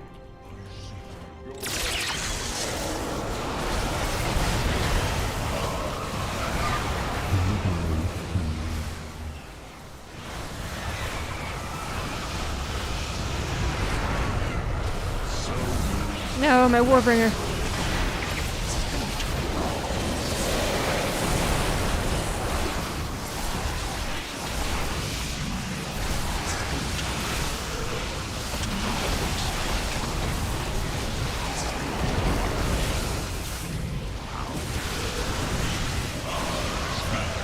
So nice to give a fresh injection of force, huh? More health for my buildings, yes please. Additional personnel inbound. Our production centers are getting prepared to supply Thors to the front line. Looks like those are all the locations we should need. We owe you, Hierarch.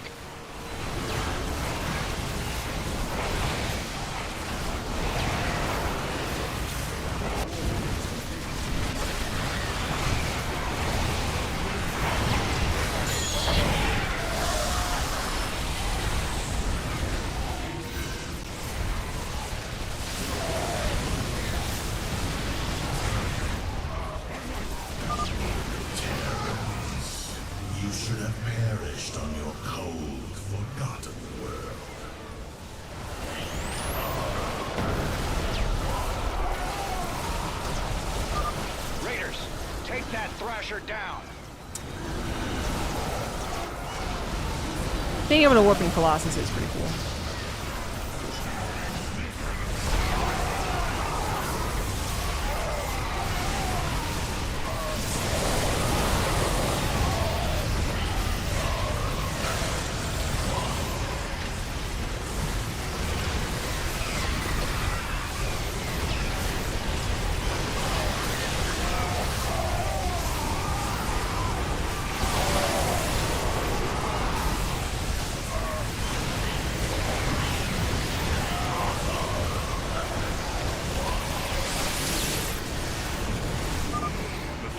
Has been defeated.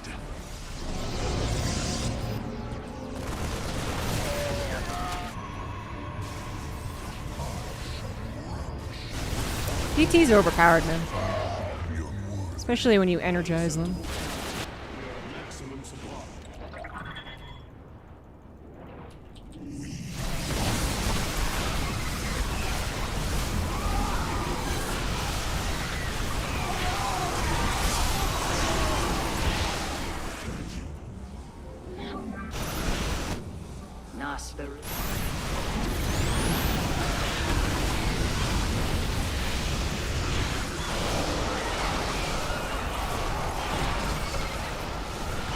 Gotta get through all of this though, and this haze damages my units.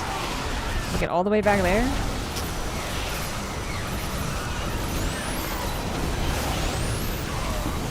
That is tough. That is tough.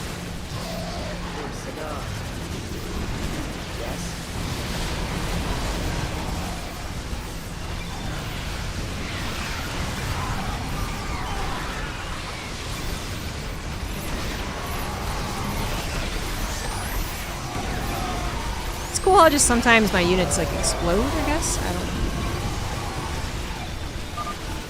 The swarm is broken, but your flesh can still be made to serve your true master.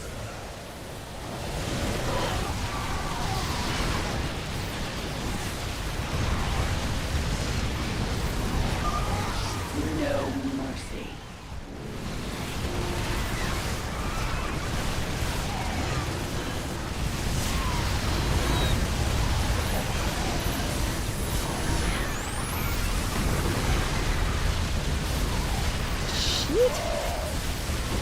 Retreats!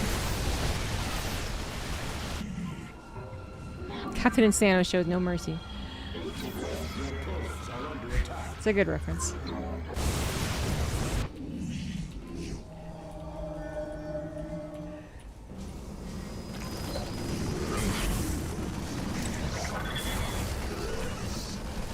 Too bad, Captain Insano. You turn out to be a meanie.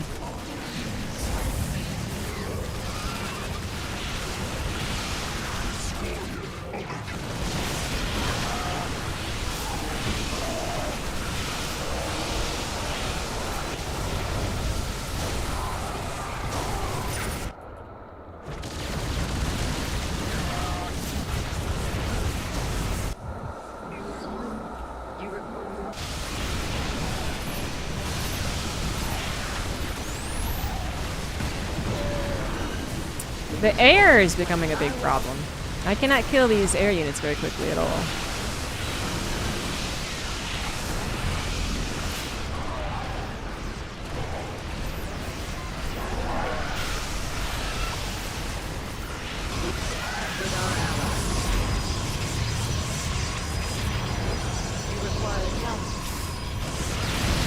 Oh, Jesus. What the hell did that? I wanted to steal those Thors.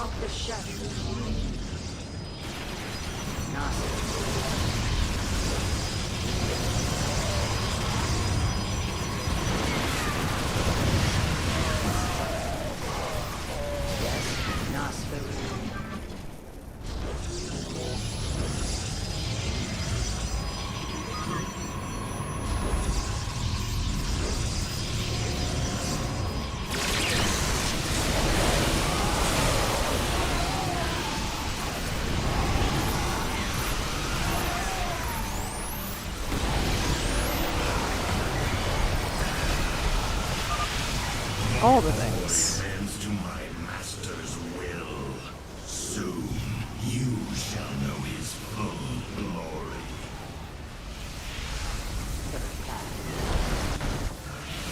Takes me so long, and I have increased damage too.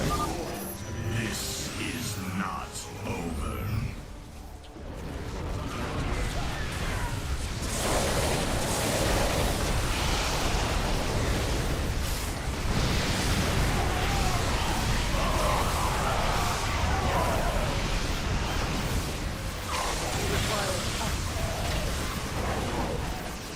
There is little time. Our legacy. Born's dying an awful lot lately.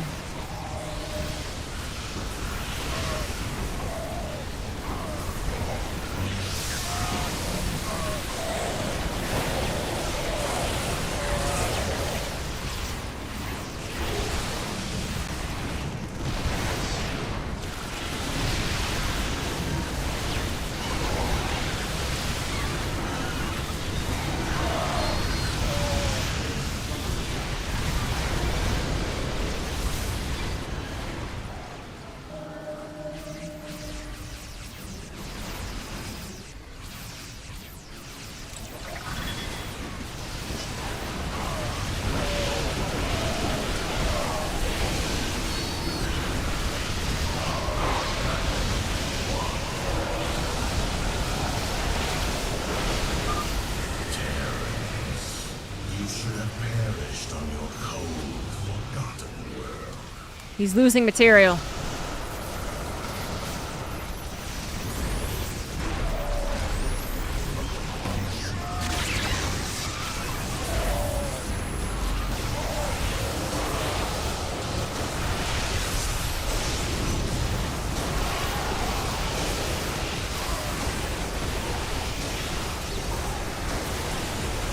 Ow.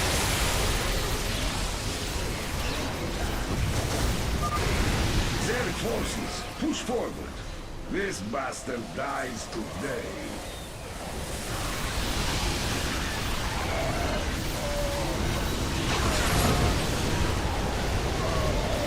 Give me more Thors.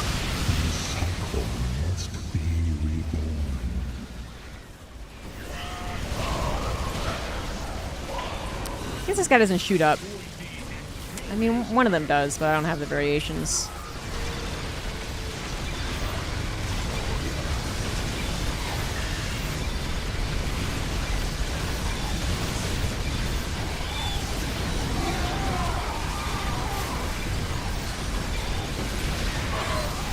And my sockers don't shoot up either anymore, so that's fun. So, just, you know, like Dark Archons and regular Archons. That's all I got. One of them has an ability that does air units. Let's get those.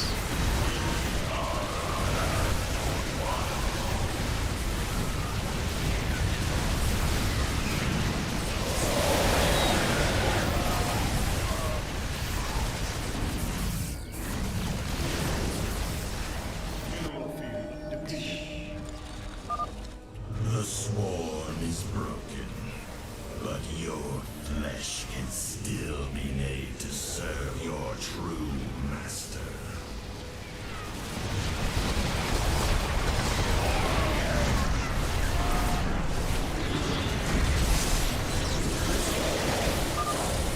No mercy.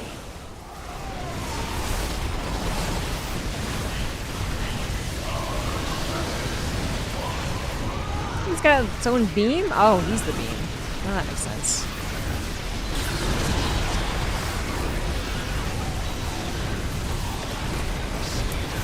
Took a little while. Jesus.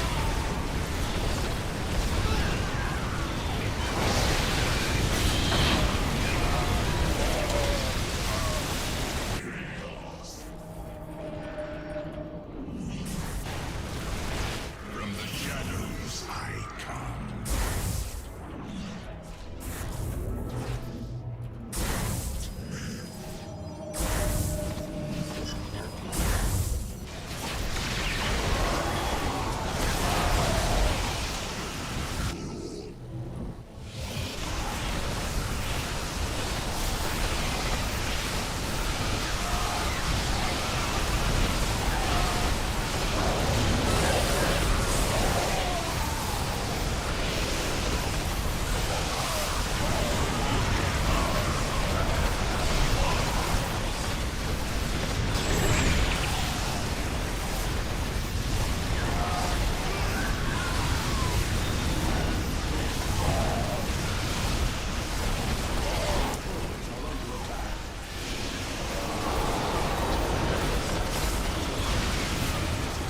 Thor's just instantly died.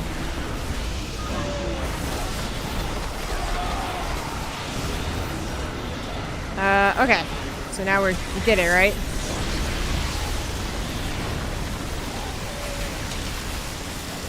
Basically, yeah. Nice. Kara's ignoring armor does sound so good. But it's so impossible with 100 supply. My building's gonna have the most health ever. As are my enemies.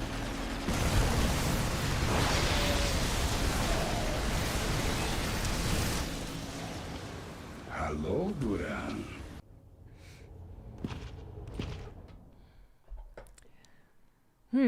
Friend Raynor, it appears the process is... Hey.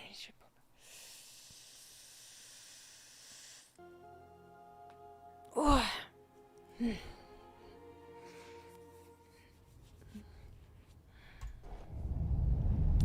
It's the fat Cthulhu monster. Ouroboros. Is this the last mission? Kerrigan's busy! Oh, if I remember correctly, she's quite helpful. Okay. No time. Okay, well she'll still do this. I'm like,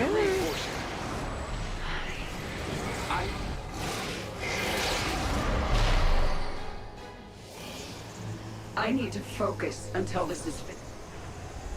right, we can do everything. I mean, liberators might be very helpful to have. We'll want heavy defenses to give Sarah the time she needs. Wait, no? I hope you're What? ready for this. My forces will hold I'm just playing for as Terran? long as they can. Oh god. Our queen must not be harmed.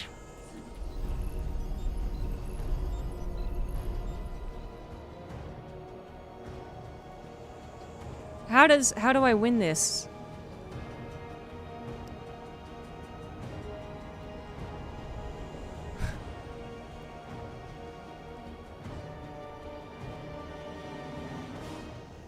Oh my god. Oh, okay. Yeah, I just wasn't paying attention. Thank God. I was like, there's no way I win this without talents. Like, that would be absurd.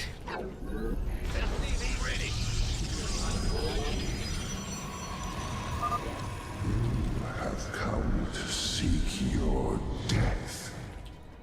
What the hell was that? Amon is sending his minions against us. But I can use this power to stop them if I have to.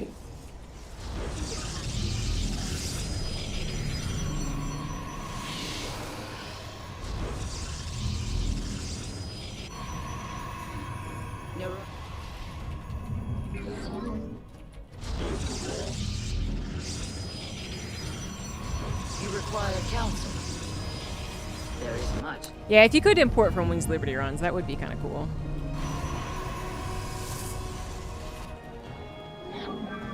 I imagine they'll start attacking on all fronts, but I don't remember. Position. Our future is the...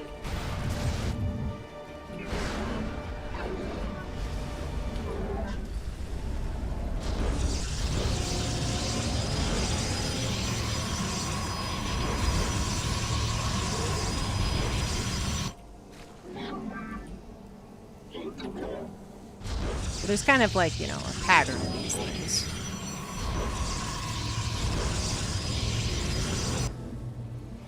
I walk the shadowed path.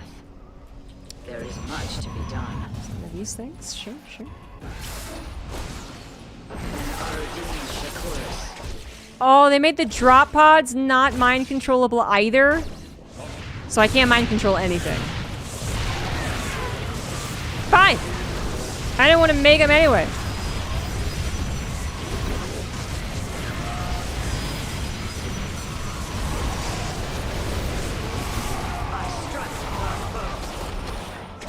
Our future.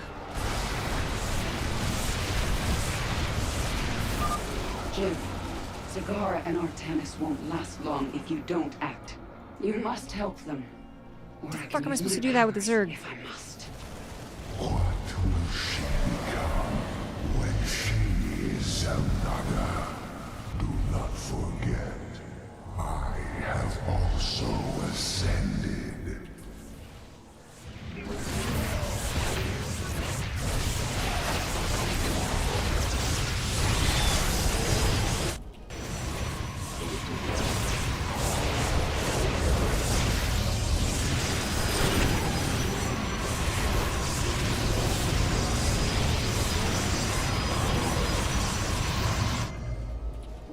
You must place that in a...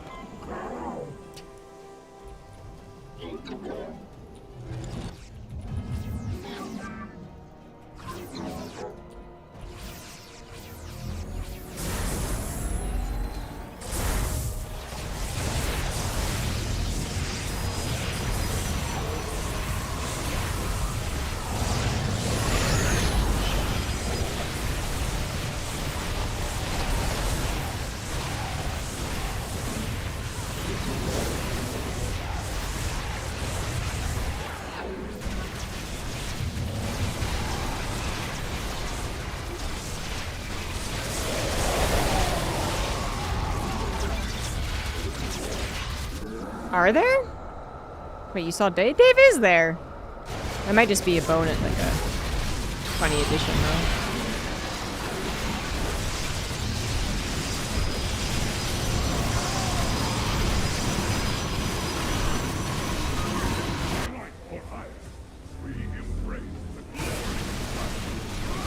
There's a Void Thrasher near us, Sarah. I think it's going after you. Time to use that power of yours. Except she's is under attack. incapable of doing that. Are under attack. We meet the enemy in battle. You must place that in a power field.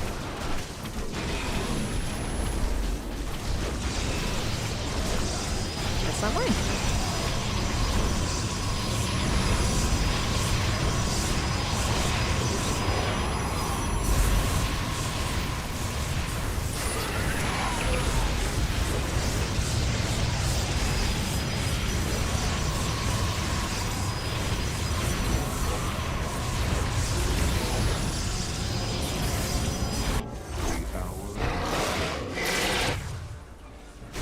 How am I supposed to protect these guys, man?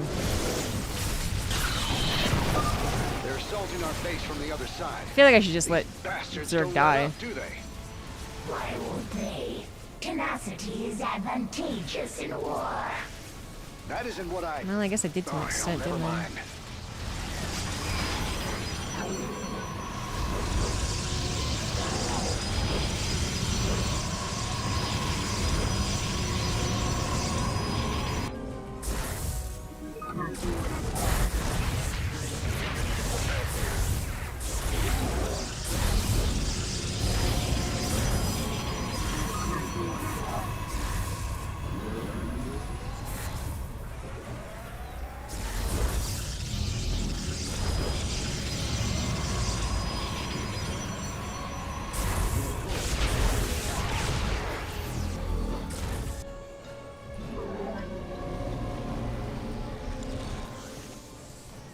Yep, that's why I brought another probe. Okay.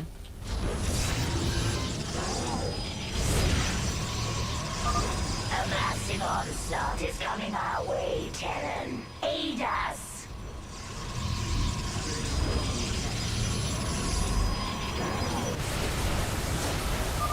Boros' power courses through me, but half of it still remains.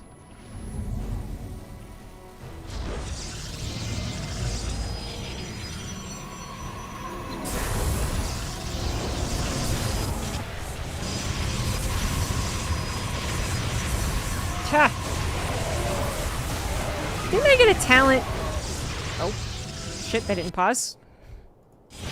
Okay, no, it did pause. Didn't I get a talent where, like, my forge or something is really powerful? Is able to regenerate really fast? Ah, it's so hard to find where things are.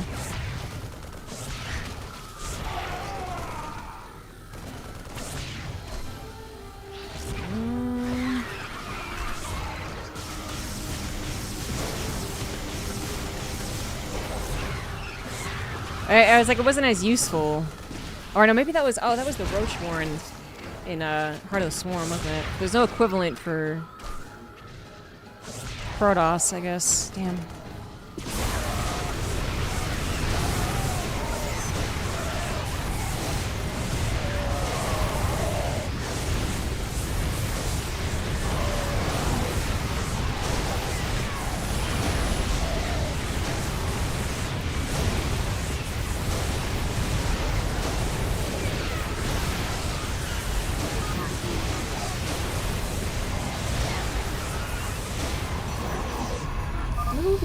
Oh no, they're gonna come from that direction. I thought they might. Before it causes too much trouble. And I wanted to believe it wouldn't.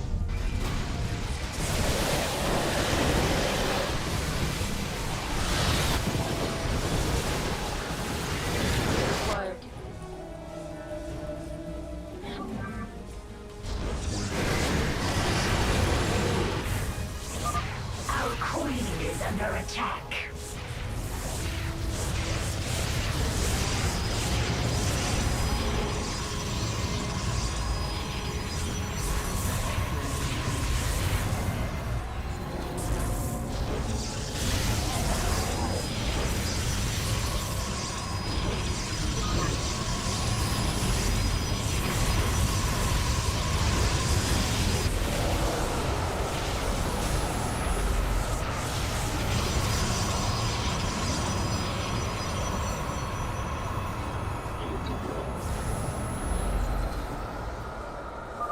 Amon is sending an overwhelming force against me. I will need your assistance, friend Raynor. Alright, yeah. Okay, there he is.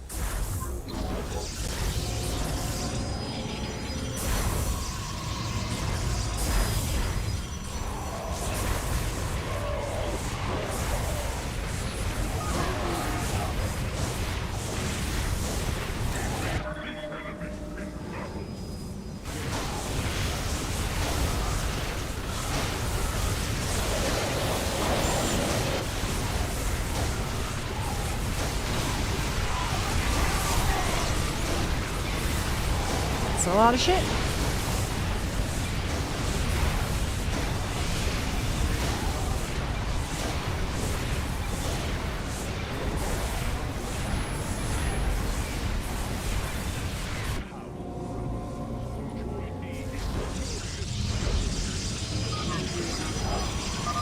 Take caution, Raynor. Amon is sending a massive force to you.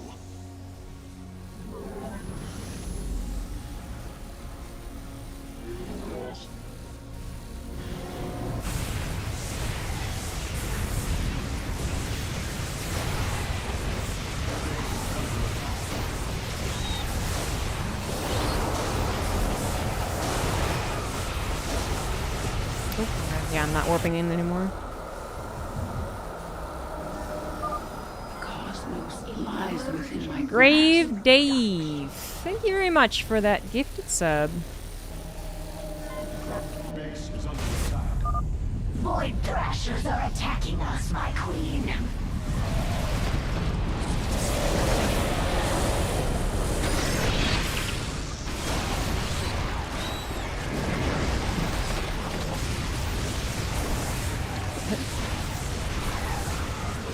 So steep.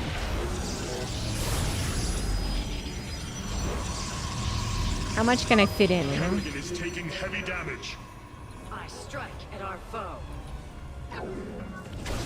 Nosferu Sadar. I'm gonna take care of that, buddy.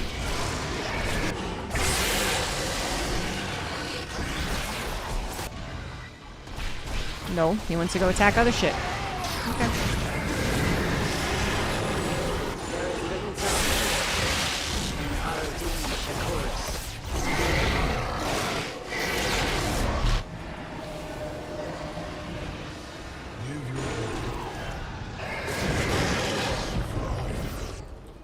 Templari for honor.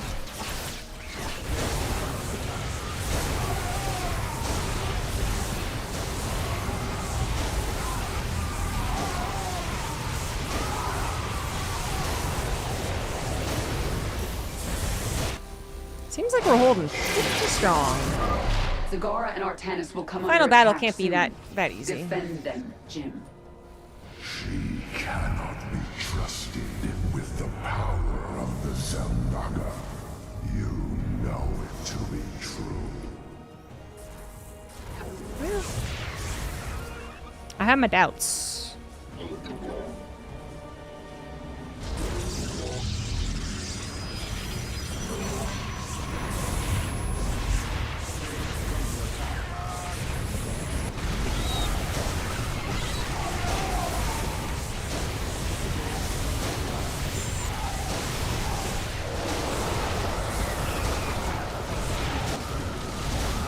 Oh, it's a lot of air.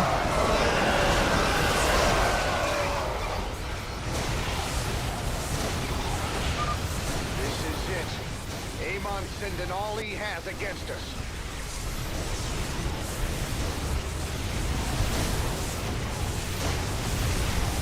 Energizers weren't actually helping over here. They're too far away.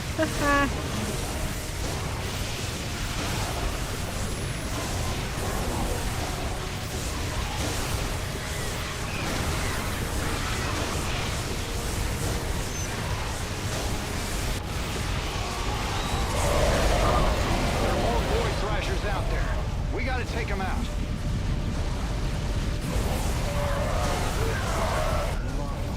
Where? ROD.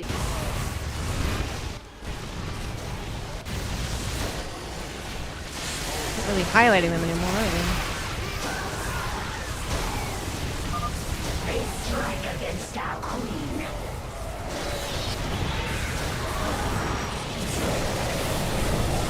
You pick curses, replace one, yeah.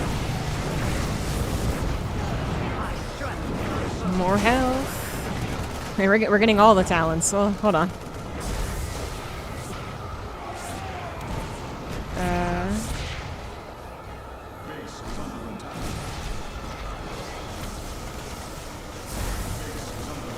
No! I didn't know that would get rid of it. Fuck. Oh, that sucks.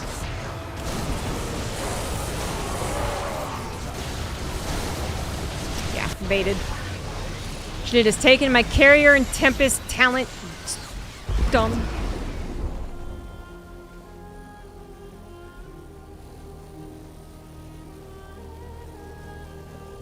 That's it. I have nearly all of the Zelnaga's essence. And now for the God battle.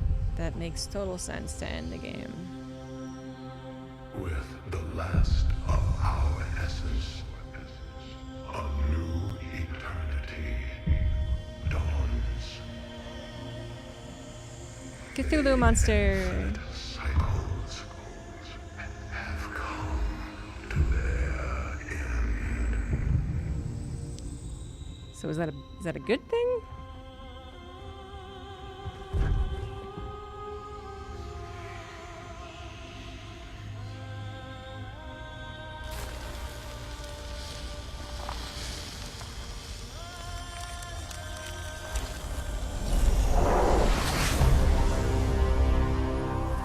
Giant fire demon god. Is Zelnaga. One ending. This isn't the end, right? There's one more, but still, what an epilogue. These moments together, they will always be with me.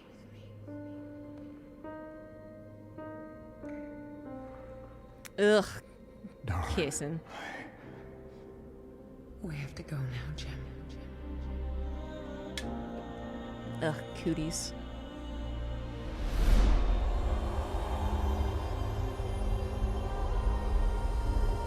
Kerrigan is now Kerrygold. She's delicious butter.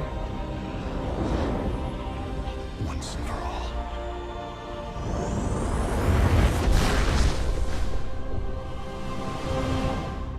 all. Yes, but then what would we do with StarCraft 3? Made your girlfriend turn into a god. Flow of space and That's rough, time. buddy. Somehow Amon has returned. I'm so sad that there is a chance that that is what they do. You know? There's a chance. Void chasms respawn immediately. Okay. I don't know what they do, but that sounds bad.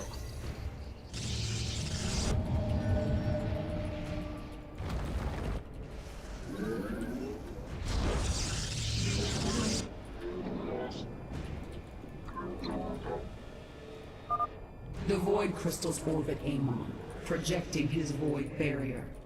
At the height of their journey, they will cross over the terrain. Bruno. That is our moment to destroy them. Not enough minerals. You have not enough minerals. You have not enough minerals. Oh. Alright. She died quickly. You have not enough minerals. Okay, so it doesn't look like DT's reached that. I'm just gonna point that out real quick. That doesn't make me feel good.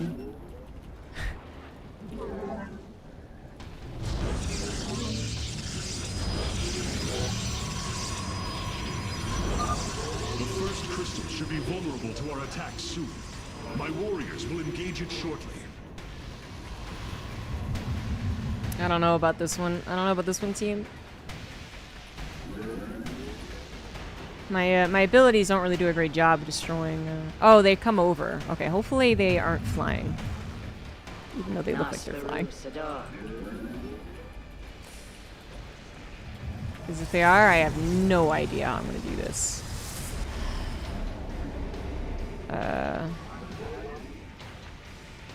Alright, that is the common choke point. Okay. Oh, cool. She can attack it. Great. Good stuff.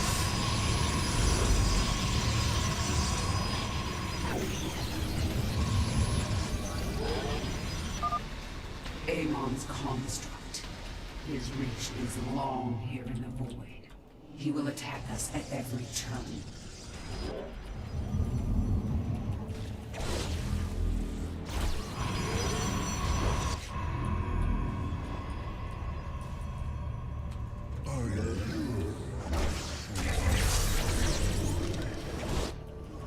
Don't attack me. Don't attack my DTs. Please.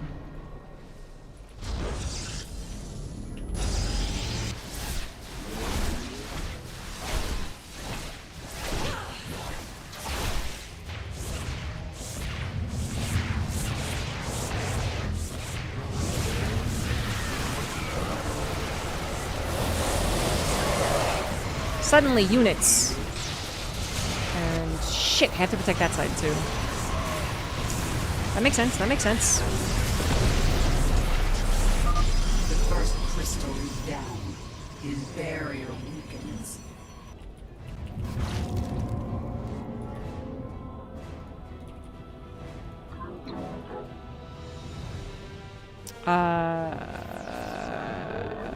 Okay. Looks like we've got a crystal surfacing over here. My boys are heading to it. Stand with our allies. Speak to me. Upgrade complete. That must be placed on the Vespine geyser.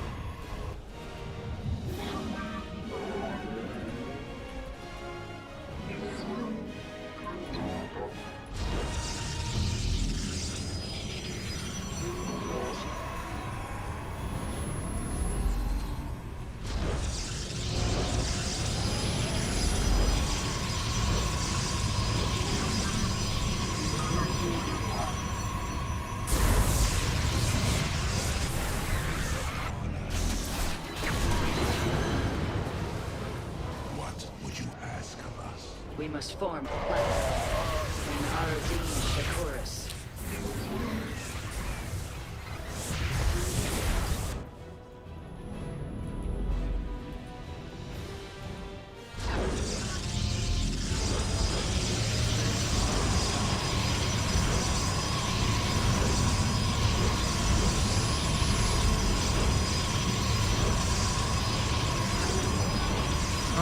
I do need that.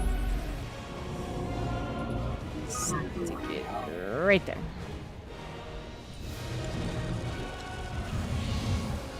My destiny manifests. Oh! Ow! Ow! Shall be. Man, I just assumed I couldn't use her because of the last curse.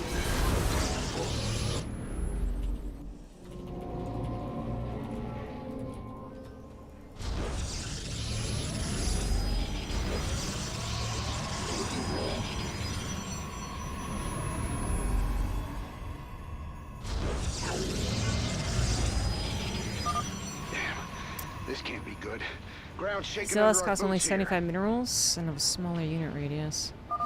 We must set Back up deals double multiple bases if damage. we are to Mind blast. survive Okay, yeah. Amon's assault. I do make zealots. It is only a matter of time before he comes for the rest of us. A sound plan. I will implant new hive clusters as soon as possible.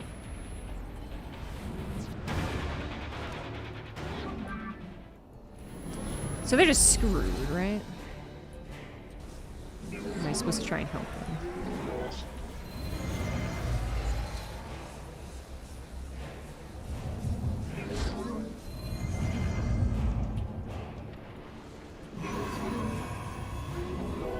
Amon shall meet his end.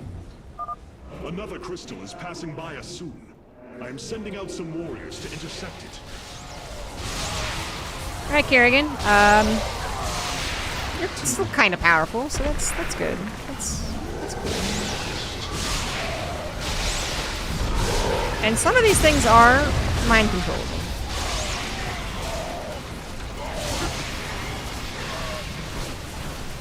But not a lot. I strike at the enemy. Whoop. Celestial radiance will mend my wounds. Oh! Well, she can die, so. Okay. That's life.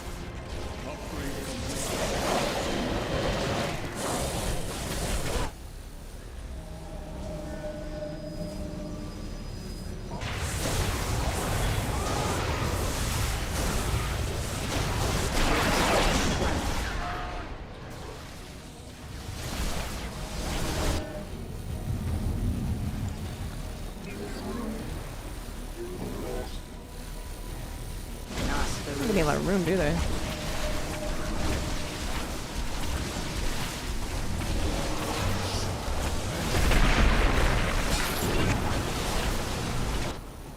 What is it you require? Speak to me.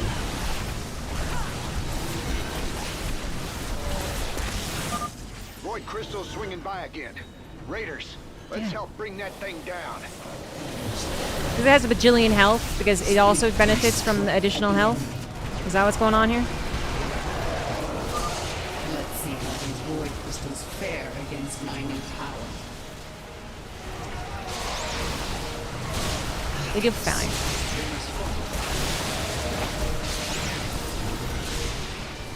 Fuck! No!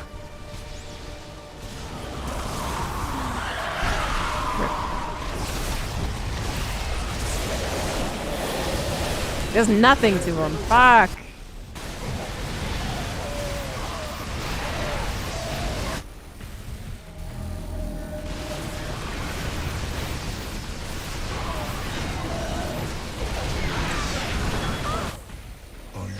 Vengeance for honor.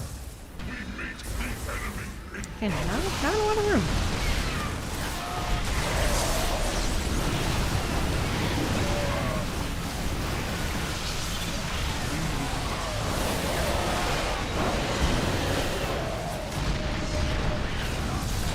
My destiny, Amon shall meet his end.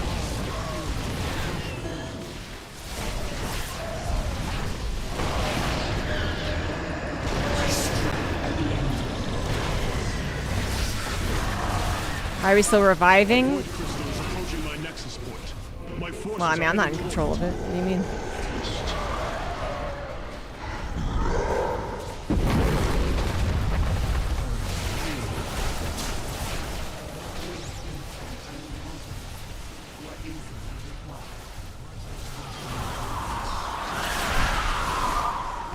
Alright. Alright, we got that one. It appears Amon has chosen to attack my nexus point. You cannot hide behind your crystals, Amon.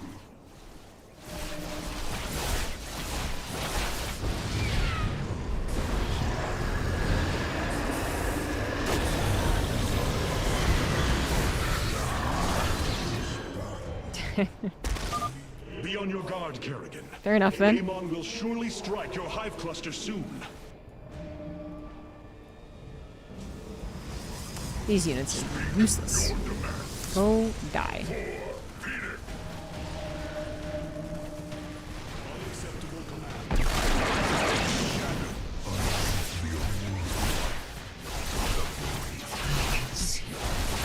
Countless universes.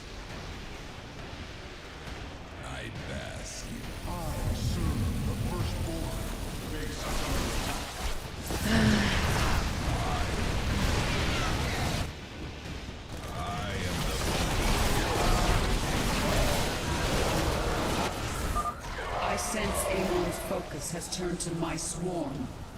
We must evacuate before You know, I've got he this big attacks. laser beam. I don't suppose you can attack that. No. That would have made it too easy. I agree. I am intrigued. I will start to speak. Another crystal's heading my way. My men are already after it.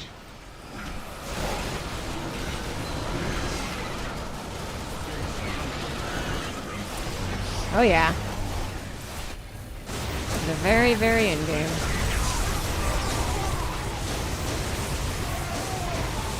Oh, she exists. She's just not very useful. She didn't get any benefits of the talents, so she actually kind of sucks.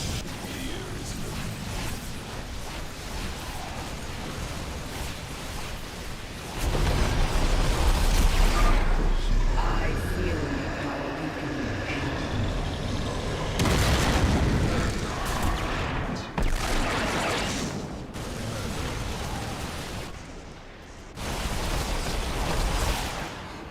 I am intrigued. Vorizin's good though. Where's Vorizin? Yes. We must form a plan.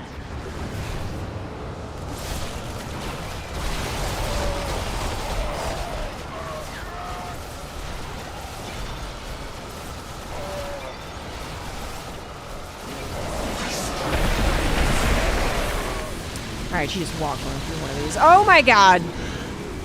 Those things hurt when they can see you.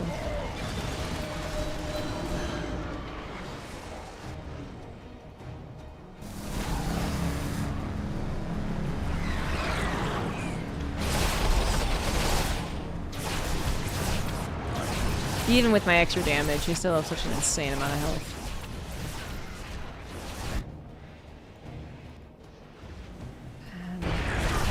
Some of you could just like come over here, like a little closer to me. From the shadows I come.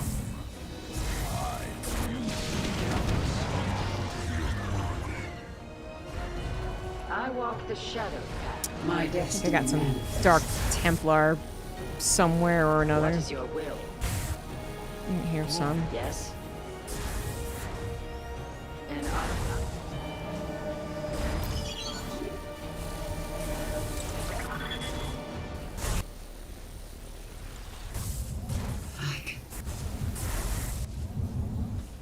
I walk the shadow. There is little time you require. I think Shadow Fury is the strongest thing, so. I come.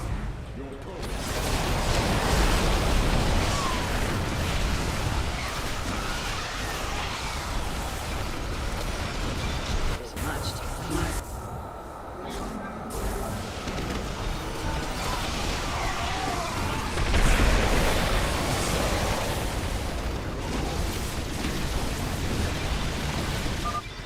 SCVs, evacuate the command center. That Don't whole even feed me, area's bro. going down.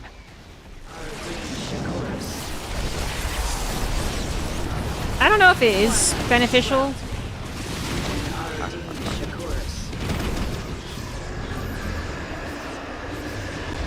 To keep my allies alive.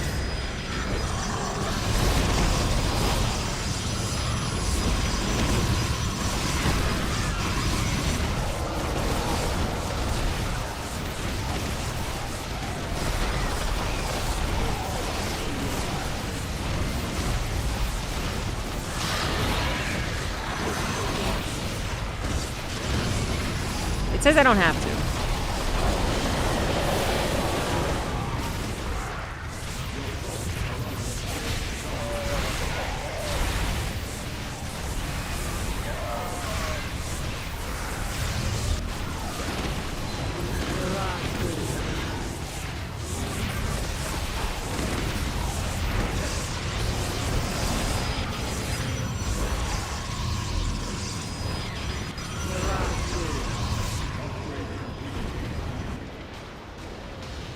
Damn it, it's over there.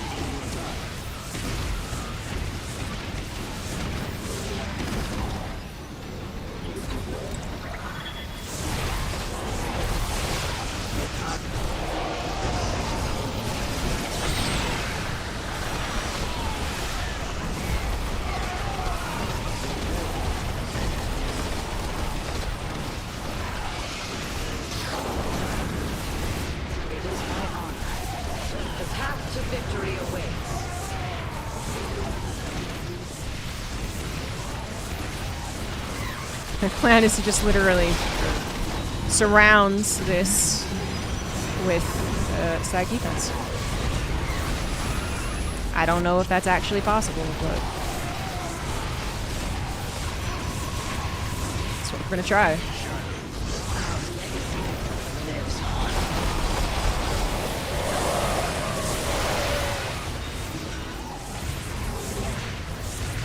One big cannon rush, yes.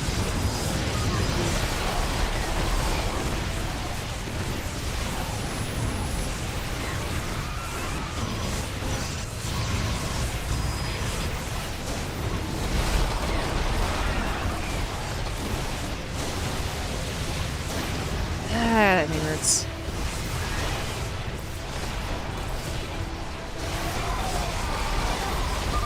Amon is preparing to strike my nexus. Be wary, Kerrigan. Your hive cluster is next.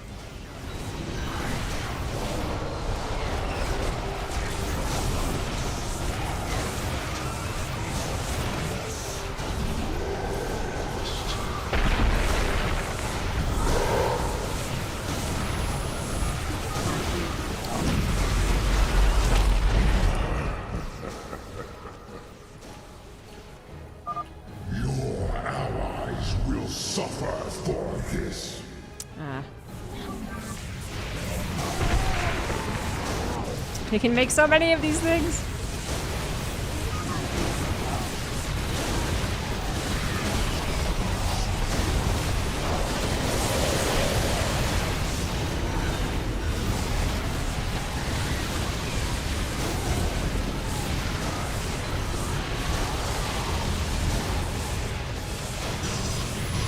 I just blocked myself. Yeah, I did. Rather well, I must add.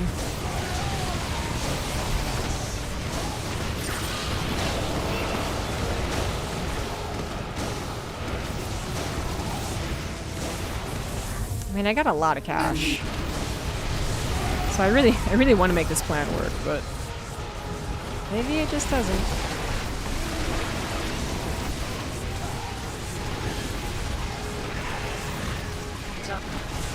Oh.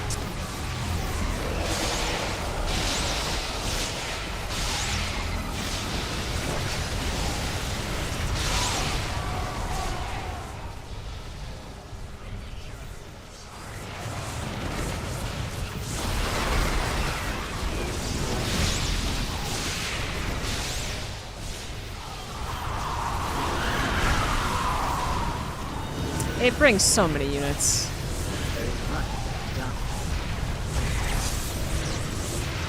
I don't think it's ever gonna work.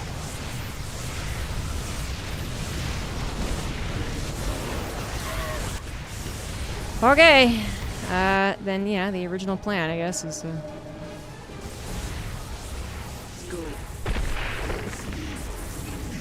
try and find the crystal thingies we need to kill.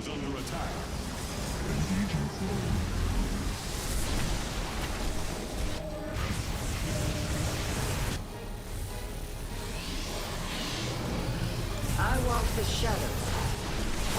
Twilight enshrouds me. Well, we're not gonna get that one. Amon is attacking attacking my hive cluster.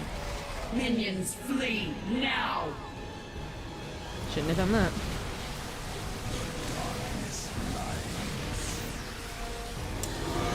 Can you just leave the units here, maybe?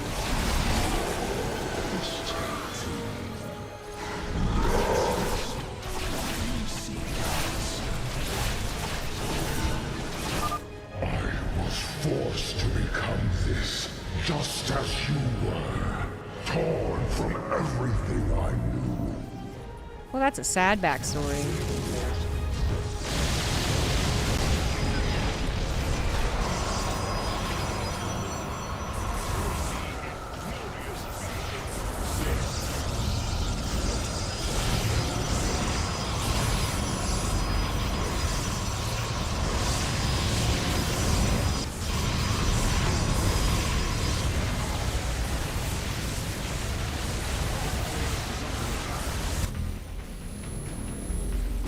Oh, fuck.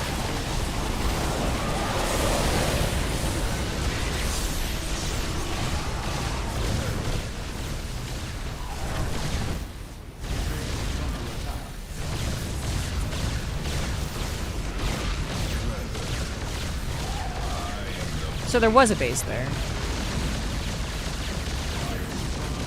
But now there is no base. Uh-huh. Uh-huh. Is that my fault? Or is that just something that happens?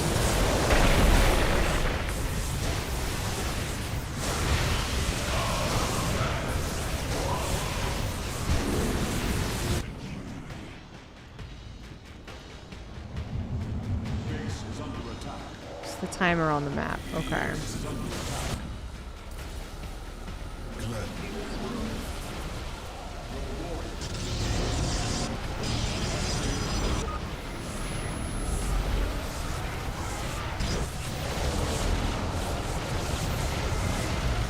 Well, that's very unfortunate, because I have 0 room. Okay, okay. Well, you know, I think I just need to get DTs out. I think I could have killed at least 2 more Void Crystals if I had just done that faster. Isn't that about Amon at some point? Oh, yeah, that he's, like, he was forced to do this? Yeah. What is... Why'd they hide that backstory?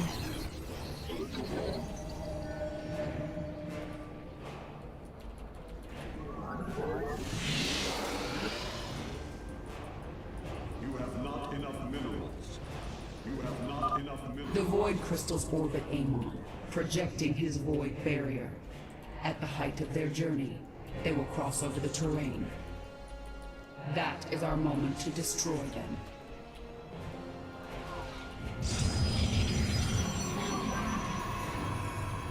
What is it you require?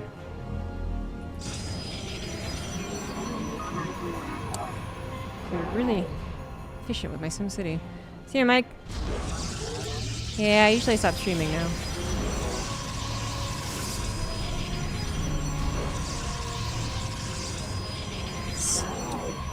Kerrigan creep.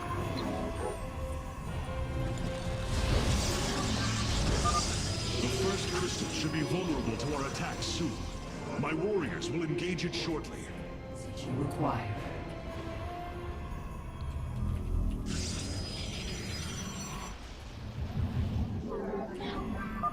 Let's see how these void crystals fare against my new power.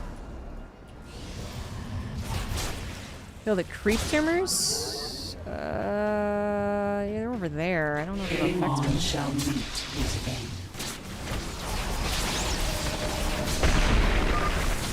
Amon's construct. His reach is long here. He will attack us at every turn.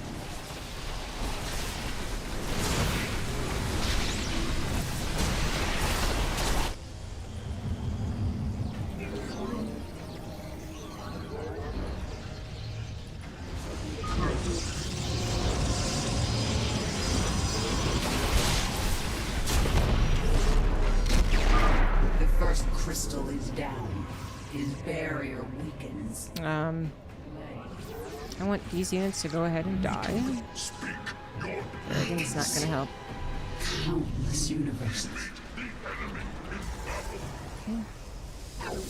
From the shadows I come.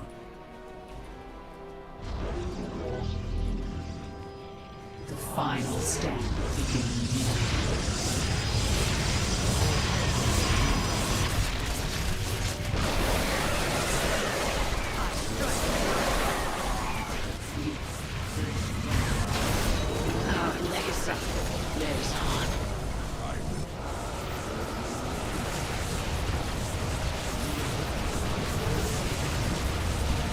Just kill Amon.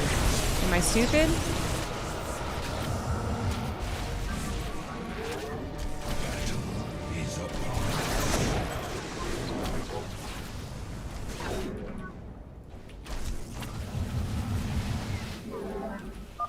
Looks like we've got a crystal surfacing over here.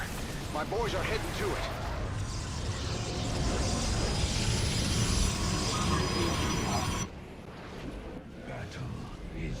Base is under attack. I am in trouble. I bask in the twilight.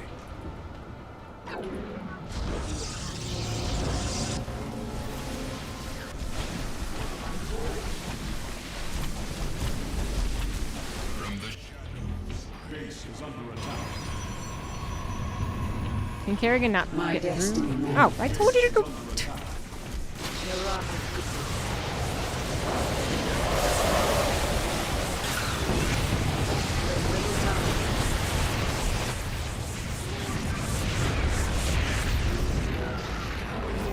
Require more Vespene gas.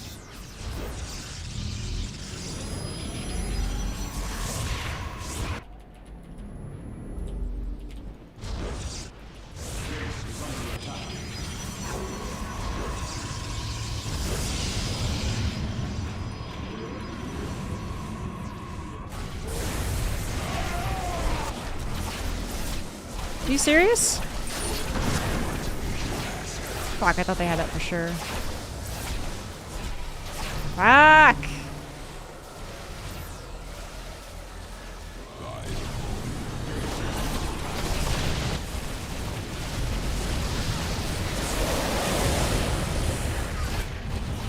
Infinity unravels. Amon shall meet his end.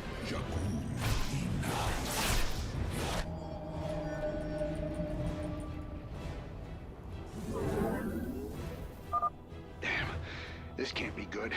Ground's shaking under our boots here. We must set up multiple bases if we are to survive Amon's assault. It is only a matter of time before he comes for the rest of us. Well, not many minutes to press. I will implant new hive clusters. The hell was as soon even as possible. 300 damage? Is nothing.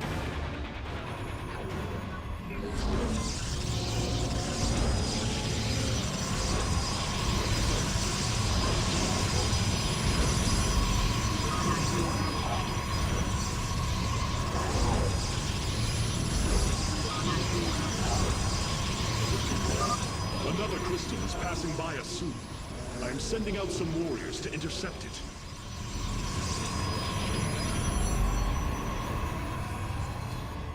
What is your will?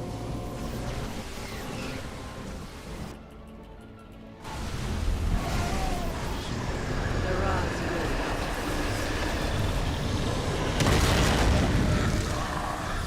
You require. We must fall. Yes. From the shadows I come. You see. Not the rules.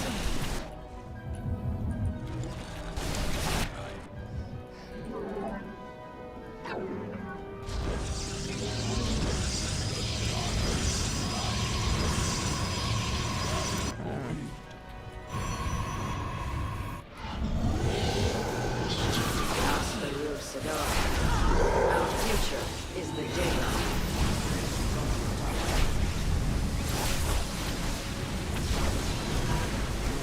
No.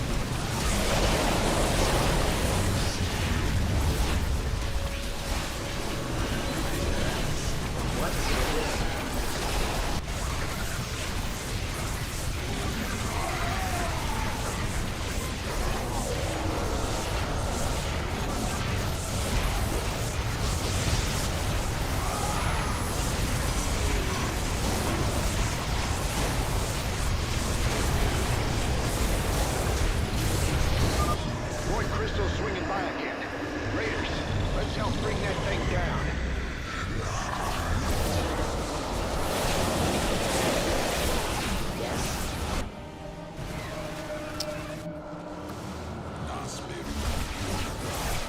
I walk the shadow. 2 more damage, god damn it. You cannot hide behind your crystals, Amon.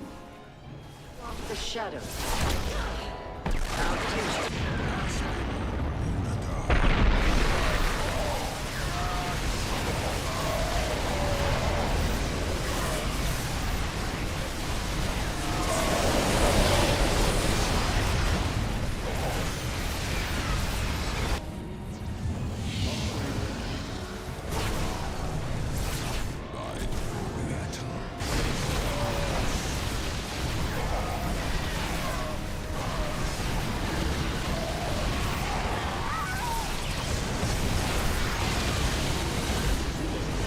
Damn it. What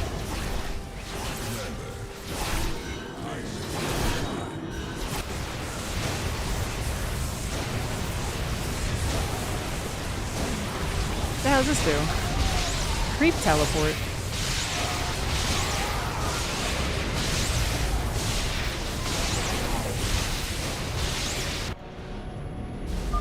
A void crystal is approaching my nexus point.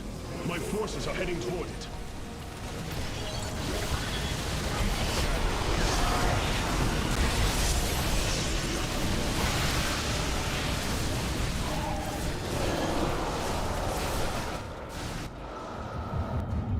We must form a plan. Can I sneak by this? Seismic disturbance detected. It appears Amon has chosen to attack my nexus point. Again. I'm always just not quite ready enough. Enough BTs, am I?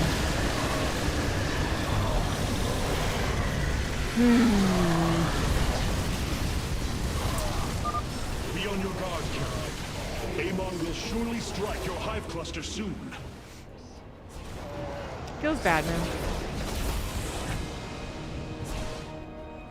Well, I guess I won't finish it all today, then. I'll finish it on Wednesday. Ooh, and then after that, who knows? I guess back to Deadlock.